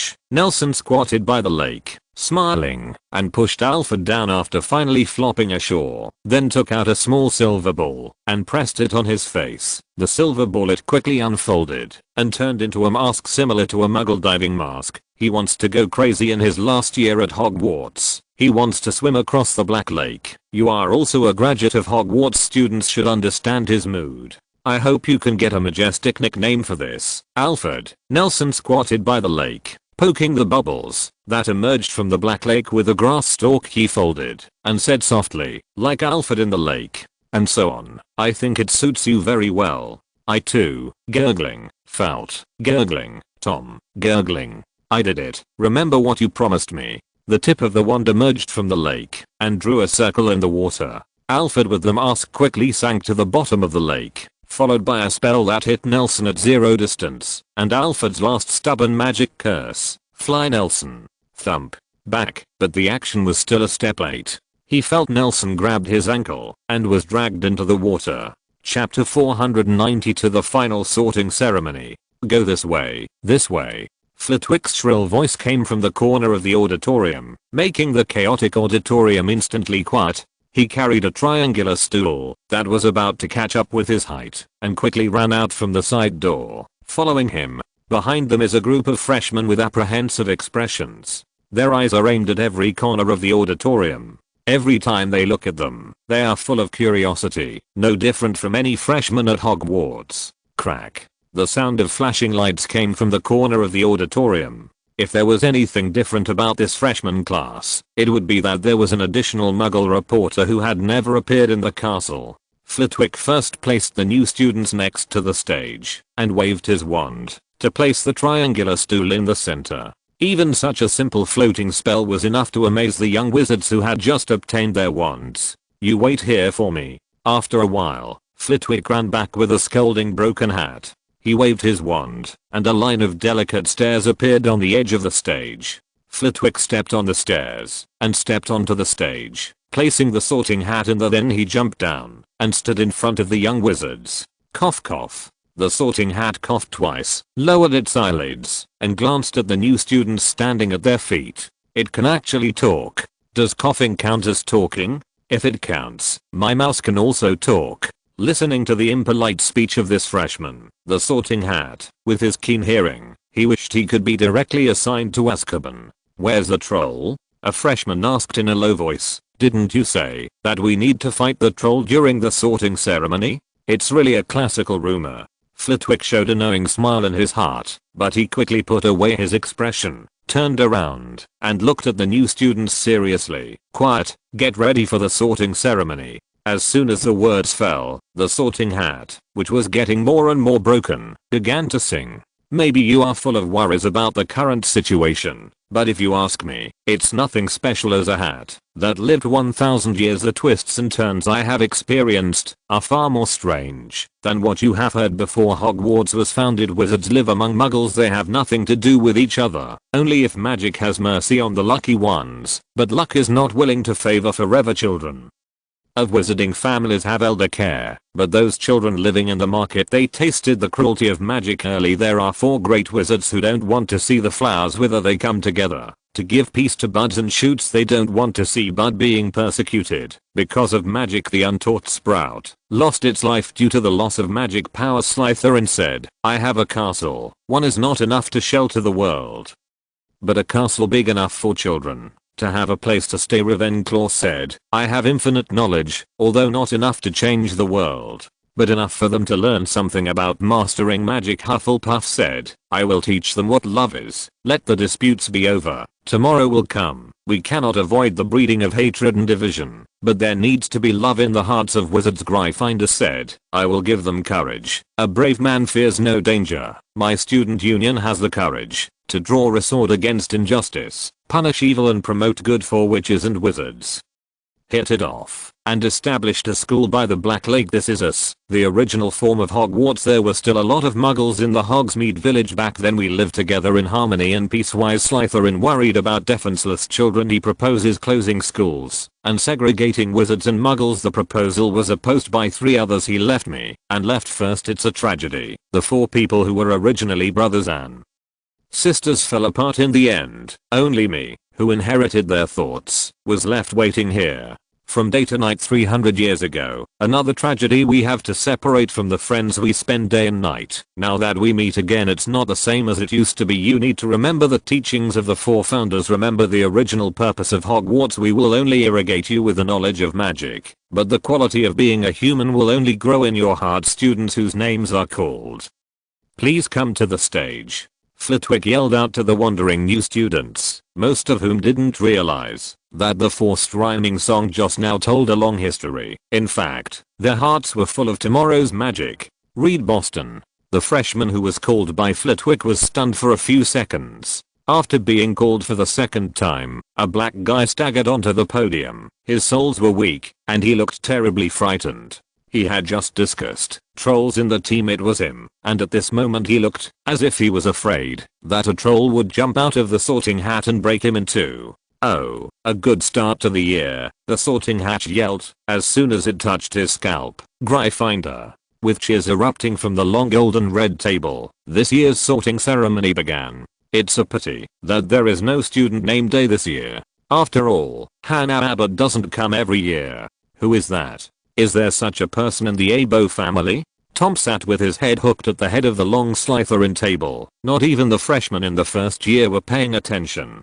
On his left and right sat Nelson, who looked normal, and Alfred, who kept sneezing, respectively. In the singing of the sorting hat, it seemed to be sneezing like a drum, and a smell of fishy lake mixed with watergrass and mud permeated the long table of Slytherin, and even slowly spread to Ravenclaw next door. Professor Slughorn on the staff table glanced at the 3 people who did not let him worry from time to time, and looked at the black weeds on Alfred's hair. His face became more and more stinky. In order to prevent the 3 fighting together in the water from embarrassing Slytherin more, when they climbed out of the water, Professor Slughorn asked Tog to drive the boat away first, and finally the 3 people who emerged from the water looking at the empty black lake. At least they swam back to the castle with their own special abilities, but this special meeting ceremony still made the teachers and students of the school talk about it for a long time, so that until now, some people look at them from time to time, showing an understanding smile.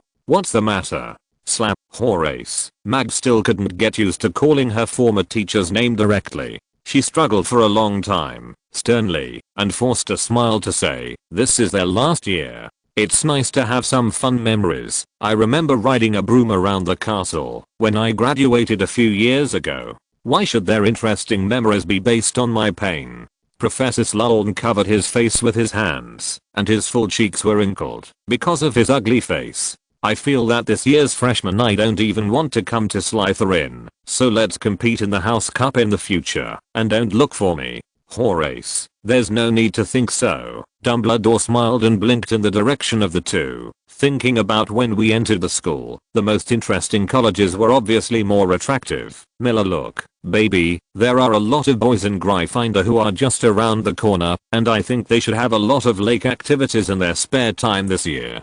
Professor Slughorn's face stretched out, but it was McGonagall's turn to be uncomfortable. As a graduate of Gryffindor, as the dean of Gryffindor, no one knew this group of little lions better than her. How restless they are. I think we should consider learning from Muggleton and giving Og a whip. Not so, not so. As the last freshman joined the Hufflepuff table, people's eyes gradually moved away from the sorting hat that Flitwick had taken away and turned to Dumbledore sitting in the center of the staff table. His smile couldn't be covered even by the heavily fogged lenses. He happily swept around the students and clapped their hands. Before you enjoy your dinner, you'll have to listen to me, the nasty headmaster, babbling. No one thought he was annoying, and no one thought he was nagging. On the contrary, the freshmen had a good impression of the principal who had only seen his signature on the admission letter.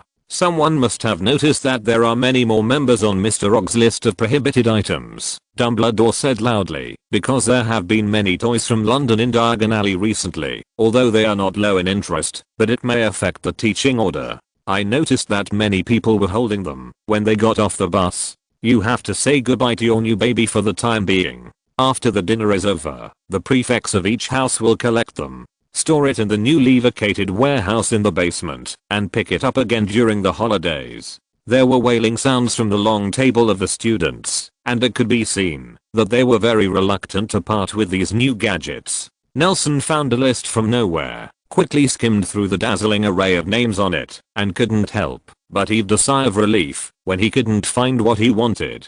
With the abolition of the Secrecy Act, after discussions with the Muggle government, the Ministry of Magic realized that each other can learn from each other's strengths. Thanks to the efforts of all parties, wizards have a broader employment environment, but we need to learn the knowledge has also become more. Dumbledore continued, this year we will make the Muggle Studies course a compulsory subject for students in grades 1 to 7, and add 3 Muggle related elective subjects. In the process of groping, so I did not inform you in advance in the class schedule. The relevant temporary teaching materials will be provided by the school. Professor Abdullah Rahman sincerely invites Muggle-born students and students who have knowledge of this aspect to assist him in compiling textbooks. If you are interested, you can submit your application in the mailbox at the door of the Muggle Studies classroom before October. In addition, please allow me to reiterate the important school rules. After a long or short speech, Dumbledore sat down, raised his knife and fork, and rang the bell beside him. Enjoy your dinner. The baboons still know how to lose face. The 3 of them, in front of the teachers and students of the school, let people see. Bah. Disgusting. You can wait for this kind of thing at night. Even if you say a swimming pool, it won't take much effort. It's sneaky, it's like a baboon, and it's not as good as a baboon. After dinner, the 3 who were going to sneak away from the side door were caught by Professor Slughorn. He hugged the 3 and scolded them with a distorted expression. Let the teachers and students of the school remember you. His heroic deeds. In one word, disgusting. Who did it? I promise I won't punish him severely. Professor Slughorn lowered his voice, grabbed Tom and Alfred by the back of the neck, and asked viciously, if I find out who planned this, initiate a special welcome ceremony for new students, I will definitely hit him. It's him. Tom and Nelson raised their hands almost at the same time, pointing at each other, while Alfred, who was a beat slower, had just raised his arm, finger slipping between the smiling Nelson and the unflappable Tom. Feeling his own, the fingers seemed to be being pulled by 2 locomotives, pulling them in opposite directions. Tom couldn't help looking at Nelson, just in time to meet his gaze. The 2 of them frowned, and couldn't help but increase their strength. Professor Slughorn raised his eyebrows, noticing that Nelson and Tom's magic power was clashing on Alfred's finger, although he had a hint of expectation in his heart that, if Alfred's finger is broken, there should be a lot less trouble. But as a teacher, he still waved his sleeves, making the strength of Alfred's fingertips disappear invisible. At this moment, Alfred's finger was pointing between Nelson and Tom. Nelson shrugged his shoulders, his neck collapsed, and he pointed at Tom with one hand, and reached for the straw in his arms with the other. Tom smiled politely at Alfred, but look, it gave him a chill on the back of his neck. Very well, the minority obeys the majority. Mr. Black, tell me who is the real culprit. Professor Slughorn put his hand on Alfred's head, gritted his teeth, stared at Alfred and said, Professor McGonagall just proposed to give Mr. Og a whip. That is enough to punish you. I don't think the graduate's leaving campus with regret. Alfred's eyes shuttled back and forth among the 3, and finally with a bitter face, he bent his arms and pointed at himself. It's me, Professor. I planned it. Did you? You staged a show where you threw yourself into the water and dragged them both in. Actually, it's just since that's the case. Professor Slughorn waved his hand and said, the 3 of you are on a one-on-one basis, so let's accept the punishment together. Let me think about it. Horace, I have a good place to go. Dumbledore's voice suddenly broke into the conversation. He smiled at Alfred and said, you look so handsome when you take off. I personally like you very much. That parabola. Albus. Professor Slughorn raised his hand feebly. Oh, I almost forgot. Dumbledore looked at Nelson and Tom and blinked. Professor Rammon's work is very busy, but it takes a long time for the students to sign up and help. Go help him. 2 weeks is enough for him to wait for an assistant coach. But the whip. For Melon's sake, Horace, forget those whips. If you're listening to this novel on a channel other than Fanfic World, it means they downloaded and uploaded it without effort. We cordially invite you to visit our channel, Mundo Fanfic Novelos. There you'll find the original version of this story and you can explore many other novels of various genres. We're waiting for you to immerse yourself in a world of incredible novels. Chapter 493 Muggle Studies. Is it here? I don't know. I only know that my sister took this class, but I've never been in this classroom. Yes, I saw the number on the wall, and it's this classroom. After dinner on the first day of school, Nelson, Tom, and Alfred, the first unlucky ones to enjoy the confinement this semester, pushed each other to the door of the Muggle Studies classroom. The location of this classroom cannot be said. Is it not good? The light is sufficient, it is quiet enough, and the surrounding environment is also very clean. It is so clean that you can't even see a few footprints. It is located on the side of the corridor on the west side of the Ravenclaw Tower. The armor that cares about few people set foot on. You guys came so early? It's really helpful. I'm glad that you can come to help me compile the teaching materials. This is a hard job from zero to some, and I will count on you from now on. Nelson walked to the door, not yet before he had time to knock on the door. The door of this classroom was opened from the inside. The person who opened the door controlled his strength, so that his nose was not hit by the door. An ordinary looking professor was wearing a turban, while he poked his head out. Last night, I heard from Professor Dumbledore that 3 students were willing to come to help in advance. You seem to be new faces. Have you never taken this course?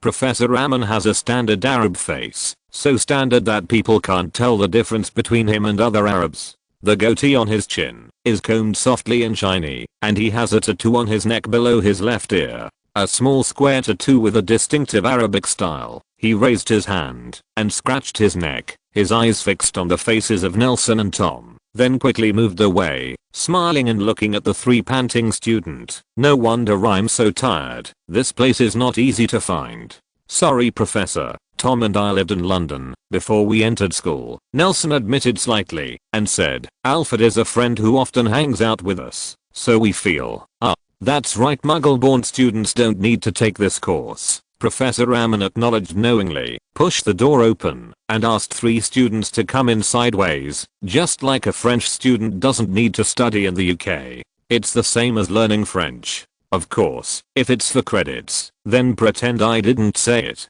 Come in, I'm Abdullah Rammon, and I'm your Muggle Studies professor. Seeing how tired you are, first have a sip of hot tea. What would you like to drink? No, Professor, we're actually here for confinement. How about scented tea? I bought it at the China Pavilion of the World Expo in France during my vacation. It tastes pretty good. Professor Rammon seemed not to have heard Nelson's speech about his surrogate body, thinking about himself walking towards the back of the classroom. Of course, it's not the Wizarding World Expo where something big happened, but the Muggle World Expo next door. The 3 of them followed his footsteps into the classroom. Compared with classroom, this place should be described with words such as storage room or library. Except for a few sets of tables and chairs crowded in the pile of debris, most of the space here is occupied by all kinds of strange objects. Although there are many and messy objects, if you observe carefully, you can find that most of them are placed in categories according to geographical location and purpose. It is really the state where, when mother complains about the mess in the room, she can confidently say I put it away according to my own habits. Tom picked up the hem of his robe, carefully stepped over a small stone statue on the ground, found an empty seat and sat in. Alfred stood blankly at the door, not knowing how to get down. Nelson picked it up curiously. I bought a straw doll, and there were many needle-like holes on its chest, and there were traces of glue left on the back. It seems that you are very interested in my collection. After today's work is done, you can pick 2 gadgets to take back. Professor Ammon said, standing on the podium. There are not many students who choose this course. I also have too many things to study, so this place is messy, and you have to overcome it for a while. But I have already applied to the principal for a larger classroom, and this place can be used exclusively as my office in the future. Hearing what Professor Ammon said, Nelson hurriedly put the straw doll back in its place. The doll you picked up was used by Muggles to curse, although it has no curse effect. Professor Ammon watched Nelson's movements and said, there are similar curses in many places in the world. Muggles, they think that, as long as they know the name and date of birth of the enemy, and then take some of his body tissue such as hair and blood, and sew them into the straw doll, it will have a certain metaphysical connection with the enemy. If the doll is pierced with a sharp instrument body, the cursed person will suffer the same damage. This doll was found 15 years ago, when I was traveling in Southeast Asia. I remember that there is such a curse, Professor. Listening to Professor Ammon's description, Tom frowned slightly and said, this should be a very ancient curse. I read it in a book. Yes, it is indeed very old, and the conditions are harsh. For wizards who want to harm others, it is far less convenient than a black magic, so it was quickly abandoned by wizards. Perhaps before the Secrecy Act was enacted, some wizards once used this kind of magic, and were seen by Muggles, thus giving birth to this plausible curse method. In some countries, where Muggles and wizards have close ties, there used to be many court wizards, or perhaps this ritual originated from it was handed down at that time. Professor Ammon opened the chatterbox, and said enthusiastically, this is the Muggles' cognition of magic. It is really interesting and worth studying. I'm different from you. Hogwarts has never had much contact with Muggles before graduation, so I'm full of curiosity about this kind of thing. Muggles may view wizards in a completely different way from what we imagined, so this course is very important in the current environment. There is a need for research. Professor, does this doll really have no effect? Nelson pinched the straw doll, and some magic materials that only wizards can access fell out of it. It doesn't look like just a handicraft. It is indeed effective, Professor Ammon said, after thinking for a moment. When I saw this doll, its owner had already scratched his hand because he poked it with a rusty steel needle, and he suffered from tetanus soon after. In this world, you can't make real things by taking pictures of cats and tigers, just like I saw a car driven by Mr. Malfoy at the school board meeting before the school started. With all due respect, except for the forged steel shell, that thing is a tent with only the untraceable stretching charm cast was placed on a flying carpet, and 4 wheels were added to the 4 corners. The Shafik family has long since put together the night bus and the Hogwarts Express piece by piece. They blindly think that the efficiency of magic is definitely higher than it, and they add a flashy shell to the patchwork core. This kind of thing can also be regarded as a representative product after the abolition of the Secrecy Act. Looking back in 10 years, Britain will definitely become the laughingstock of the world. Noticing the sudden silence in the classroom, Professor Ammon scratched his head and smiled awkwardly. Wouldn't someone of you bought that car at home? Nelson and Tom cast their eyes on Alfred in unison. Alfred, who finally found a way among the debris, felt the annotation, and almost tripped over a photo frame piled under the book. Fortunately, Tom used his magic wand to hold it in time. Without him, avoiding a catastrophe in the messy classroom, Alfred raised his head, looked at Professor Ammon and said, nothing, Professor, only fools with money, and no place to spend in the Malfoy family would buy that kind of thing. It's wrong to say that about classmates. Professor Ammon shook his head seriously. Although this kind of consumption is really stupid. There was suppressed laughter in the classroom. Okay, tell me your college grades and names. Professor Ammon walked to the desk and picked up a booklet. I will add a high average score to you as your award for your enthusiastic attitude to matters that matter. I'm Alfred Black. Alfred said impatiently. Professor, will you give me a no? Of course, as long as your grades are sufficient. Tom Riddle, we are all 7th graders in Slytherin. Tom said flatly, Professor, but we didn't choose those 2 electives. I remember your name. You are a warrior of the Triwizard Tournament. You performed very well. Riddle, I will help you choose those 2 courses. As Muggle-born students, of course you can get high marks. Professor Ammon sketched his name on the roster, raised his head curiously, looked at Tom and said, 3 Slytherins? Sorry, I thought you should be 3 Gryffindors. by chance, Nelson said, pulling out the chair beside him and sitting down. My name is Nelson Wertling Williams. Is it you? Professor Ammon's eyes stayed on Nelson's face for a while, and after a long silence, he said slowly, you really don't have to take this course. No wonder Professor Dumbledore told me, come a very good teaching assistant. Professor Dumbledore praised. No, not at all. Professor Ammon shook his head. I didn't go to see the Triwizard tournament, but I went to visit the Giantess, as well as Paris. You know their history better than the current Shafik family for everything my fathers have done. Afternoon. I can say that Shafik's orthodoxy is not too much for you. Nelson raised his eyebrows. Professor Ammon, who didn't know the inside story, just told a big truth. What do we need to do, Professor? Tom looked at the messy classroom, a little irritable, so he closed his eyes and asked. The previous content of this class was just to teach students how to hide themselves in Muggle society. Professor Ammon ended the chat. In fact, as a wizard who grew up under the law of secrecy, I don't know how to do it. Teaching after the abolition of the Secrecy Act, in Muggle terms, this should be called contact of the third kind. That should mean aliens, Professor. Nelson corrected.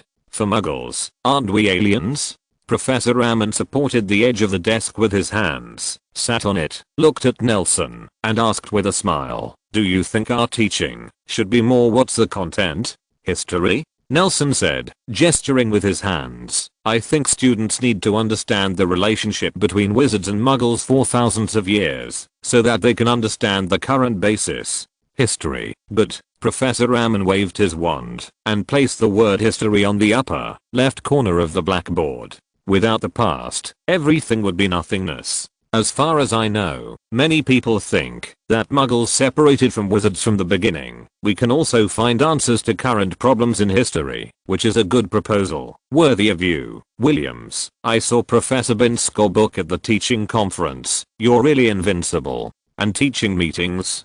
Tom couldn't help raising his eyebrows. Of course, Mr. Riddle, when people are with each other, they are either fighting or meeting. I think the Muggle economy needs to be included, Alfred replied, raising his hand. This holiday season, my father often has to worry about the Muggle pound, as well as their banks, stocks, futures and things like that. Listen to it makes your head big. A sound suggestion, Mr. Black. Professor Ammon waved his wand and added Alfred's proposal after history. Your father is much smarter than the person who puts a shell on the magic carpet. Maybe I should find a chance to visit him once. I think the social structure of Muggles also needs to be studied, Tom said. Their social structure is much more complicated than that of wizards, in all fields, not to mention that every country in the world is very different, and military, as you said. In addition to meetings, we also need to consider the matter of fighting. After all, the secrecy law was born because of this. Well, that's right. And their scientific research. We need to know what Muggles without magic live on. I have to make a long list of books for the principal. As the sun went down a little bit, the blackboard behind Professor Ammon was densely written with words, and Professor Ammon scratched the tattoo on his neck irritably, said, too much, and too little. I think I need to find some friends to help, and find some real Muggles to understand the situation. Professor, there's a Muggle reporter from London at the school, Nelson suggested. Perhaps you can ask him for help. Reporter? Is a reporter worthwhile? Professor, if you are a Muggle in power, will you really only send an ordinary reporter to interview in this kind of contact of the third kind? Nelson shook his head. I saw him on the train. He is inquiring about everything here all the time, and he should be shouldering a heavy responsibility. Chapter 494 Newsitching. Oh. Got, I mean. Father Crawford stood in the confessional room of the chapel, looking at the feasting, almost silent baby in the arms of a woman in tattered clothes, holding a silver basin filled with holy water, said incoherently, at a loss, ma'am, you have to take your child to the hospital. God may not be optimistic about this level of injury, but his illness is God's punishment. The ragged woman sobbed in despair. She fell to her knees and tightly held onto the hem of Father Crawford's robe, and her muddy tears fell to the ground drop by drop. The sound of patapata was extremely harsh, and he said in Polish English with a strong accent, God can punish me, but must forgive my child. Father Crawford judged her identity with just one glance. There are too many such people in his parish. This is a Polish woman who fled to England at the beginning of the war. Her husband was separated, and she was unaccompanied. She could only rely on betraying herself to survive. But when the war finally ended, she could not return to her hometown. He could even guess the source of this woman's tragedy. Polish refugees were fled to various parts of Europe in a flash. Few people would bring money early. When they came to a strange city and wanted to settle down, they had to pay something such as one compares the settlement allowance in exchange for family members. Father Crawford sighed, ignoring the woman's filth, and reached out to stroke the top of her head.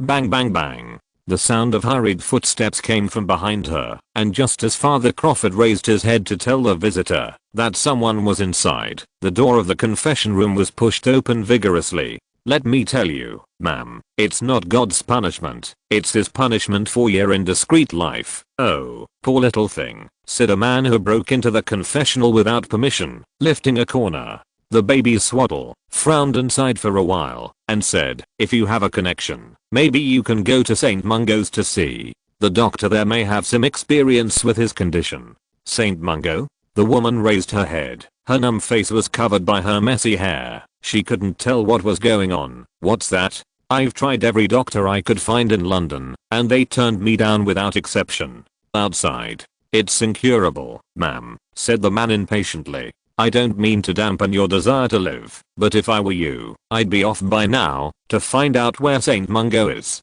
The woman turned her head in a daze and was about to hug the man's leg behind her, like she was grabbing Father Crawford's leg, but she froze the moment she stretched out her hand, and her originally numb eyes became more hollow, and then he straightened up like a marionette and left without saying a word, holding the baby in his arms. This is the biggest difference between us and you. When a wizard is in despair, at least he won't cry and beg for forgiveness to a guy who can't beat him. He turned out that it was a wizard in a long robe. He unbuttoned the collar of his robe and looked at Father Crawford. I have something to do with you, Father. We will at least maintain respect in front of those who have faith. This is the biggest difference. Father Crawford put a straight face, put the silver basin in his hand on the table, turned and walked behind the table. There is what are you doing, sir? Am I right? Asked the wizard. The child has syphilis in the womb, which is incurable for you, even for your god.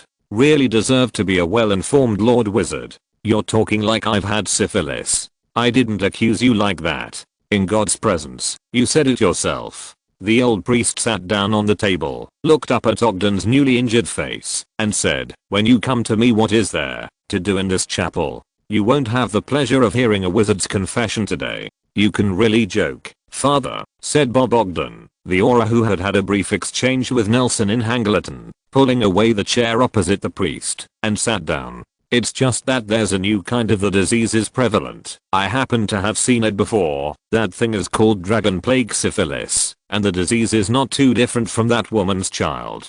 Dragon? You really deserve to be a wizard. Even the well-informed priest couldn't help but marvel at this magical name. He sighed and looked at the displeased wizard in front of him, with a few glaring spots on his face. The scar made the already rebellious face even more stinky. It's rare to see you come to me on weekdays. It seems that there is something important. Ogden lifted his hat, exposing those shocking scars in front of the priest. Seeing all kinds of bruised or rolled up scars, the priest gasped. That's right, Father, when you were discussing syphilis with me just now, several people may have been hurt. Ogden said with a straight face. I've been very busy recently. I don't know which goddamn guy did it. Things. Now those black wizards have become unscrupulous, and they don't care about other laws at all. Ogden took out a piece of meat dripping with green blood from his pocket, covered his scarred face with it, gritted his teeth and let out a sharp inhalation sound. His shoulders shrank sharply and quickly stretched out. It looks a little inexplicably comfortable. See, this is what magic can bring to people, and it's not a fun thing. Dark wizard? Is it the same as written in the book? I don't know what book you're reading, Father. I'm just curious who thinks that the abolition of the Secrecy Act is good for muggles. In the eyes of those dark wizards, the current muggles are no different from lambs waiting to be slaughtered.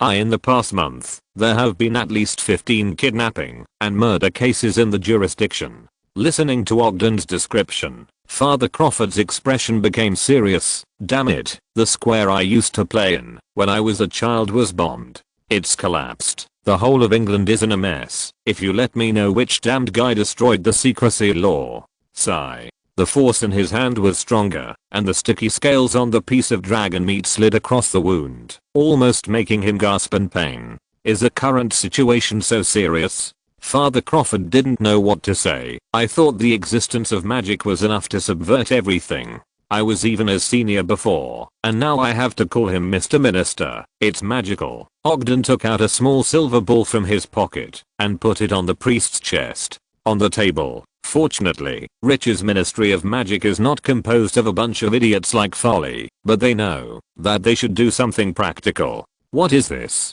Listen to me first. The auras of the Ministry of Magic, what you call the wizarding police, are seriously understaffed. There have been serious riots in Northern Ireland in the past 2 days, and many pure-blood wizard nobles have openly taken to the streets to bully muggles. But the Irish Ministry of Magic is not willing to take care of these things. They claim that the riots in Northern Ireland need to be quelled by the British Ministry of Magic, so I have to be sent to support there. The Ministry of Magic also needs to guard against possible crises outside the border, so there are probably only 2 squads of auras capable of dealing with Muggle-encountered magic on the British mainland, and a whole bunch of unreliable law enforcement squads. What?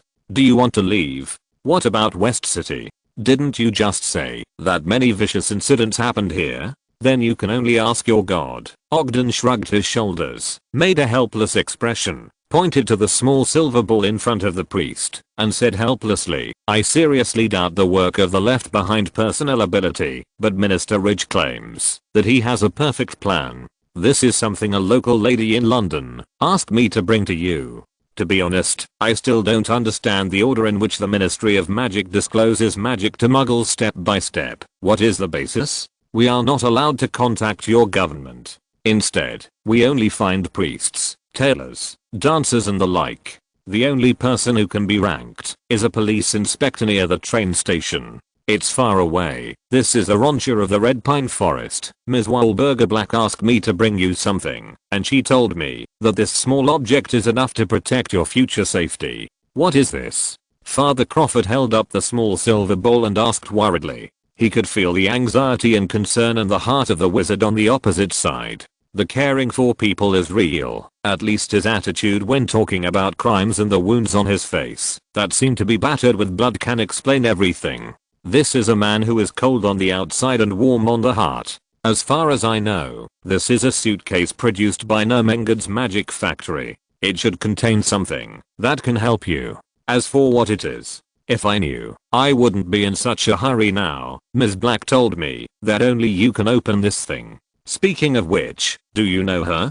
Ogden scratched his hair, put the dragon meat on his face, and said, I heard some news. It is said that at the World Expo in Paris 2 months ago, a group of muggles could deal with wizards for a short time. I think with her financial resources, she should be able to buy some alchemy props that muggles can use temporarily, but these things are not very powerful. Of course, Ogden sneered. Do you think Britain is bad? Except for the countries with strange traditions and systems in the north and east, Britain is basically the best place in the world. The crime rate of wizards, it can even be ignored among muggles. If you really have that leisurely mind, why not go to Bulgaria to preach? Believe me, the situation will surprise you.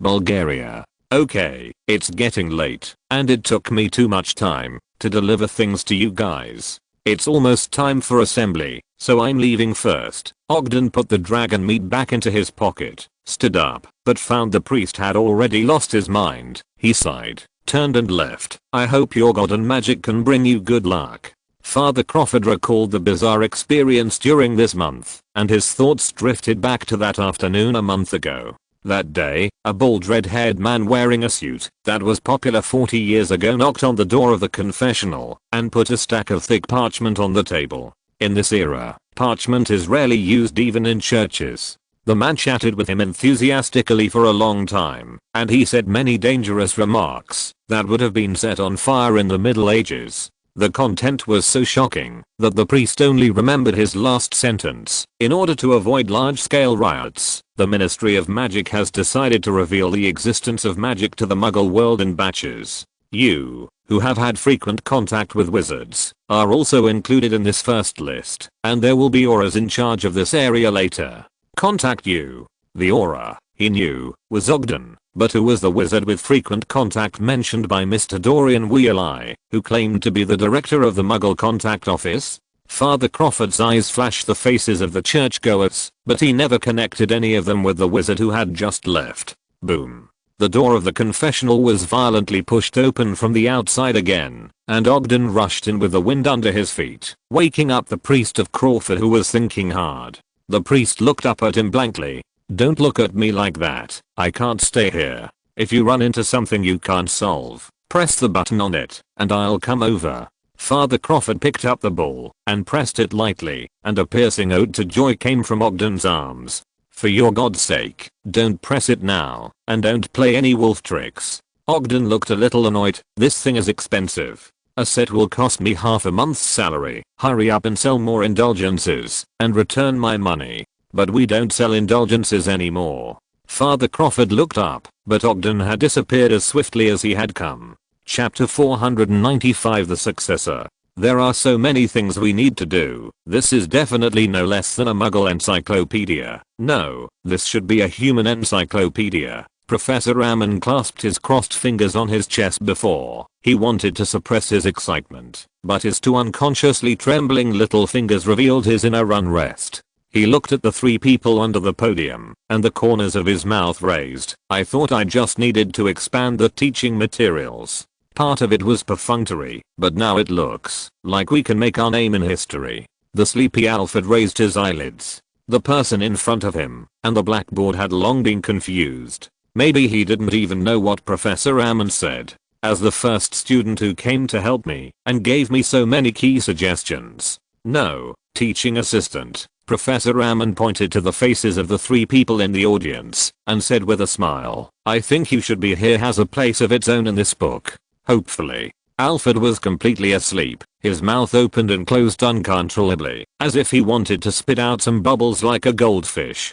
"Professor." Nelson raised his hand. "Even if magic can help us solve most of the problems, these words must at least be written after thinking. Even if we read and think without sleep, only with us, plus the possibility of come to help your classmates, it is difficult to compile so much content." He stretched out his finger and pointed to the blackboard behind Professor Ammon. The blackboard, which was not small at all, was densely filled with titles and keywords at the moment.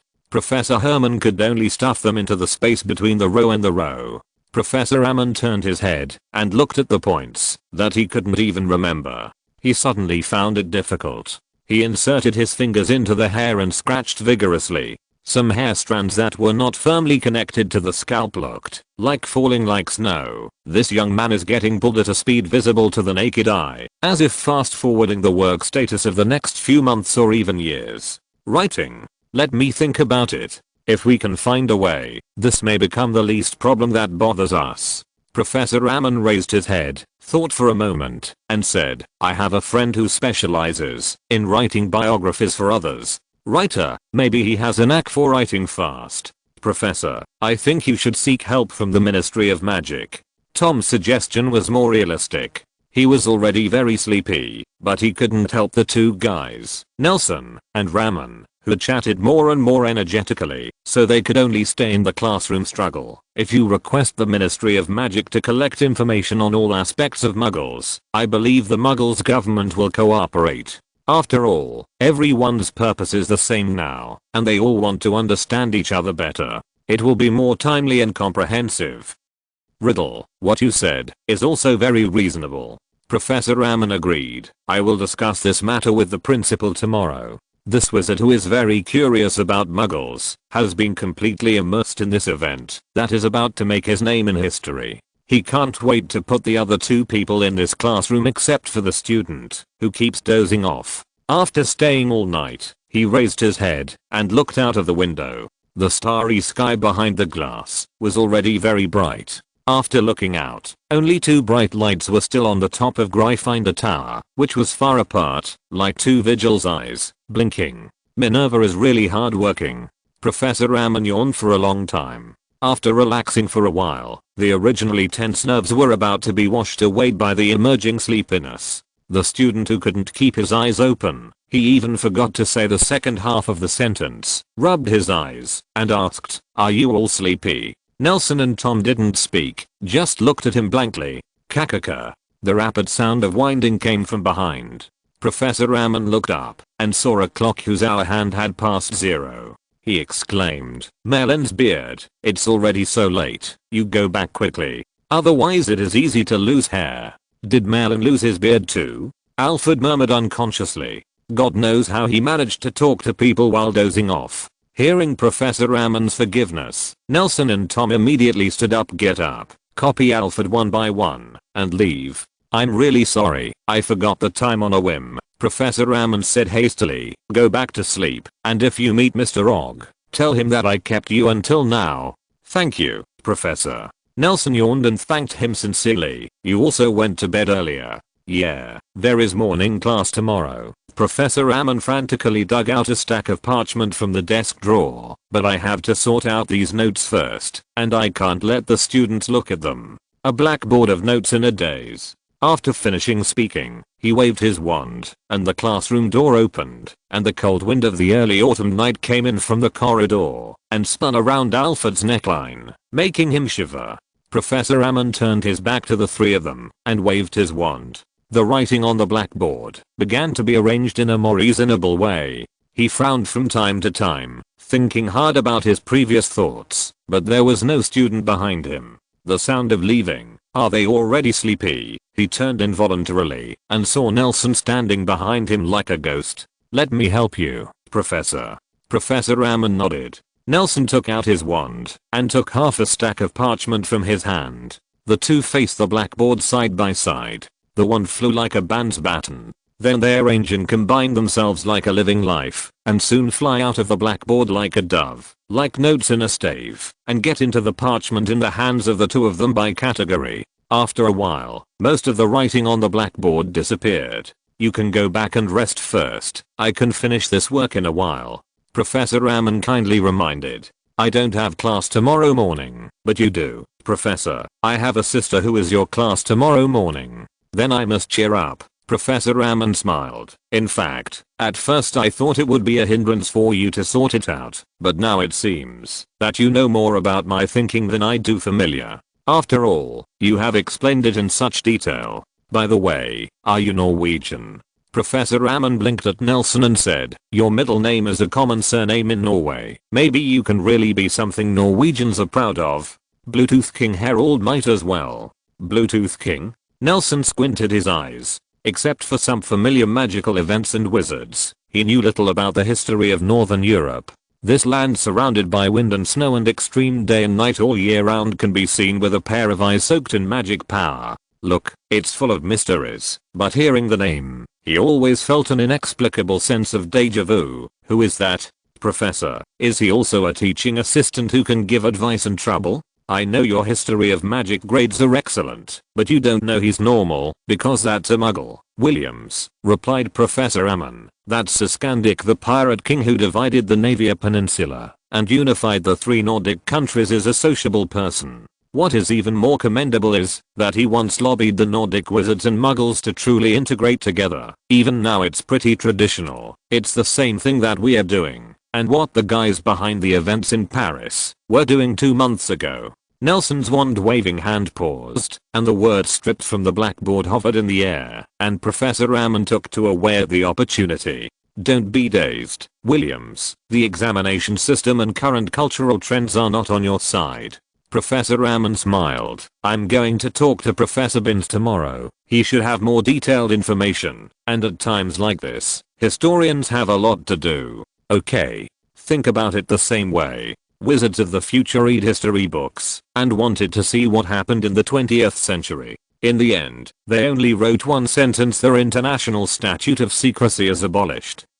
That would be too annoying. When did I put a watch here?" Behind the closed door, Professor Ammon scratched his head and looked over the blackboard suspiciously, but there was nothing there. Did I read it wrong? He rushed to the window and looked in the direction of the Gryffindor Tower. There was only one light left there. When he took a closer look, it was McGonagall's office. He scratching her hair, the strands of her hair fell down, and she laughed at herself. I'm so sleepy, I have double images when I look at everything. In the corridor, Nelson and Tom had already fled away in a flash, and Alfred floated behind them, sleeping peacefully and soundly. While packing up the manuscript in his arms, Nelson skillfully disassembled a wall clock that was exactly the same as before, and put it back in his pocket. Us to chat all night. Yes, Nelson nodded, turned around and glanced at the door of the Muggle Studies classroom. Even though it was far away, he could still see the light shining through the door in the dim corridor, which looked even more. It was dazzling just now. Professor Ammon seems to have the idea of staying overnight, and I don't know if the students in the Muggle Studies class tomorrow will be able to have a holiday. I guess he will be more excited tomorrow. Tom yawned, took out a watch from his pocket, and showed it to Nelson, and sighed. It's better than us. By the way, the time on your watch is wrong. It's already past 2 o'clock in the morning. Why do I have 2 more hours than you? Nelson laughed. Did you spend these 2 hours drinking coffee? Haha. Tom commented on the not so funny joke with a dry laugh. Speaking of which, how is Grindelwald doing recently? Nelson glanced at Alfred, who was floating behind him, and asked softly, I can only see a rough newsletter from Austria or Bulgaria in the newspaper. He is returning to Dems. Has Trump made up his lessons? Why is there no news? You really don't care at all? I really don't know what ecstasy Dumbledore gave you. Tom pouted and said, I just happened to see a little bit. It's your fanatical fan, the magazine that I run, the Quibbler. It said that Grindelwald was seen on the white sand beach in Sicily, looking like he was on vacation, but with a thick bandage around his waist. Boy, you wouldn't really give his waist with a sword. Tom didn't continue to speak, but just put a knife in his hand and made a figurative gesture. Okay. But this unremarkable action hurt Alfred, who was held behind him. Following the movement of Tom holding the stick, Alfred's body turned around in the air. His face flushed instantly, and he mumbled, What happened? What happened? Is there an earthquake? It's nothing, Alfred, said Tom, turning around. And turn it around, lest you choke to death. Oh, thanks. When Alfred calmed down again, Tom approached Nelson and said softly, Is the cold weapon so powerful? You can try it, Nelson said faintly. To put it bluntly, it's a set of piercing and exploding spells. I just think that kind of shape is more beautiful. At least it's better than stabbing someone with a mop stick made of runes.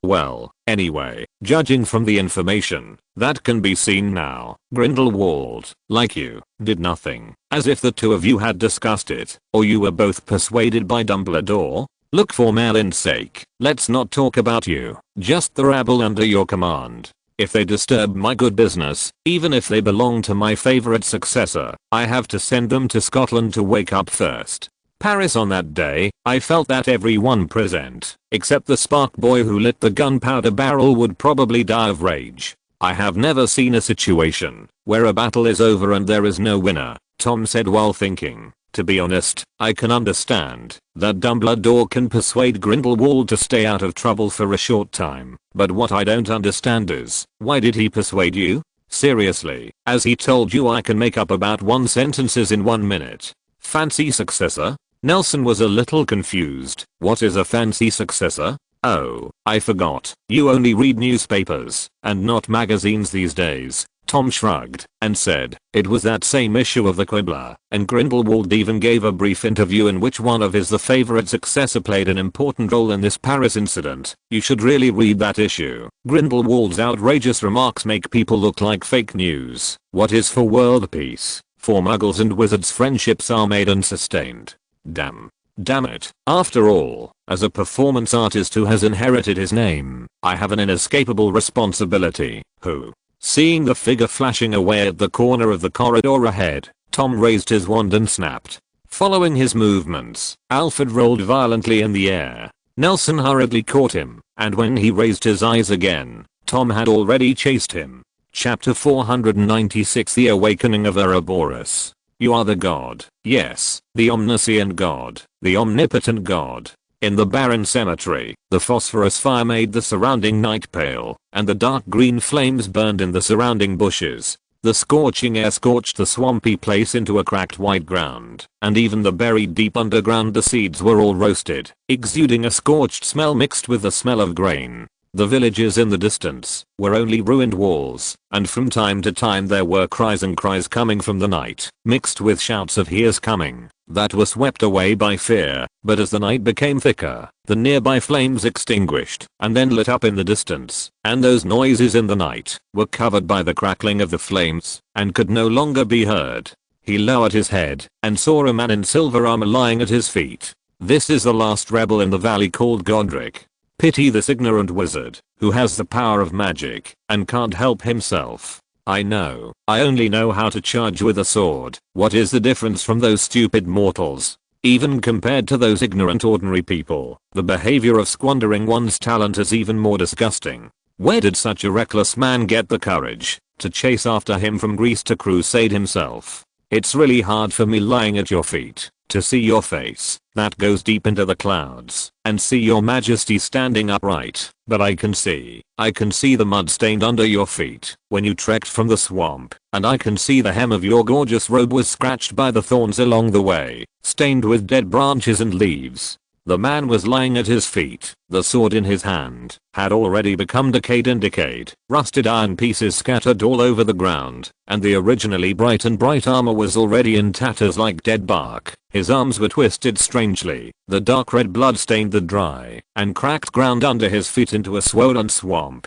but the arm that was bent so badly was still crawling with the last bit of strength towards the ancient dragon leather boutonniere. A skinny mummy-like hand stretched out from the darkness of nothingness and pressed firmly on the back of his hand. The pain from the wound made him convulse uncontrollably, and the blood spread faster now. Behind that withered hand, a tattered black robe is blending with the night, fluttering frantically in the darkness. Behind it, from the tombs full of tombstones, one by one are covered by black robes. The monsters broke out of the ground. Their faces were covered by tattered hoods, or maybe they didn't have appearances, something that only belonged to creatures. What emanated from that black-robed monster was not only the stench of decay, but also the cold enough to freeze time, and the hunger for life and the greed of a hunter of souls. The statues of the gods will fall, even himself will be lost in time, his palace will become a paradise for grave robbers, his kingdom will only be a flash in the pan in the history books, and everything he pursues will crash in despair collapsed. No different from those trampled underfoot, the man in the armor was sucked away by the monsters surrounding him, and his voice became breathless, but in the weak voice.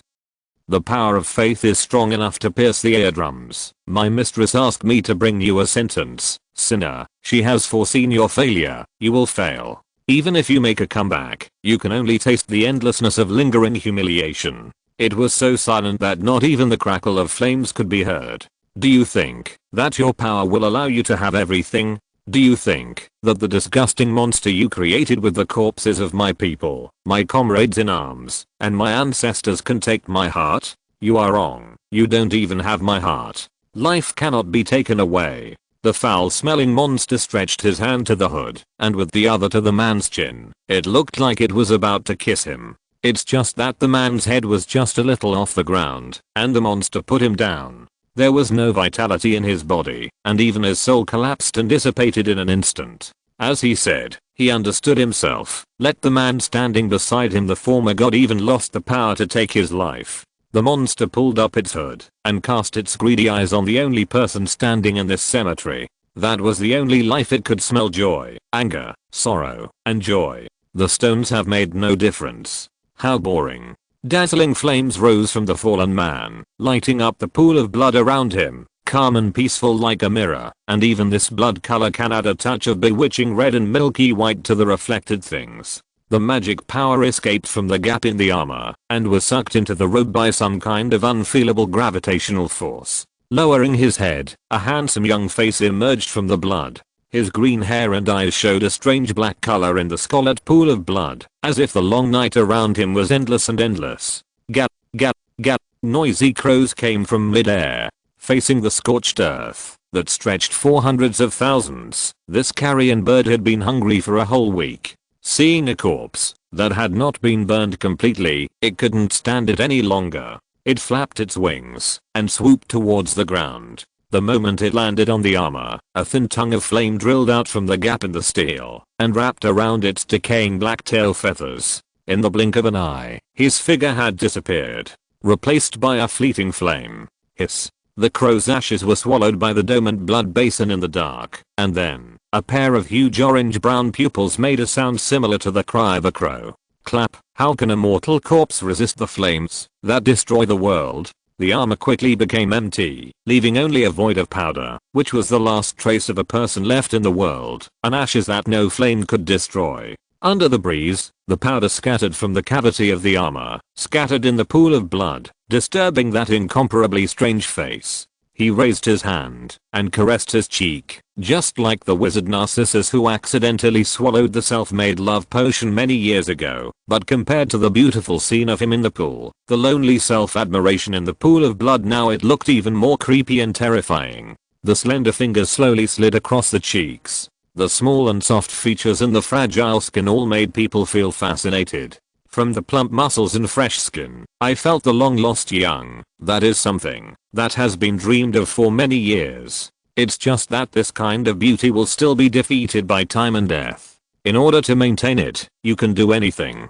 Piffia, did you really foresee my failure? The person stroking his cheek made a sound for the first time. The assassin's attack just now did not shake him from his duty, but the mistress that the man said aroused his memory. You shouldn't have forgotten, right? After 2000, my power will wake up from the land you cut off again, and that Krill massacre will become a magnificent declaration of my re-emergence. Even if it is really like you, what's the point of failing like that? My opponent has never been a fool in this land. He stretched out his wand, pointing to the village with the last lights on. You should regret making such a prophecy when we were all young, right?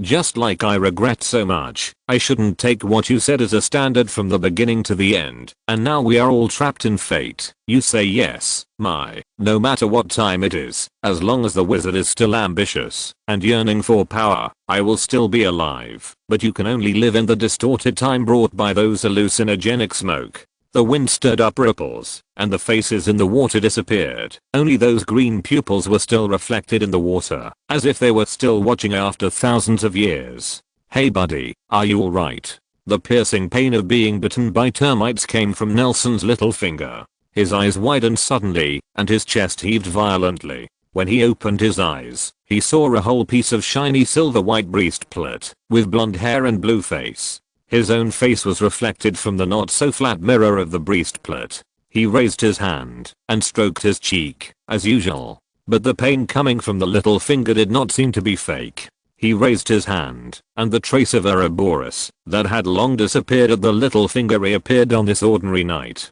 The dead man, Heurbo, his sleeping magic power was awakened again, and Nelson took out a ring with similar shape and traces from his pocket, and it was already put on his little finger consciously without wearing it. This is... Nelson raised his head, and the armor in front of him was questioning from his chest. Could it be the ring you wore when you called me in Europe? It was only then that Nelson noticed the armor that woke him up, and he walked to the door of Dumbledore's office unknowingly. The armor that had fought side by side with him was still diligently watching Hogwarts at night. His armor and gauntlets went to nowhere, and he was twisting his body to greet himself at the moment. His eyes flickered over the details of the armor that he had never paid attention to. The more I observed, the more strangely familiar I felt. The unique system and the lingering smell of gunpowder made Nelson instantly connect his good brother with the armor he just saw. Have you ever fought side by side with Merlin? Nelson asked softly. Yeah, you don't believe it now,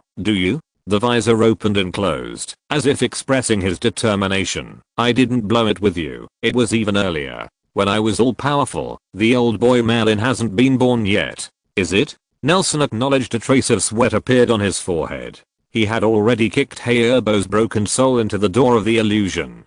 Go, except for the dissipated majority of the powerful magic power remaining in the destroyed Horcruxes. He stored the rest in a similar principle to Peeves. composed of black magic. There is really no way to use it. It can only be used as the last resort, to die with some powerful wizards. But at this moment these magic powers, that will never be used, suddenly stir up. Nelson sighed, knowing it in his heart. Sure enough, the Horcrux located in Ermengarde's misty illusion fell into the hands of Grindelwald, and this dark wizard whose talent for black magic is not weaker than Hayapo finally mastered it. This magic power tries to awaken the powerful black magic that has been hidden for more than 2000 years. What I saw was the ancient memory brought out by the magic power.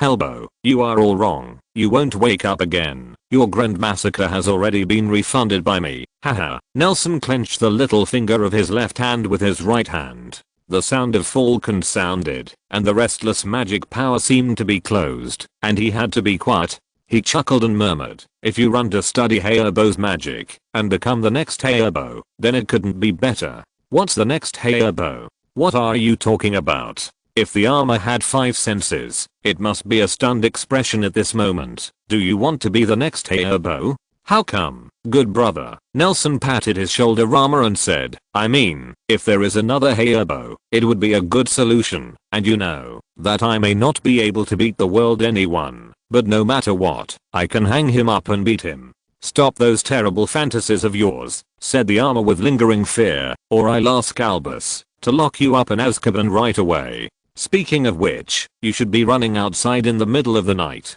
Go to confinement first, you bad boy. Then you really miscalculated. Nelson shrugged and said, I just came out of the confinement classroom. Professor Ammon is too good at chatting. Oh, by the way, where is your arm? Was it given to you by some disobedient freshman? Has it been dismantled?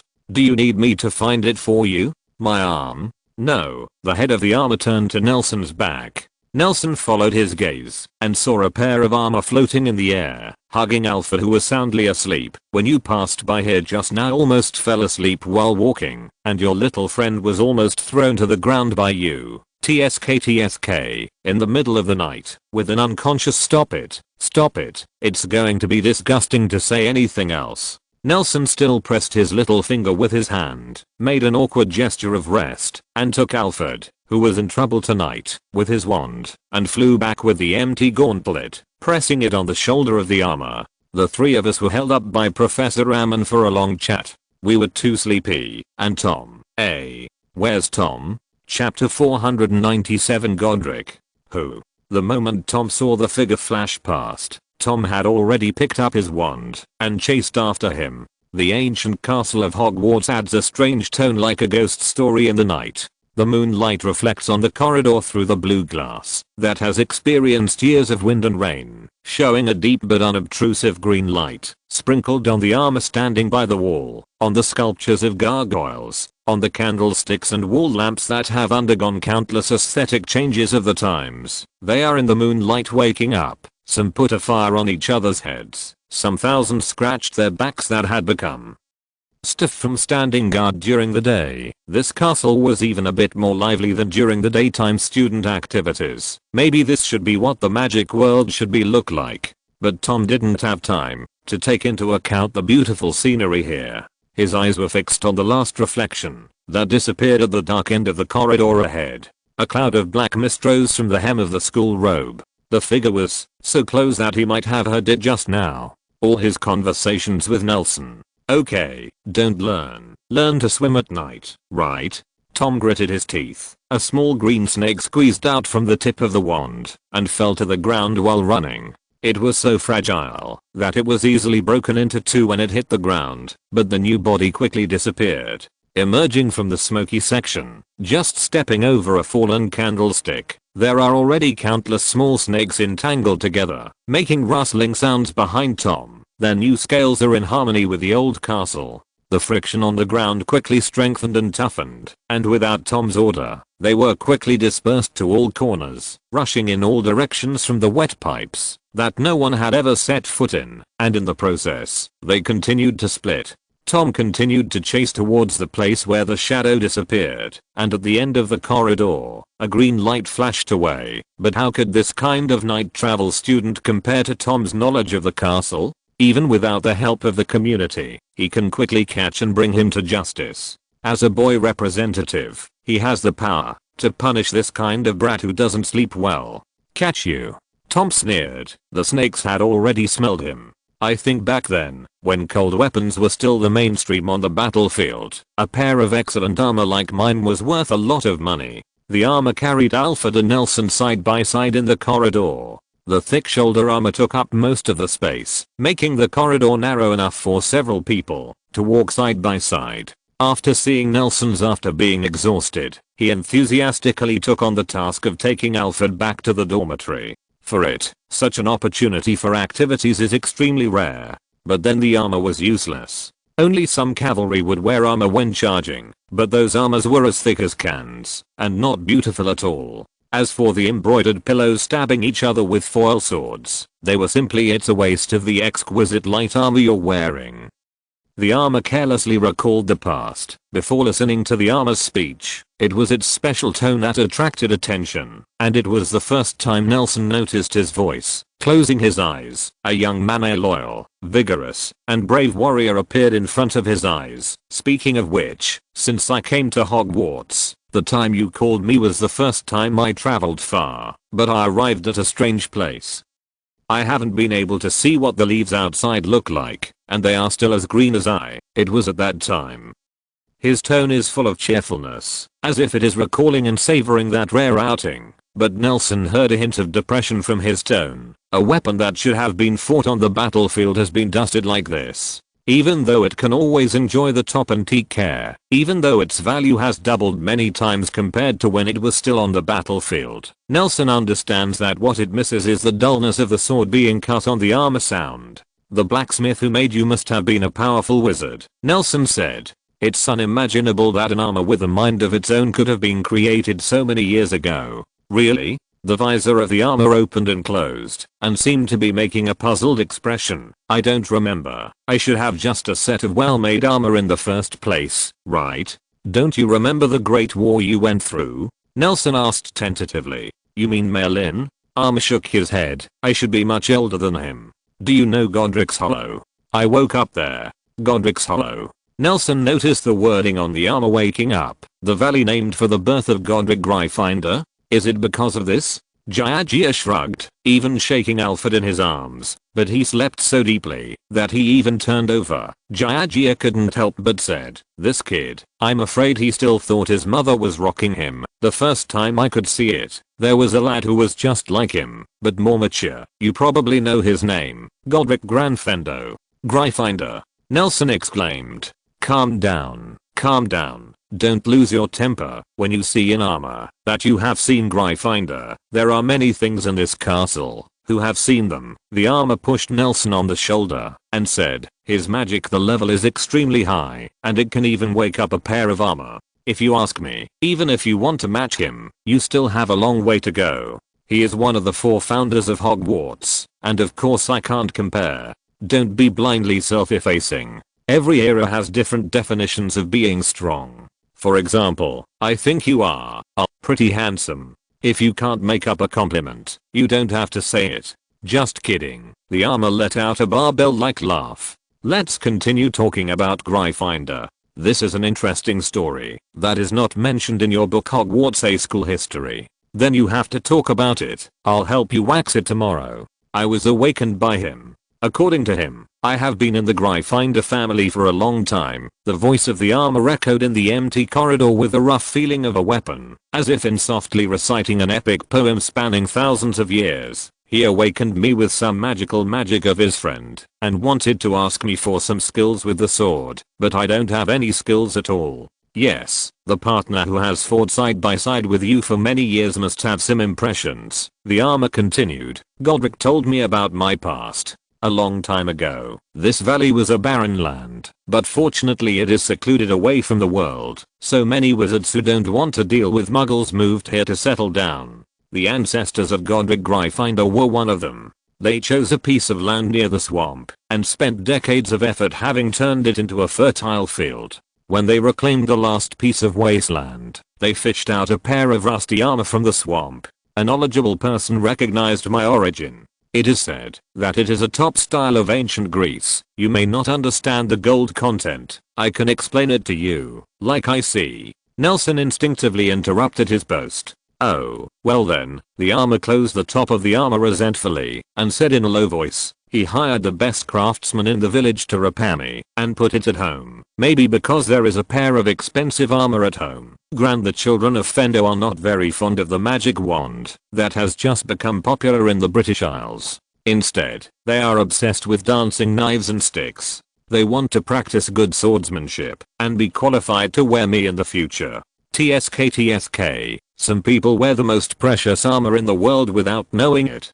don't cherish it, and even interrupt what others say. I was wrong. Nelson interrupted it again. I've come to wax you every week this term. It's not too bad, and it's not in vain, that I was worried every day in those years, lest I fell asleep when you called. The mask opened again, and he said happily, this tradition even affected Godric. Gryffindor, let him draw out a sword suddenly in a duel when wizards generally use wands. You have also used swords. I heard that you picked a pair of tricks from that old boy Grindelwald.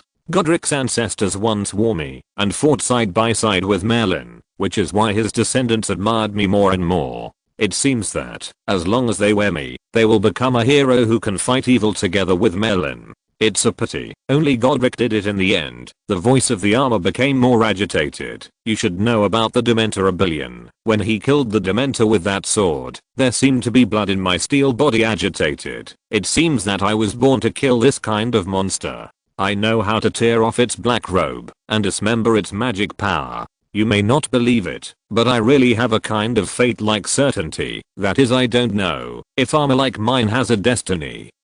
I believe. Nelson agreed earnestly, recalling what he had just seen. He thought this was the least bragging sentence of the armor. But, do you believe it? It's really strange. I thought you would sarcastically sarcasm your good brother who once protected you from the basilisk's fangs. Nelson wanted to scold him when the armor opened his mouth.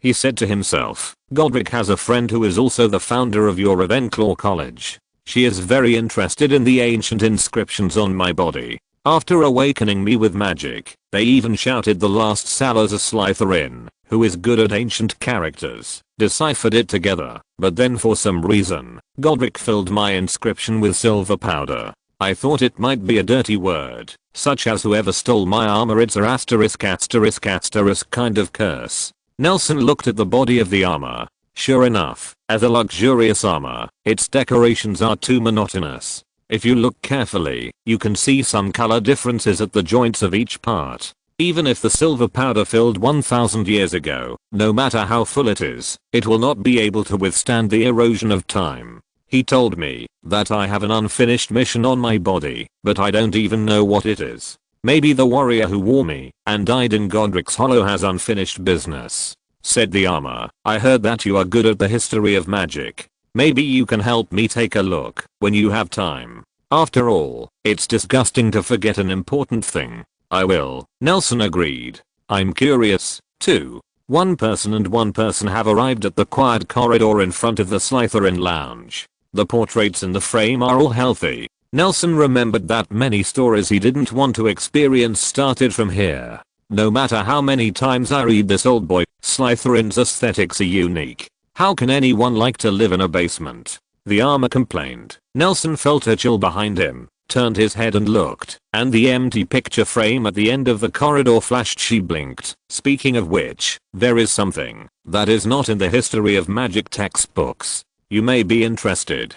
Thinking about it now, I really feel a sense of fate. What? I forget a lot of things, but I still remember Godric's Hollow. It's called Godric's Hollow, the armor said softly, but Godric told me that before his ancestors moved there, it was just a piece of land with no name. Barrens, even you said it was named after his birth. Do you say it is a coincidence? I guess long ago, when I first went there, it was called Godric's Hollow, but then the people there did not know why they moved away, and the people who migrated to the valley gave it exactly the same name after 1000 years. I don't know what the special meaning of this word is. It's very similar to the one you wizards like to study. A reincarnation of fate. This sentence was like a jingle, which made Nelson even more dizzy. He wrote down this sentence and took Alfred.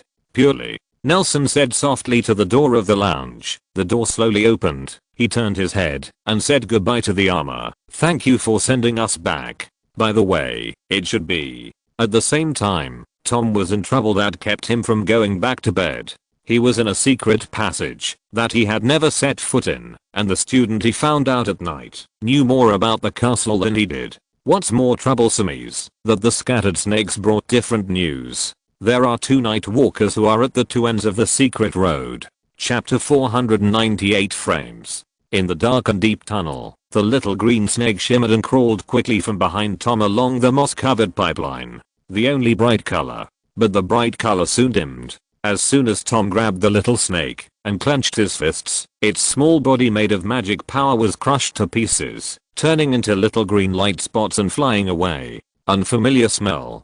Tom's eyes became stern, and those tiny spots of light penetrated into his palm one by one. Gradually, a man's image completely emerged in front of his eyes. It was a reporter wearing a vest. Carefully he was walking in the corridor that Tom had just passed by, holding a thick blank sketchbook in his hand. The pencil in his hand kept rubbing against the paper, making a rustling sound, and the little snake was lying on the edge of the corridor, the gargoyle sculpture overhead, watching silently as he paints the full length of the hallway in a matter of minutes. Seeing this, he turned his head and got into the pipe behind the gargoyle. "Huh. There is water here." The reporter was attracted by the flashing green light and looked behind the gargoyle sculpture, just in time to see a section of the tail that got into the pipe. Let the person in front forget what happened tonight first. Tom thought for a while, then waved his wand, and another small snake flew out from his cuff and coiled on his index finger.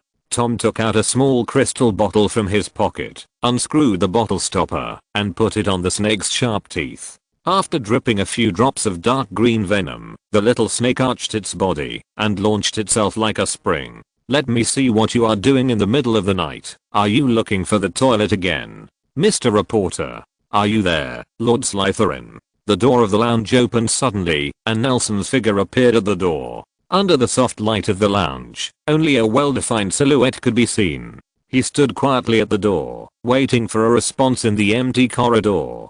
Ugh. After a long time, there was finally a lonely sigh on the wall, and then, the wall lamps in the entire corridor lit up at the same time. Salazar Slytherin stayed in the empty picture frame at the end of the corridor directly opposite Nelson, sitting on the floor. He standing up with his hands on the ground without hesitation. He walked out of the frame. The next second, the landscape painting around Nelson seemed to be splashed with hot water. The paint dispersed, and the old face of Slytherin appeared on the painting in the frame. The smudged paint in the background fades slowly, revealing the same texture as the wall, as if the old man is lying on a window in the corridor, greeting the passing students. "It's so late. Why don't you go to bed? What are you doing?" Hearing your story, I felt overwhelmed, so I left Alfred at the door of the bedroom and came out to find you. "Don't freeze that kid." Slytherin stroked his hair, tilted his head, and looked at Nelson beside him from a Mona Lisa angle. "What are you in a daze for?" "I was thinking, since Hogwarts has your portrait, why can't you find the other founders? Why am I the only one who has a portrait?" "Oh, of course it's because it's a new kind of magic, just like Royna branded his knowledge with Ravenclaw. I like to leave my name or portrait, so you can only live in this senseless vanity," Slytherin said. "Maybe this is not a good choice. Whether it is me or Royna, maybe embracing death like them is a better choice." "Are they dead?" Nelson regretted this. He had long been fascinated by Gryffindor with courage and Hufflepuff with benevolence. After meeting Rowena and Slytherin one after another, he also fantasized about these two. Long can also their leave will and stories in some way. "Of course, people are mortal," Slytherin retorted, "or else. Do you think that poor Stake, delirious with knowledge, or me locked in a picture frame is alive? Thinking too much, not to mention they don't like to draw pictures of themselves like me. Royna's method is not applicable. How can Godric have so much stuff in his head to put in the crown? As the world's leading alchemist, even if I stuff him in the whole thing I made, it's just like writing a catalog." Watching Slytherin attack his old friend with a brisk tone, Nelson seemed to have returned to the time when the Big Four founded the school 1,000 years ago. "As for Helga," the Slytherin said quickly, "she lives in everyone's hearts. Is there nothing else? Nelson asked curiously. If Slytherin really likes to leave a false name as he said, there should be a lot of portraits and even sculptures. One of the strange scales. Any other portraits?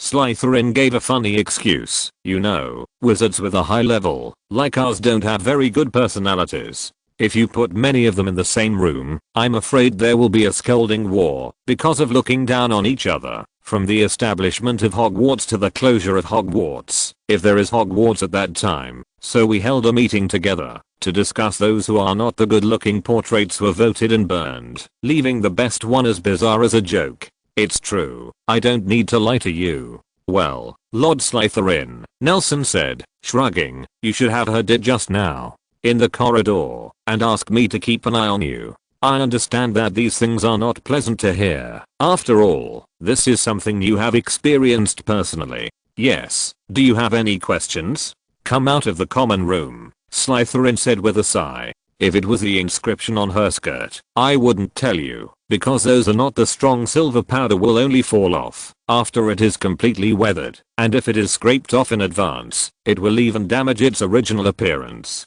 Can you tell me about your past? What is there to talk about? We are all just a pair of armor, either being put on a shelf, or being hacked by a sword, but since you asked, I just have some mood to talk to you, Slytherin said. Trapped in memories, he slowly said, when we were young, we were ambitious and ambitious. Just then, a big event happened, which gave us a chance to flex our muscles. The story I will tell next may be a bit bizarre, and may be different from some versions you have heard. I may have reasons to deceive you, but the true face of the story cannot be restored simply by hearing it. Once upon a time there was a black wizard brought endless troubles to this world who, you must know his name. It was Hayerbo who was kicked into death by you.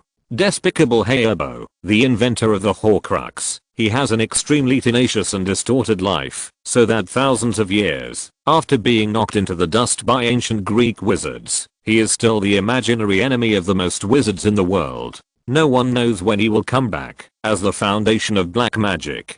Or, every return of him will set off a bloody storm in this world, and I just happen to live in the age when his power was the most inflated playthings. Those dementors suddenly appeared on the land of the British Isles one day. We checked all possible entrances to the misty illusion, and checked all possible connections with none of the wizards who had communicated with the illusion found any signs of them. After several months of investigation, I came to a conclusion that you can hardly imagine these dementors were summoned by people, but this is very illogical. Everyone knows that anyone who has anything to do with Hayerbo, everything is unfortunate and evil, and the person who tries to master his power will be the first sacrifice to be killed. Even the dark wizard with the most inflated desire will definitely not do such a stupid thing. And my next investigation is no different from speculation. No wizard in Britain has the motivation or ability to call or create them, but they will never be born out of thin air and wander here aimlessly. At that time, Hogwarts has been established. We guard the weak little wizards huddled in this castle, when an organization born to fight against Dementors sent a powerful wizard to help us. Yes, it's the ring around your wand, Knights of the Garter, and the wizard's name is Binns Cuthbert, whose daughter is also studying at Hogwarts, and was one of our first students.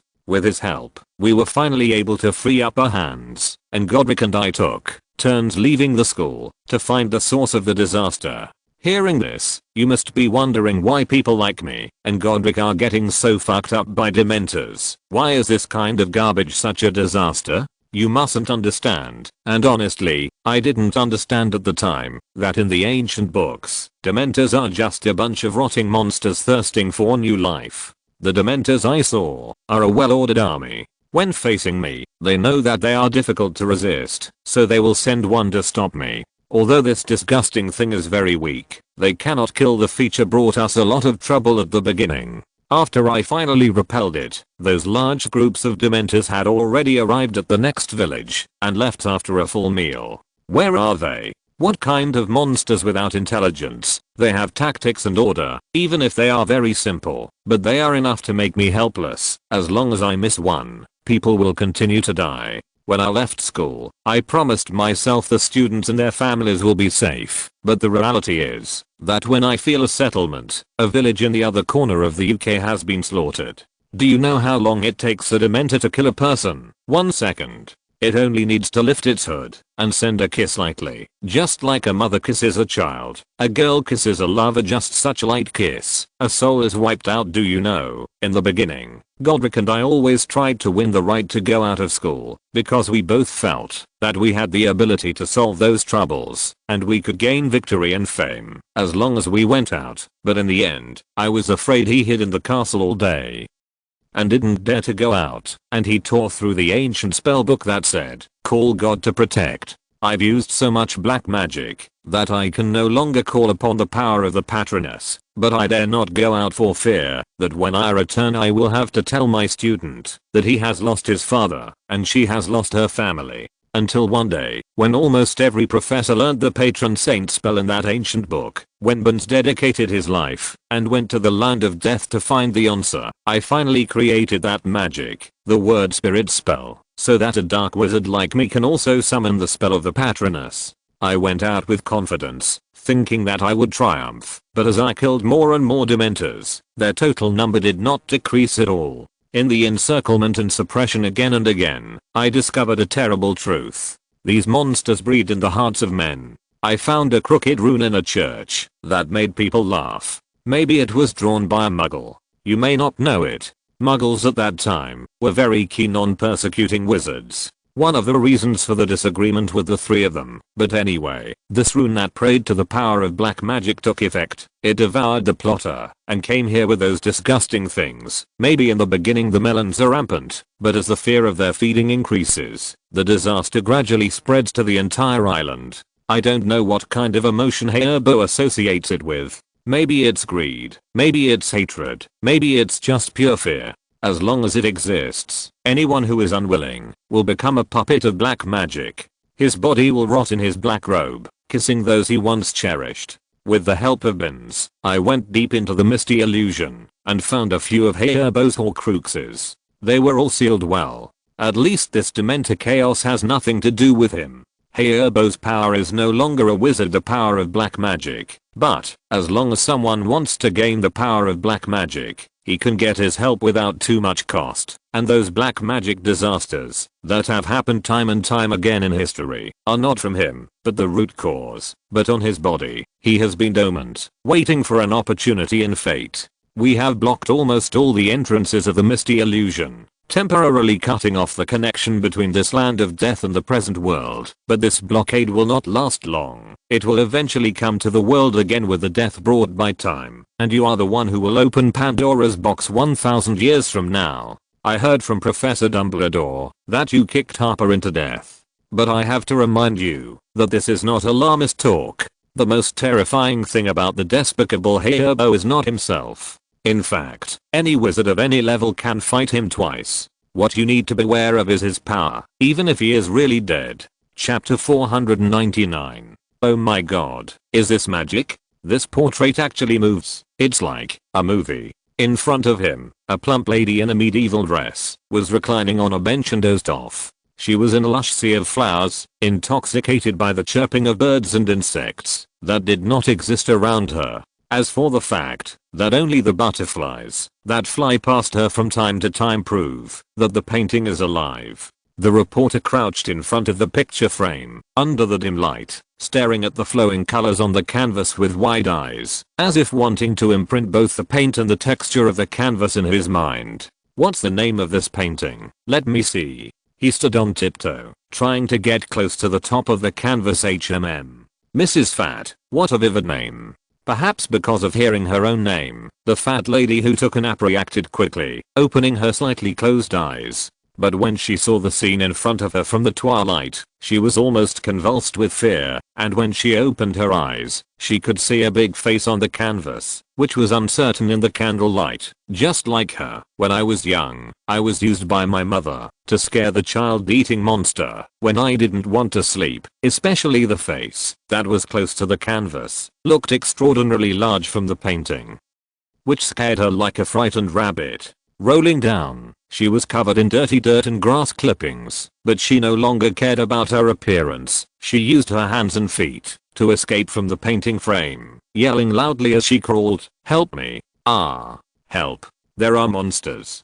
There are monsters. The voice became louder and louder, but the voice made out of fear became more and more indistinct. The reporter outside the picture frame was startled. His feet were unsteady, and he sat on the ground, moving back and forth with his butt. I want to understand this picture frame with monsters. Accompanied by the fat lady's exclamation, the faint candles in the corridor lit up, and the reporter calmed down a little bit. In this sudden fright, he showed a calmness far beyond ordinary people. He put his hands in his arms and watched vigilantly, looking at the corridor that suddenly lit up, but there was no monster in the corridor. He didn't understand what the monster in the painting just called, only the smaller and smaller help coming from the edge of the frame. Me. He quickly understood what had happened before, pointed at his nose, and couldn't help but smile. Sure enough, it's impolite to stare at a lady, but the characters in this painting can actually see the outside world, and I reacted. The movie screen, I understand, is really too. But I can't blame me. After all, isn't it a movie that first lets us know about magic? He leaned against the wall and stood up, patted the dirt on his buttocks, and approached the empty picture frame again. He kept changing the angle in front of the picture frame, trying to see the scenery outside the picture, like a very I met a spectator who watched others sway their bodies from side to side when they were playing Quidditch, as if using somatosensory manipulation of players to avoid bludgers. In order to see it more clearly, he took out a lighter from his pocket, clicked it and held it in front of him, approaching the screen.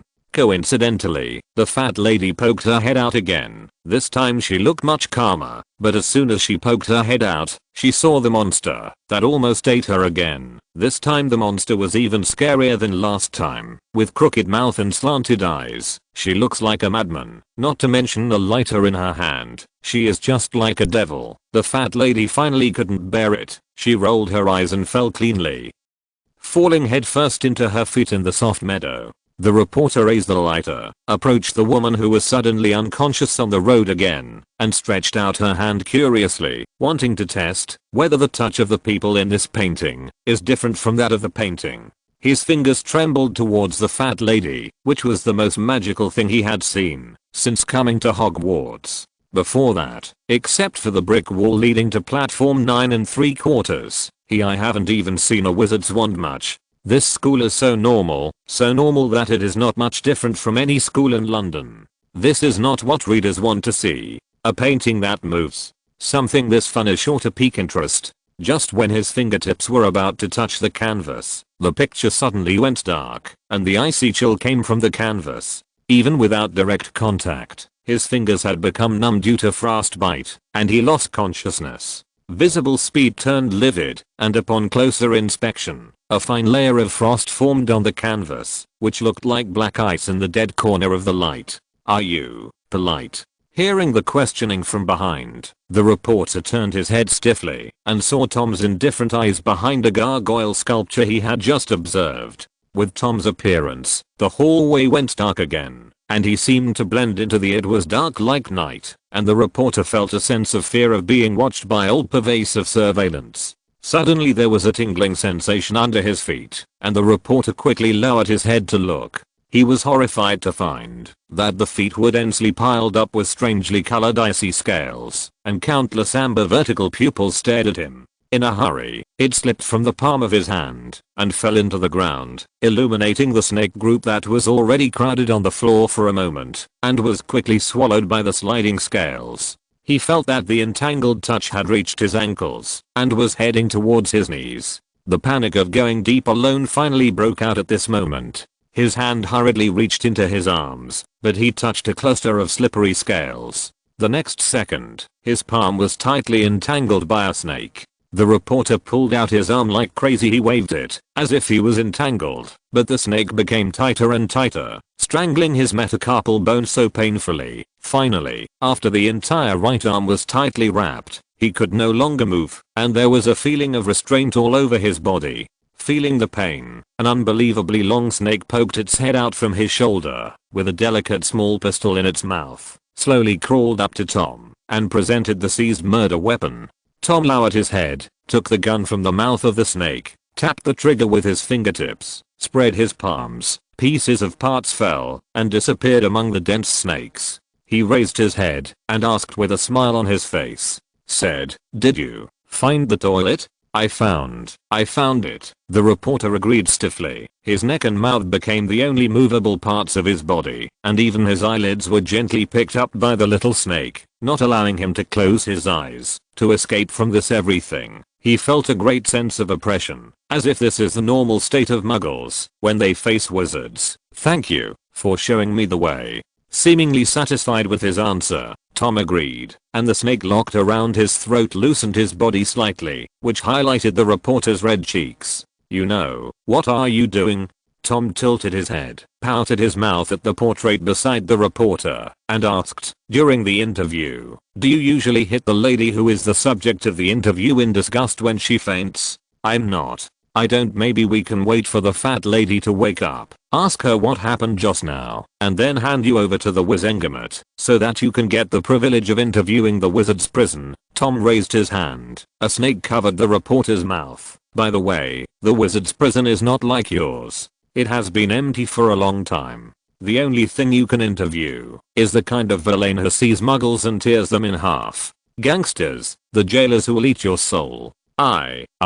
The reporter struggled violently. He couldn't imagine what a wizard's prison would be like. Such a snake-playing guy could stay outside safely. What kind of villains must be inside? But he can't tell the picture, just trying to send a begging look, hoping that Tom can let him go. You almost killed someone just now. Tom paused, as if trying to remember what the reporter's name was, but after thinking about it for a long time, he still gave up. His memory didn't have this kind of knowledge.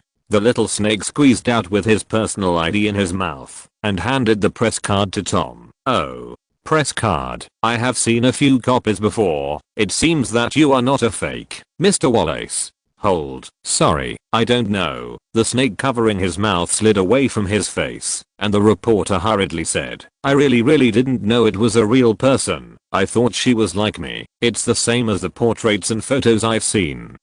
Really? Tom shook his head. The portraits of wizards are different from your photos. They all rely on magic to survive. If you burn her, she will really die. Mr. Wallace, since you as a guest, at least obey some rules of civilized people.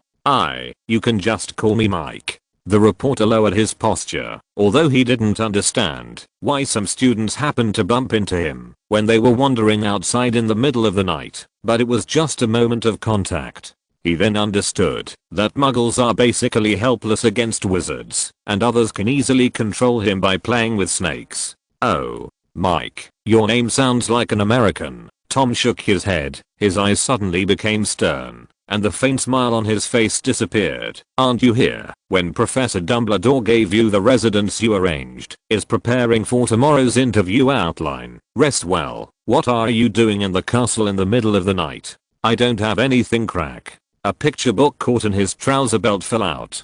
Tom raised his hand, and the picture book flew into his hand lightly. I opened it, and looked at it. The more I looked back, the more Tom felt it's funny. He asked coldly, depict a panoramic map of Hogwarts? Have you prepared a set of blitz tactics to sneak in from the Black Lake? No. This is just my personal hobby. I like sketching. I swear, this knowledge simply records the scenes I see.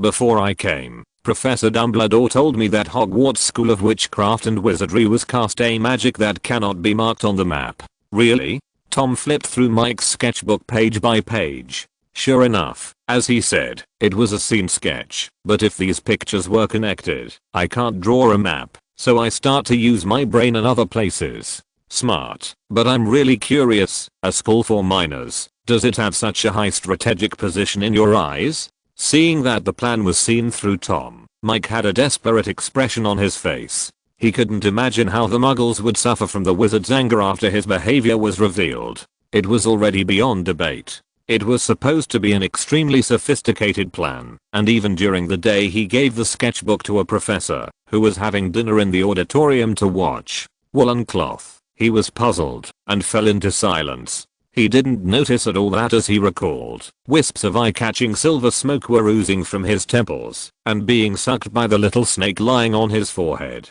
Please believe me, Mr. Riddle, we really have no malicious intentions. We are just afraid. Your face makes me sick.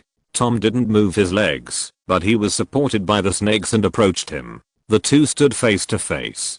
Tom said coldly, "I always think that being a reporter is a noble profession. I don't want to make trouble at this time." The imaginary pain did not hit. He opened his eyes and watched Tom stuff an unknown cloud of silver smoke into a crystal bottle. "You have to take care of yourself. Think about how to explain what happened tonight to Professor Dumbledore tomorrow." Tom bent down and picked up the dropped lighter from the ground. Even though it was buried by snakes, there was still a faint flame dancing. He raised the fire and pointed it at the footer of the sketchbook, and the flame rose instantly, reflected Mike's field of vision into a red. The coldness in his palm made him lower his head. A small snake was coiled in his palm, slowly turning into an identical book. "It's just that, since you're not pure, you've become useful instead." These were the last words Mike heard from Tom.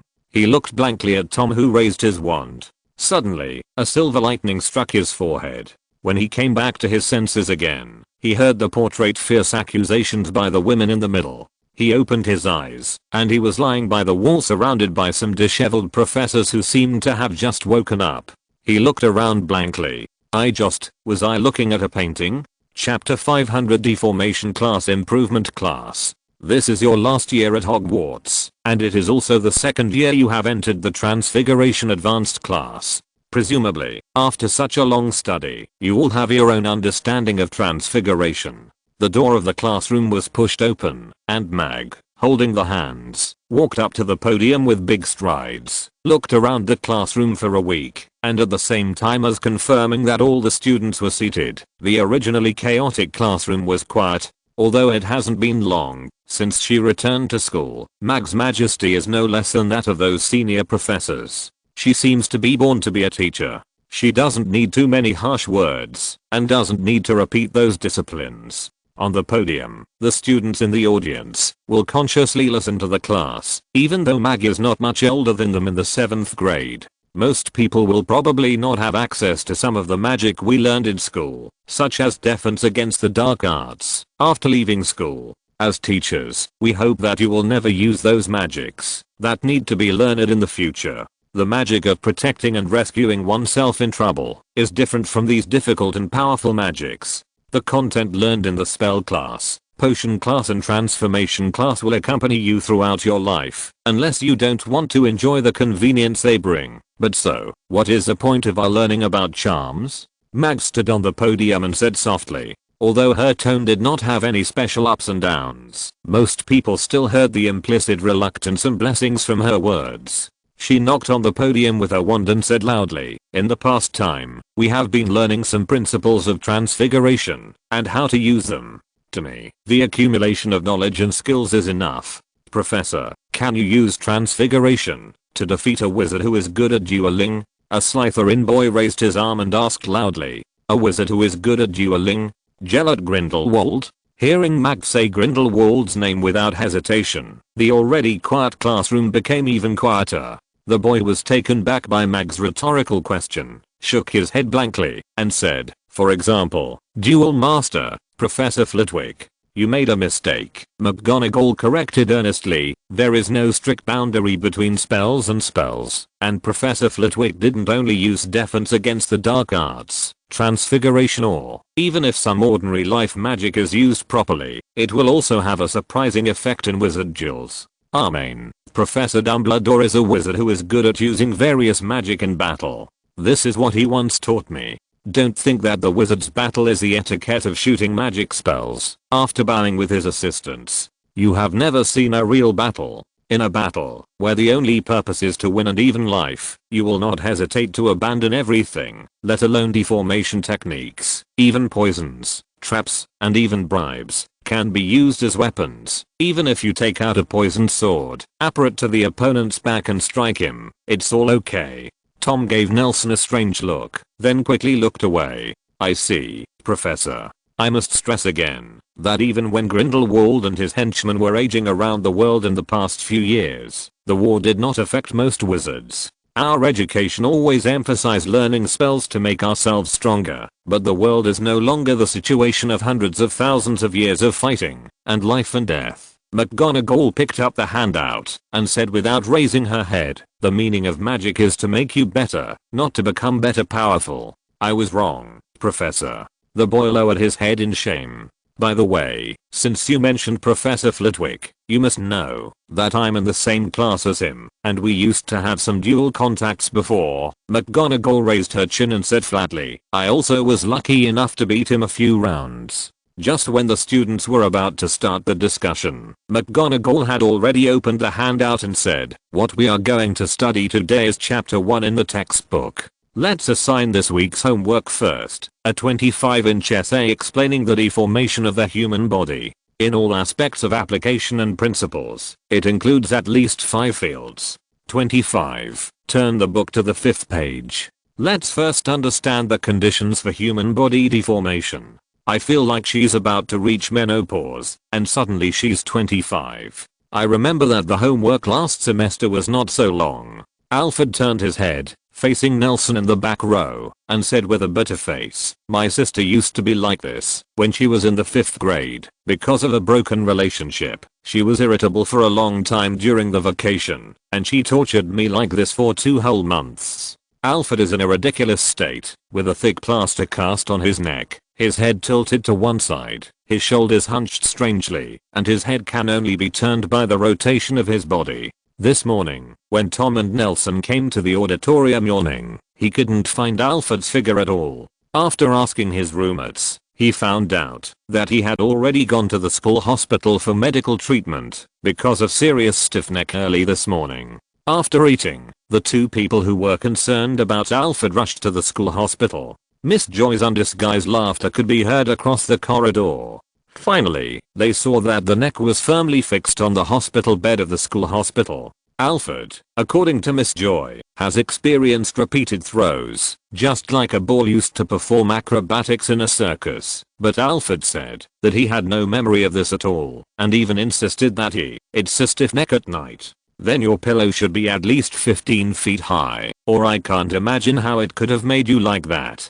Miss Joy played with Alfred for a long time, as if playing with a toy. After a dizzying manipulation, she told Alfred that he could be discharged from the hospital to attend classes. You can just catch up with the first class this morning. Miss Joy used her magic wand to control Alfred, who looked like a puppet with dull eyes, to get off the hospital bed. This kind of injury, you can completely trust Miss Joy. It won't delay your studies. Don't worry. Alfred trembled like a sudden illness, looked at Miss Joy with the eyes of a devil, and mumbled his lips. It took a lot of effort to digest the sad news. I think I still need check again. Do you doubt my medical skills? Miss Joy raised her waist in dissatisfaction and said, you can come to check after class. I completely trust. It's just that I'm afraid that if something goes wrong with me, it will cause trouble for the school. After all, only when you are healthy can you study well, so you can check it for me again. I can ask Nelson to ask to leave for me, and you will help me. It's a fake, right? Miss Joy listened to him patiently for a long time, and said in Alfred's expectant eyes, no. In Nelson's eyes, Alfred's soul was almost dead. Even now, he doesn't know whether Alfred slept so deeply last night because of his quality of sleep, or because he was already unconscious when Tom threw him away for the first time. I hope someone can invent the magic of automatically writing homework. Wait, I'm about to graduate soon. Why do I have such a wish? Isn't it a student after it's cheaper? Nelson shook his head and asked curiously, you just said that your sister was broken in love. Ah, she often falls in love, Alfred said with a bitter face. I don't even know who she is in love with. I think it might just be an excuse she made to torture me. After all, she is so good at making excuses. Maybe you are the only idiot in the world who doesn't know. The girl sitting next to Alfred snorted. Didn't you ask Miss Joy to look in your eyes for you when you were in the school hospital just now? Oh no, zissy brain. That's great. I'm going to write this sentence down in my notebook. Nelson gave a thumbs up. It's much better than those Muggle particles on Merlin's underwear. I don't know if the person who wrote the textbook was a little out of touch with reality, Nelson said during the practice time in the middle of the course. After Nelson helped a classmate at the next table fix his green finger swollen like a banana for the 3rd time, he turned his head and admired the Tom, who was looking at his blooming arms, said, Compared to the 6th grade, the transformation class chapter 1 in the 7th grade is more intensive. Is there? I feel okay. Tom couldn't hold back and touch the white flowers on the branch, but he couldn't control the strength in his hand, and a petal fell off, and his expression immediately became ugly. Damn it, my fingernail seems to have fallen off. I admit, the difficulty is indeed much higher. I think it's a barb. You can go buy some oily ointment and apply it. I remember I saw a snake ointment from Brazil at the World Expo, Nelson said, turning the quill on the table into a pair of tweezers. Picking up the petals that Tom had fallen, he put it back. Autumn will be drier. Are you sure it's okay? Tom looked suspiciously at the unlucky egg, stuck between the petals. After the deformation is lifted, I won't lose a finger. I'll stick it back for you, okay? Nelson pointed at the petals with his wand, but the effect was somewhat different from what he expected. Another petal popped out, squeezing out the previous one, and he spread his hands in embarrassment. Whatever it is. Anyway, you have a new barb. Okay. Tom drew his hand and shook his arm. The bark became dry and cracked, and fell off quickly. His arm stretched out from the heart of the tree intact, without missing any nails or barbs. I caught a man on my way back last night. Who? Grindelwald?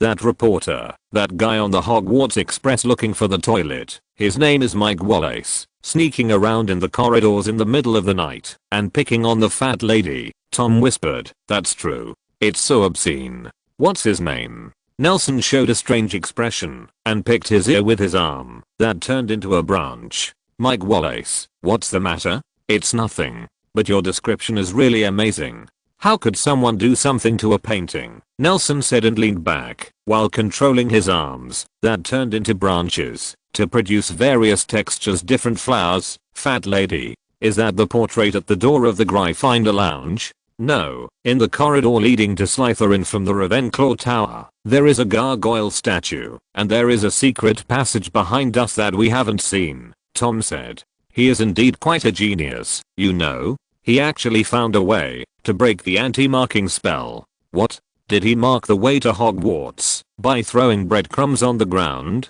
It's not so fairytale, but it's almost the same. He drew all the iconic landscapes along the Hogwarts Express. If you follow the map, I'm afraid you can really find it here. And I heard that Dumbledore wanted to let this Muggle in, temporarily revoking the castle's Muggle repelling charm. Tom tried again to transform his arm into a tree trunk. This time his forearm turned into a beautiful piece of yew, as beautiful as his wand, and he bent hard arm, picked out a small crystal bottle from his pocket, and handed it to Nelson. Fortunately, I caught him yesterday, otherwise who knows what will happen. Now it seems that what you said is indeed right. That reporter is not simple. I put a mark on him, and I gotta keep an eye on him to see what this guy's up to. Curiosity is normal. Compared with the information provided by wizards, Muggles must be more willing to believe what they collected by their own methods. When I met him on the train, he had been testing me. He must know something. Nelson took the crystal bottle, looked at the tumbling silver steam in the bottle, and said, if you are not curious at all, then it is dangerous. This kind of curiosity is a good thing for each other, isn't it? As long as he is not pure, he can be used. I suggest you publish a book, Tom. Nelson stuffed the crystal bottle into his pocket. Did you read the Times this morning? How can I have time to read the newspaper? Not everyone can go back to the dormitory immediately and sleep like a piece of wood. His newsletter yesterday has appeared in the newspapers, and his introduction to Hogwarts can be considered as pertinent and comprehensive. Nelson acknowledged and said, I also saw a funny piece of news. A cabinet official suggested that some wizard councillors be selected to join the cabinet. In this way, the interests of all parties are guaranteed. He has even submitted a bill and entered the discussion process. I have to say, he is still a warm-hearted and lovely guy, Nelson said with a smile. Although it is absurd, it is much better than the East Side. There is news, and I heard people say that someone in Bulgaria is already preparing to register, and he just asked a marquis to confer the duke title on him a few days ago. The marquis canonize the duke. Maybe he studied mathematics as 2 1 3 4 5 6 7 when he was a child. Nelson wanted to continue, but was cut short. Help, I can't change my arm. Next table who looked like a coat rack. End of this chapter. Thank you very much for reaching the end. Don't forget to like. Looking for more exclusive content and immediate access? Subscribe to our Patreon. Remember, every like, subscription, or donation encourages us to continue. Thanks to everyone. See you in the next video.